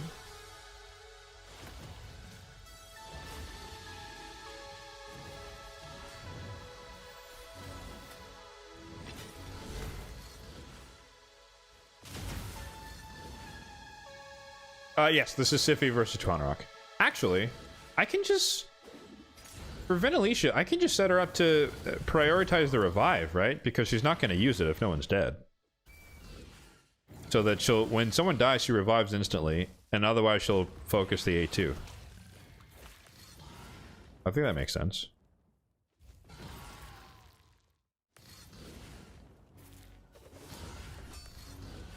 Yeah, this is Sify versus Tuanarok, and technically this is still support Tuanarok. Like, I changed her blessing to faultless defense for like Curse City, you know, Fire Knight type stuff. And because I was like, well, I probably don't need her to do damage in those fights. I just need her to, you know, be fast. But if I'm repurposing her once again for Hydra, then it makes sense to put crit rate gloves back on. I'm not going to change her blessing back to Lightning Cage though, because for this difficulty it doesn't really matter. We have 2 buff drippers and then block buffs, so I'm not really worried about ahead of Mischief doing anything really.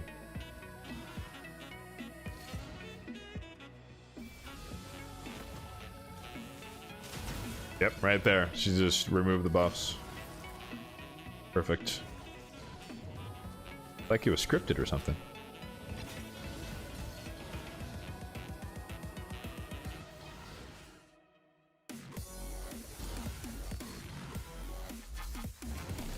So again, there obviously is a lot of variance when it comes to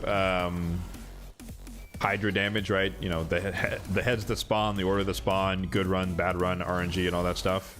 So it's not perfectly definitive that we did more damage because we exchanged the champions. But in theory, more often than not, we are purging the fears, which means we're not missing turns, which then equates to more damage overall. And then there's some situations where there's a bunch of debuffs out there and the fear is not the only one, therefore it doesn't get cleansed, therefore we might still miss a turn here or there. But just watching it, which again is the goal of these efficacy runs, just to kind of see in case I have an idea of what should work, but sometimes there's things I don't expect that happen. But it looks like most of the time we don't have that multiple debuff problem, and or we just kill the heads quickly enough that it doesn't matter. Which is a consideration for hard and brutal. For Nightmare, it can be a bit more tricky to try and reliably get rid of all of the other debuffs.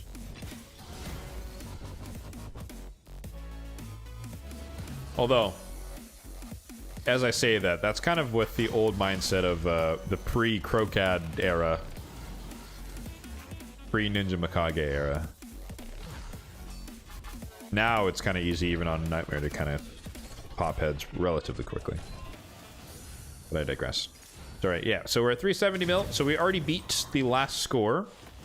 So we have 100 turns to just go ham and get a PR, I guess. And then we'll rebuild 200 rock with crit rate again. I think I left her defense percent chest on.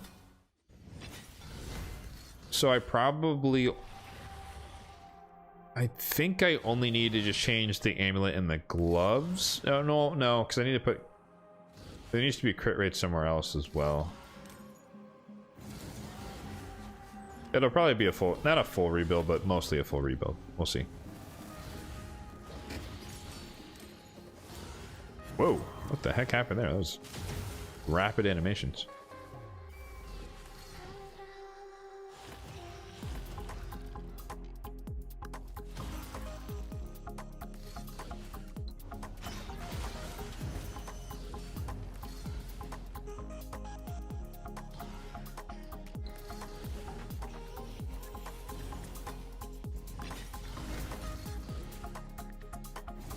Man, poor Duchess. She keeps, with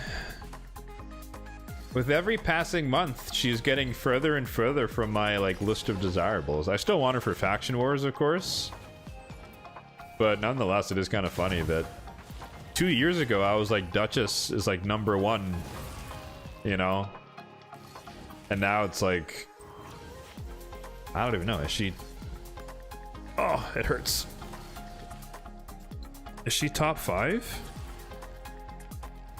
1, 2, 3, 4, 5. She's not. She's number 6 on my list. She's officially out of the top 5.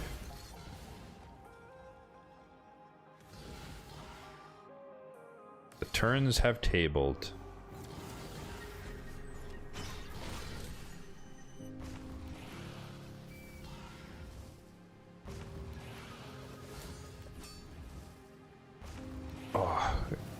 Who's my top 5?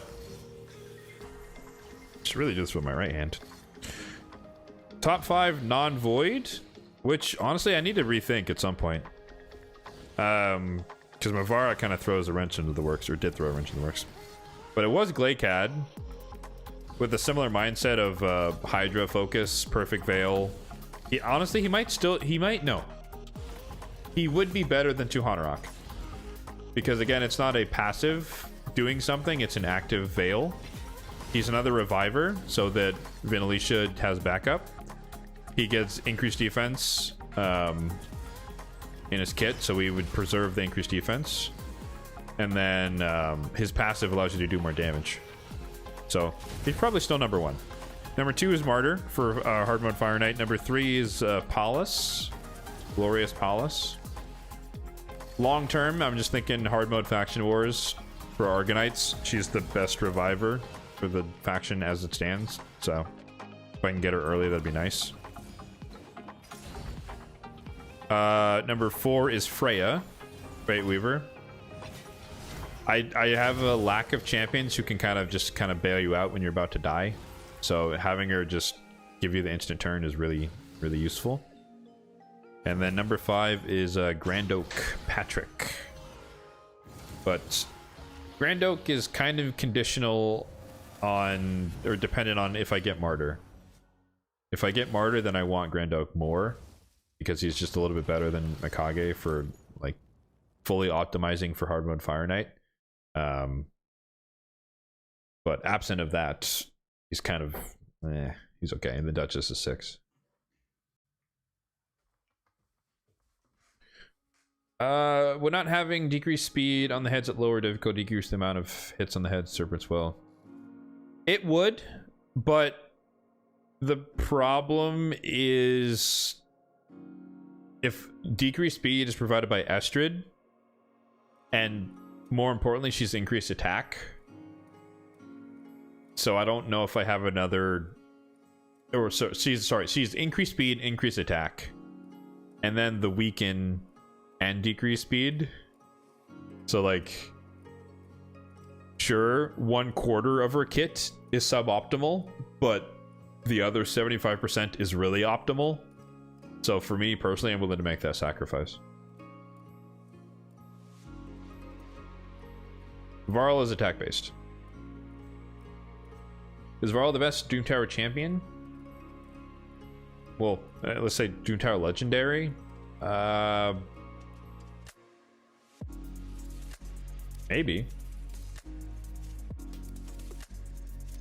Long term? Is there someone obvious I'm missing?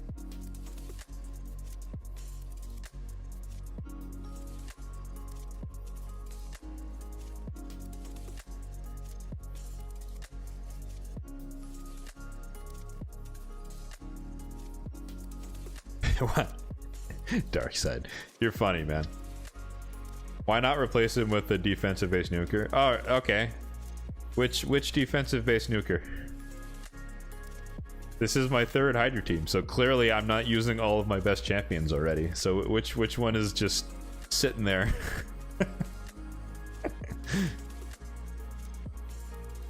No, I understand your point, but like there is no other one. Harima and Mishinaki are defense based. Yes, correct.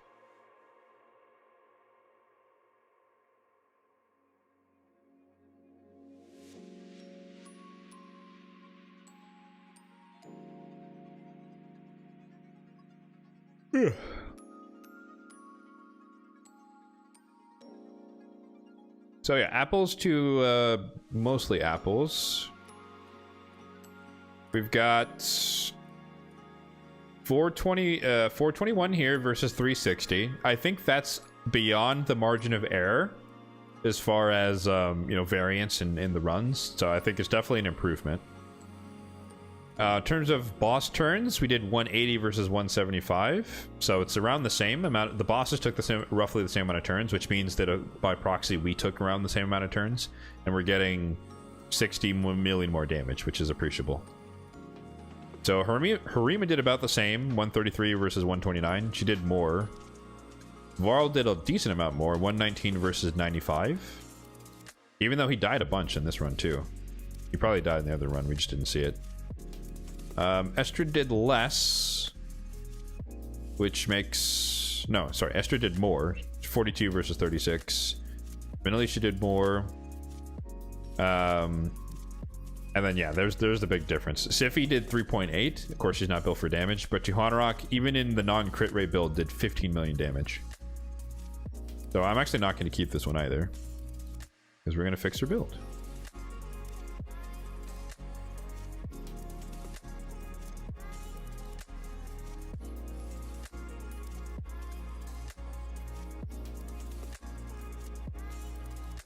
You're thinking? No, I'll think for you, Darkside. There is no other option. So like, Marius is being used. Leo is not good. Wixwell is not really damage, right? Stultus isn't good for Hydra. Newt is terrible, in my opinion, for Hydra. Mishinaki's already in the team. And then Bayek is on team 2. He's on Brutal with Marius. Like, there's not anyone else. I mean, we could throw in the Master Vault just for people that have gear on. Like, Soulless. Maybe. I think I actually tried him out once, and it was rather disappointing. Like, his kit reads well, but I think he just didn't really do all that much. Although, not in this build. This was a speed build for Faction Force. I forgot I changed his gear.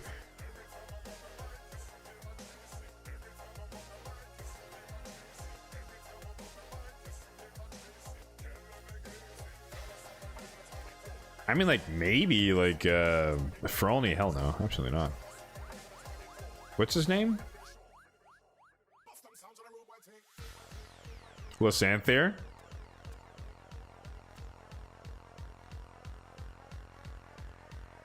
No, that's decreased speed. Never mind.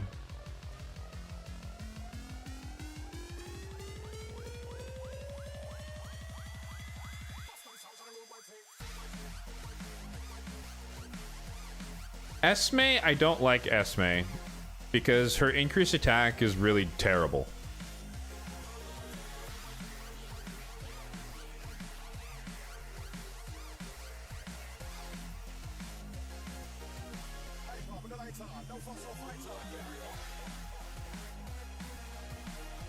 So, like, again, it's like, what are you giving up to get that potential increase, right?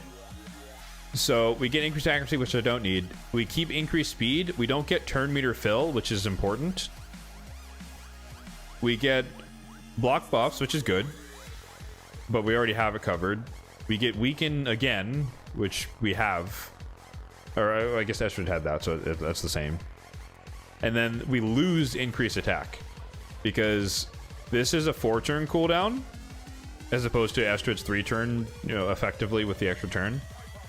So she becomes a 4-4-1 champion, as I call it. So, like, if you prioritize this, or for anyone who doesn't know how that works, even though she is like 4-turn, 3-turn, 1-turn, because of how the abilities work, if you start with this ability, you'll get back to it in 4 turns. But in 3 turns, you'll have this ability back, but you'll use this one first. So these effectively become both on 4-turn cooldowns, even though this is a 3-turn cooldown. So she's not going to cycle as quickly, and then she'll take 2 turns of A1s, I guess, and place increased attack, but it only lasts for 1 turn. So it falls off very quickly. Versus Estrid's 3-turn duration on the increased attack. So it's like, I lose my turn meter increase just so I can not have decreased speed and also kind of lose my increased attack. Which doesn't feel like a good trade to me. I could be wrong, but it feels like a loss. Also, you know, it's Hydra. I put most of my efforts into Nightmare Brutal. The hard team is just kind of the leftovers, so to speak. Not that they're bad champions, but it's whatever's left.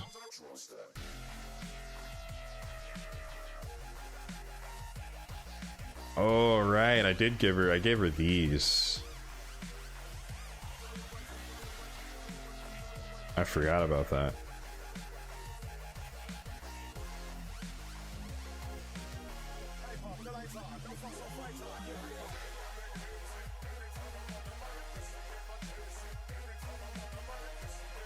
This is a very old track as well. I was gonna say, this sounds like Muzzy. It is Muzzy. Alright, so this is her old amulet. Stone skin for the 2-piece, so that is the same. Actually, do I... No, I don't have it saved. I'm gonna say, maybe luckily I saved it, the old one from before, but I did not. I think she had speed crit rate with like speed res. I think it was perception. Yeah, there's these.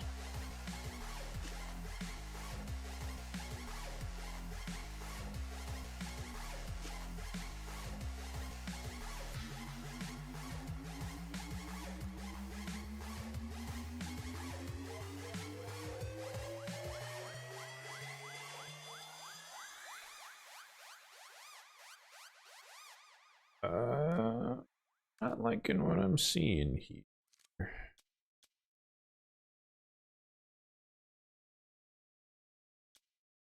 I need like a tiny bit of crit rate, but not a ton. That would be perfect, but I'm not stealing that one.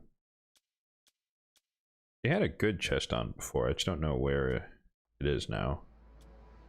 These are 5-star.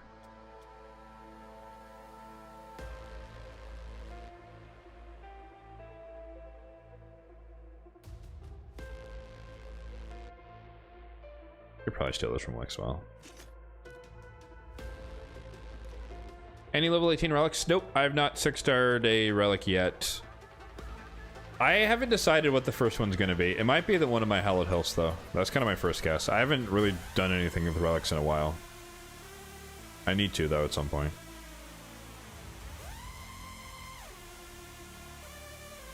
Alright, where are we at? So, resistance is a bit high. Accuracy is on target.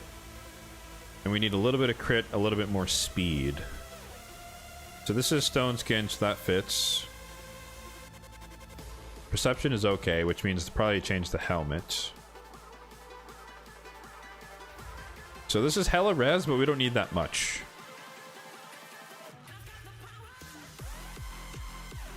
So without the helmet, this is Stonebank for sure. Yep. I know my artists by ear. Okay, so we don't need a tiny bit of resistance. We might not even need any. Yeah, we don't need any resistance at all. If I get it in like protection or some set that gives it some one of those supersets.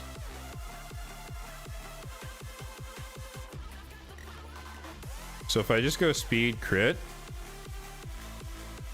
and then we look for protection.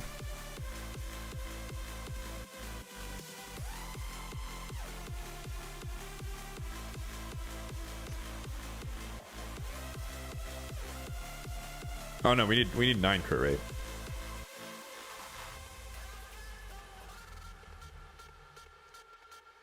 Three-piece stone skin. No, it's defense. It doesn't help. Supersonic. I want the inverse of this. I want double speed crit. At least.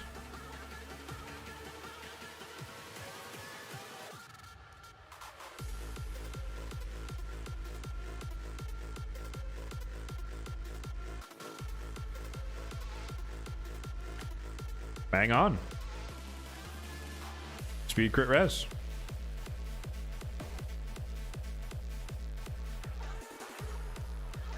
Sure. Let's not overthink it.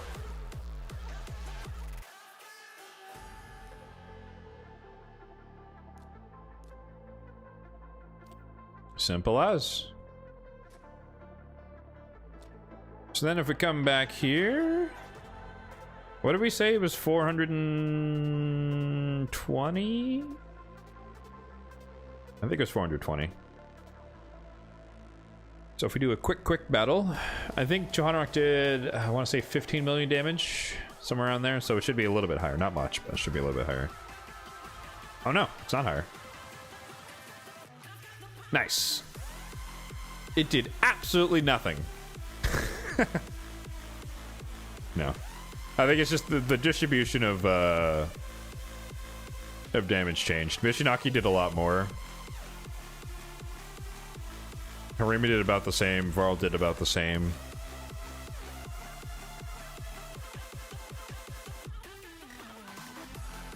Alright, she only attacks once, right? Out of every 3 turns. So every third attack was doing slightly more damage than before. And so when you aggregate that over a run where she has less A1s in general, for whatever reason, this is what's going to happen. So that's fine. There's no downside because she's not going to die in this build, so we'll keep it. So there you go. 400 million. Slight increase in our damage for hard. So wins across the board, I think. Well, I guess we didn't change. We didn't change brutal, but we added what, 100-ish million to Nightmare pre-masteries, so that should give us a little bit more. And then we added what's about 50 million, let's call it, round down on hard. Not bad. So now we are just gonna go find our 6-star resistance protection banner for Siffy, right? Right?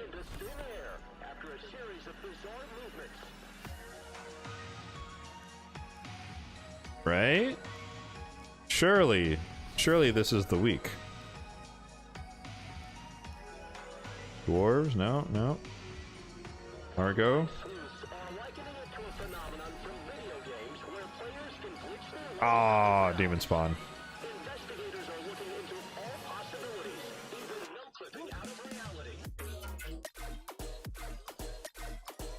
Damage.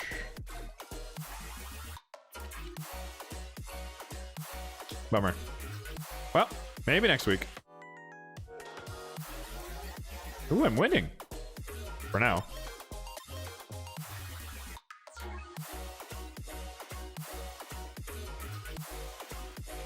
Cool. Oh, he is Vincenzo. I always have to put NDA in perspective because he has a Slayer builds. Which, like, enemy max HP plus Slayer is just, like, way, way higher damage. Like, if I had a Slayer build on both of these two, I would probably be matching him. That Thor, though, is kind of doing craziness.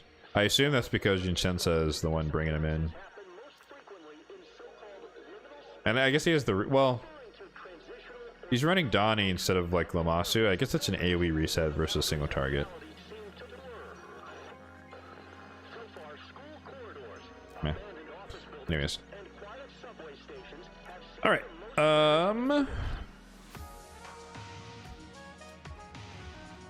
1 hour before that resets. We're not going to be here for that long. But we do have a classic arena tournament going on, so I do want to burn through it. Experts believe that the unique properties of these overlooked locations may hold the key to understanding the phenomenon, acting as gateways that disrupt... Oh, I guess since we mentioned it earlier, I might as well, like, talk about, for Void Affinity Champions, my wish list, my top 3. It's been unchanged for a while, because I haven't pulled them, obviously. But it's, Queen of Hearts, Marichka, and Sulfurion.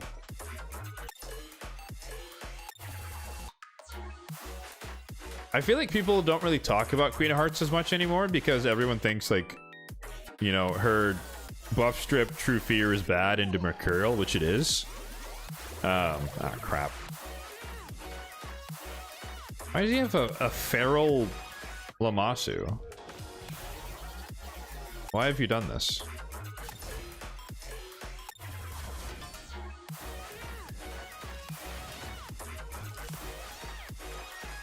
But I think Queen of Hearts in the Mercurial meta, like, the prowess that she has is the ally attack.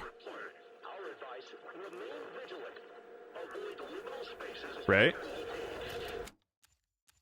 Because it's an AoE attack, so you hit everyone once, and if they don't have Mercurial, you put decreased defense. If they do have Mercurial, you break 1 stack, and then it's just an ally attack, so you're bringing in whoever else is on the team. So, like, she still cuts in on the team with a bunch of buffs, and then she can help you break the stacks with the ally attack. I think she's still good in the current meta. I just don't see her talked about that much.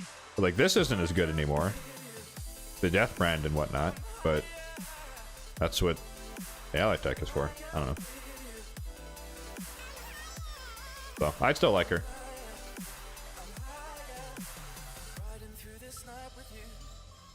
I think I kind of go between them, like Queen of Hearts versus Marichka. Oops. Like, who would I want more? I think I'm still settled on Queen of Hearts first, but I would still want Marichka as well. Even though, like, Marichka, I'd say, like, my desire for her went down just because Mercurial put an end a little bit to, like, the Nell, not an end, but, you know, it lessened the popularity of the Nell comps, Calvalax and all that stuff, but that you still see them every once in a while. But she's still good with the A1.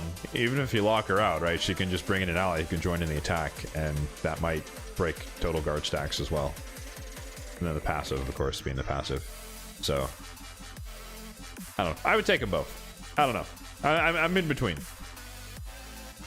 But unfortunately, the distant third is Sulfurion. I'd still like him, but, you know, Burning Stone Skin is not as useful just because a lot of people are switching supports, at least, to Mercurial.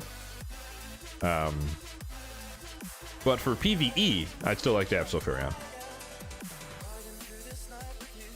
I think he's unmatched in terms of HP burn explosion. I think that's a true statement.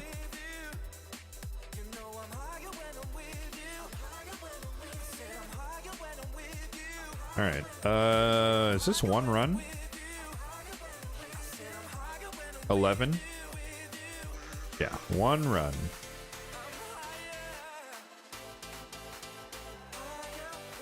And then we can champion train. Hooray! Geralt has Queen of Hearts, got her in a blender comp. Yeah, I mean, I haven't seen a blender comp in a long time, but makes sense. Arguably the best champion for a blender comp.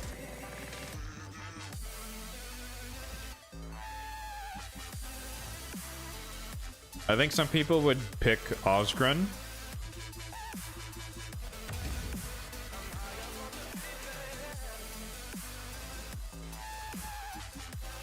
And I don't know. I guess it depends on the team comp, whether or not the shatter buff really matters or helps.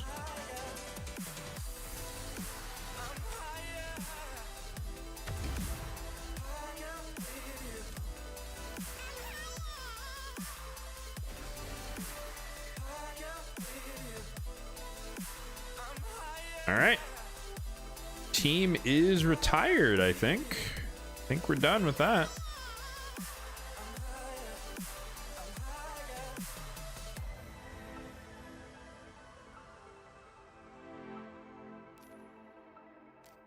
I'll probably explain it, you know, more tomorrow in the video.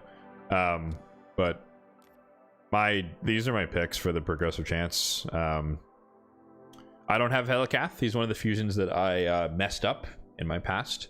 So I would be keen to get him just because. Probably build him in like as much protection as possible for damage. Just have some fun with that. But yeah, we'll see. I doubt it. It's a 5% chance if I get a... Well, I most likely will get a Legendary because I'm in Mercy. But it's a 5% chance that it would be him. So not really getting my hopes up. But you never know. Could happen. Yeah, I think I've hit my target, or I'm on track to hit my target, I should say. Because I'm just going for the 400 Titan event points, as I talked about in my video on this hero's path. And I think the default cost was 12 sacreds. And I said I wanted to get that down to like 10. So, which would be 9,000 points, i.e., you know, 4,500, 2 sacreds worth. This would be 10 afterward.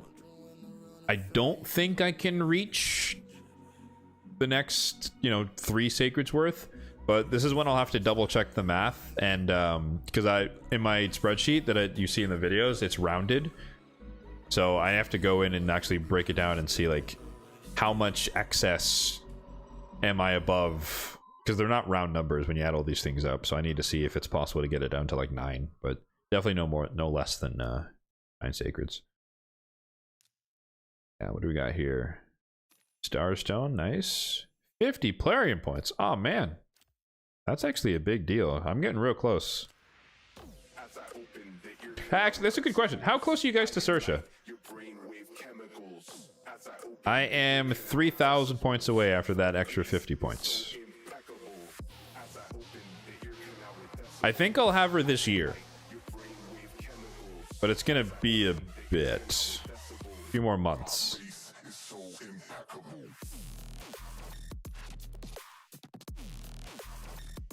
Let's run some campaign real quick, and then we'll call it a day.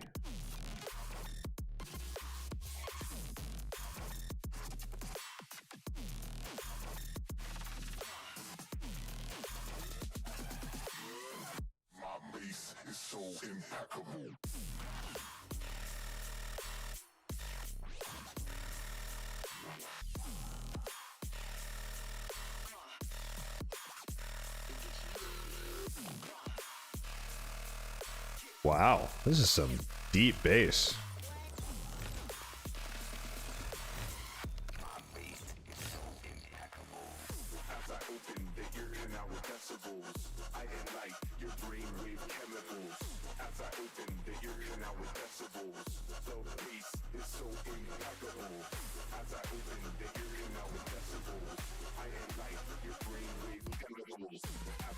Honestly, sometimes I do impress myself in the end of like how I'm able to just like turn off my brain when it comes to champion training. Like, I understand when people say like they hate it, and like it makes sense, but like for me, like, it's just, I can just do it. The only time where I was sick of champion training was when I was chasing the Estrid 5-star soul in that hero's path, maybe like 2 years ago, a year and a half ago. That one was just, oh my god. Like, because it wasn't even a shard event. Like, it was like dungeon divers and champion training or something like that, back when they used to, you know, make them not shard related all the time. And it was just like, just grinding 4 days straight. I think I needed like 100 or maybe like 80,000 points or something ridiculous. And that was just like, ugh. That was exhausting.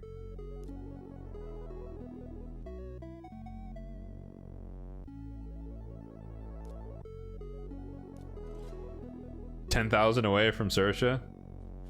Well, I mean, yeah, you probably started playing later. I mean, this is like I was around long before she existed, so I've been earning my 6 or 10 or whatever it is a day for 2 years, I guess. And then anytime they offer it up for, or they just give them out in events and tournaments, stuff like that. Like this Titan event, I guess, is a good example. Well, maybe some Heroes Paths have had a couple of points here and there as well.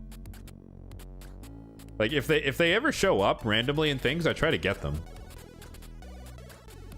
Just to make it, sooner.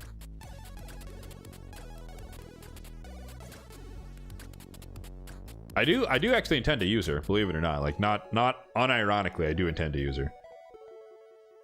Like, she's not amazing, but I think she's uniquely suited for, Nether Spider. But it is a shame that a champion that takes, like, 4 years of daily login to get, if you're free to play, is relegated to a Doom Tower boss that hopefully you've sorted out for those 4 years. You know, it's like that's not what you want to see. It's like the Doom Tower problem. It's like, is Basatha good? It's like, yeah, but not after 2 years. Like, the AoE stun, it's like, I hope you have an AoE stun solution by the time you reach 2 years on your account. You know, or however long. 1.5 years. But the thing is, though, like, even a little bit of spending goes a long way with that, with getting those points. So, like, for me, like, I'm like pure free to play, and it's been probably 3 years or so since the system has existed, and I'm still barely there. Like, I'm still months away. Like, 3,000 points is not like, oh, next week. It's like, no, that's 4, 5, 6 months before I'll get 3,000 points. Like, it just feels like it's forever away. Oh, we're starting the next one.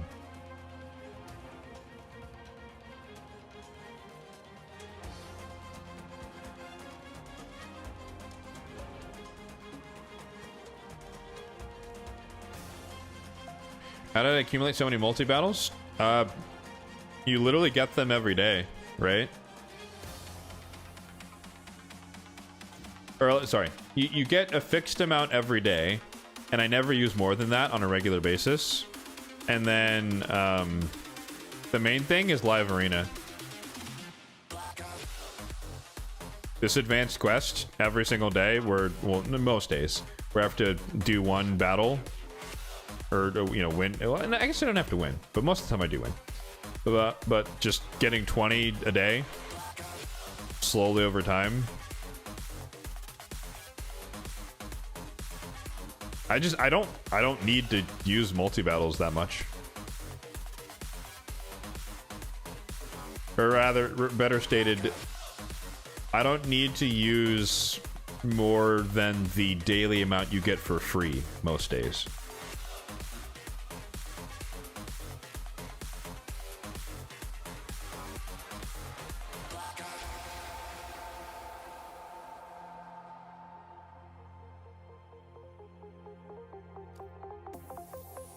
It's like, you know, maybe a couple weeks ago, Oh no, it was during CVC, I think. I bought I spent like 300 gems or maybe 400 gems, just threw it into energy and just ran Sand Devil, you know, and like that was a bunch of multi battles on that one day. But that's like, you know, once every 2 months when we have a break to do something like that. And so like it's just very rare that I'm, you know, using 50, 100 multi battles. Like I never do that. I don't have the energy.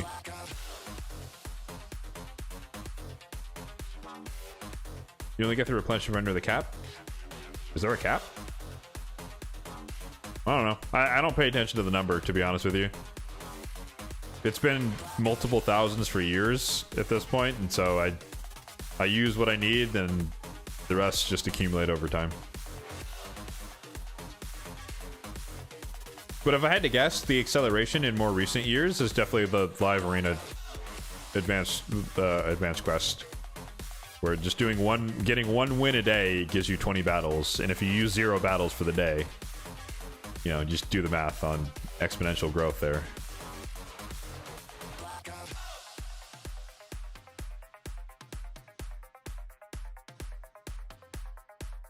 Your cap is 50 if you use 15. 35 becomes 50 the next day. Oh, interesting. Yeah, I haven't been that low in a long time. Long time.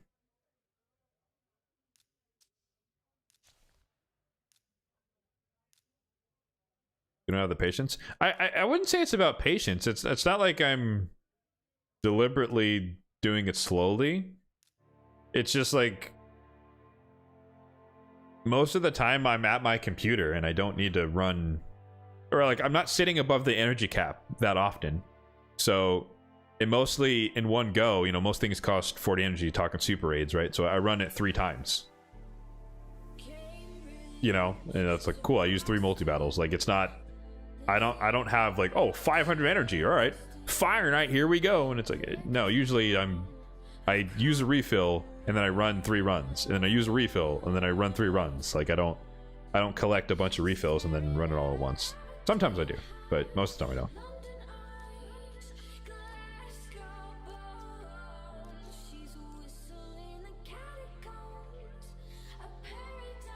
I think it depends just how actively I'm playing at the moment.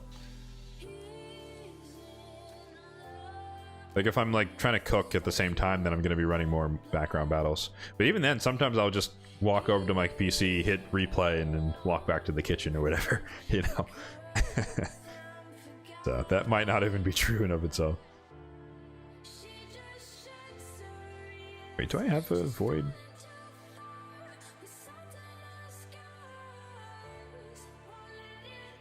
Oh, I don't. Whoops.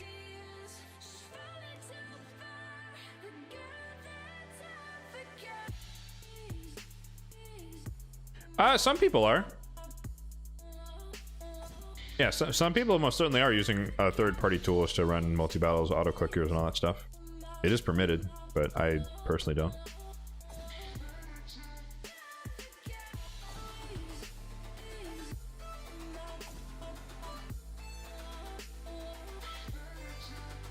Gonna get both 5-star souls at the same time. Good luck, man. Yeah, the Mavara soul for me, just it doesn't matter. Like you saw the main appeal of what she will do for me, right? Hydra team, she's not dying, you know. She has 500 resistance already. Like she doesn't need extra 75. Like it's not gonna make a difference. She doesn't need more defense, HP, any of that stuff. She's not dying. And then I mentioned it earlier, but like in Faction Wars, Dark Elves, I guess I can't open it, but I only need 3 stars now, and I think it's one stage 14. I didn't do it fast enough. Stage 21, I didn't do it fast enough, and then I think it's like the don't, or no, it's not the don't crit stage. I think it's the maybe it's like stay above 75% HP or something. One of the trials. But anyways, there's 3 different stages, 3 different trials that I didn't do, and it's not something that she can help with because she's a support. So like I need more firepower to do the stage 14, 21 faster. but having her be 5-starred again doesn't really help me in that goal. So, like, that's the way I think about it. It's like, I'll go for it. I have the shards, I have the resources, but like, does it do anything for me? Like, well, no. It'd be nice to have, of course. I'll take it, but it's not worth 8 extra, or not even 8, like 15 extra sacreds for a blessing I don't need.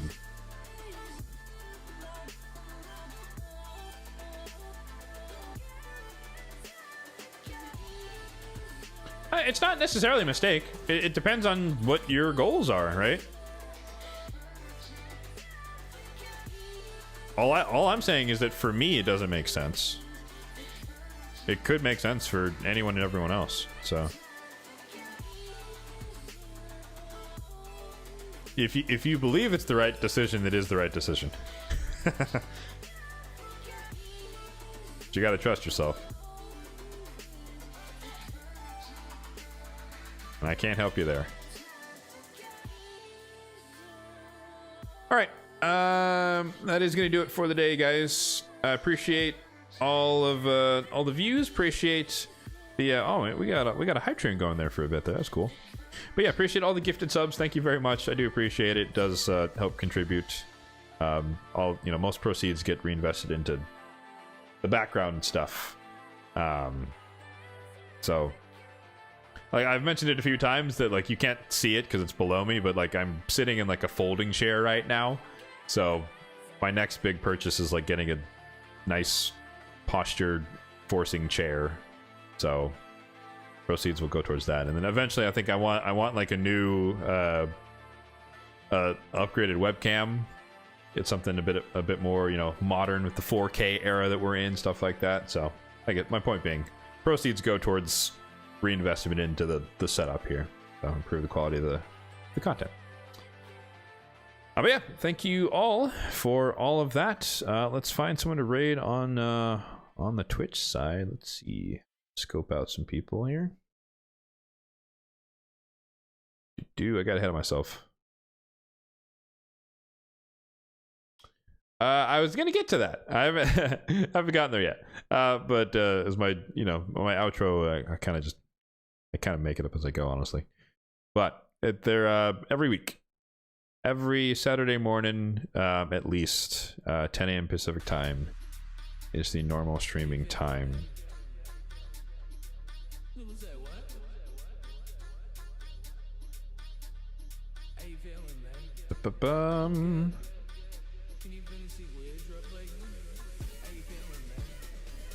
Let's see.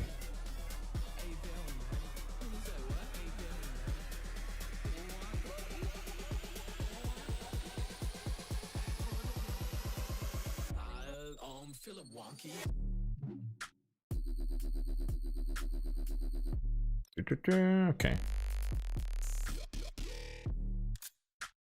Before I go, what's up? What's up? We're still here.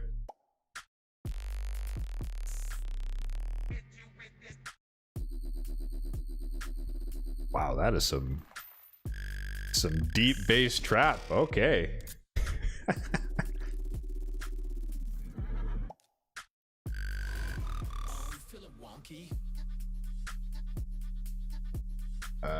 Speed res.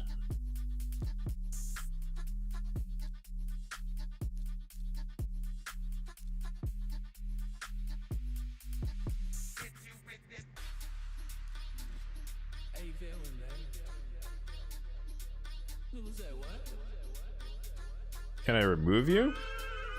Technically I can. Are you sure?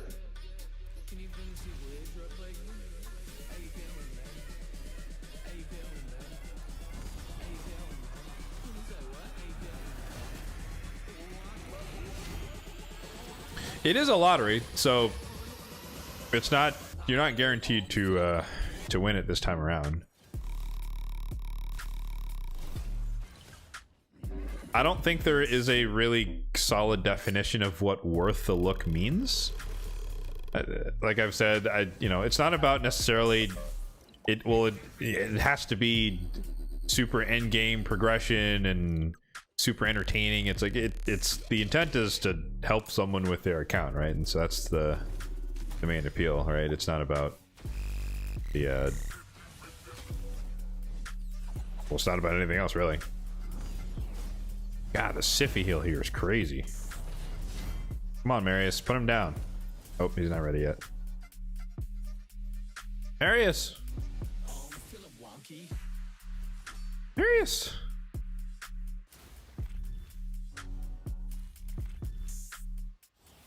Alright, okay, there he is. He woke up. Like, put him down, man! Jeez. No myth, no S tiers, limited roster. Honestly, to be fair, I think the limited rosters are more indicative of the average player base or the average player. And so those are better to showcase versus someone who's just super end game, because, you know, it's like if I was asking someone for help on my account, it would be boring. Because it's like, oh yeah, well you just put in Marius and it's done. I think it's more interesting when there's not every champion with full gear and all this other stuff, because, well, it's like, what do you do then?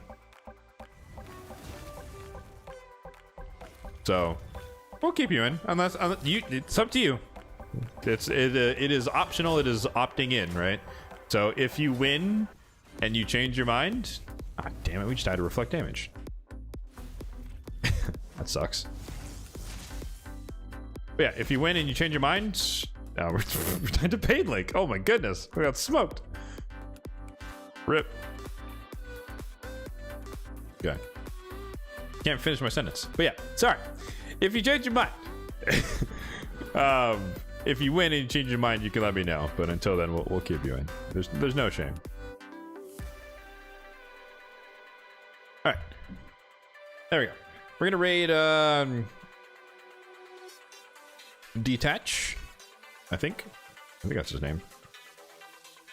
Yeah, once again, appreciate all of you for hanging out. I always forget to do this, and I always start like ending the stream before I remember, but I do also have a YouTube channel if you want to check it out. There's the link on Twitch. So obviously watching via YouTube, you know that, but if you're watching via Twitch, I do have a YouTube channel.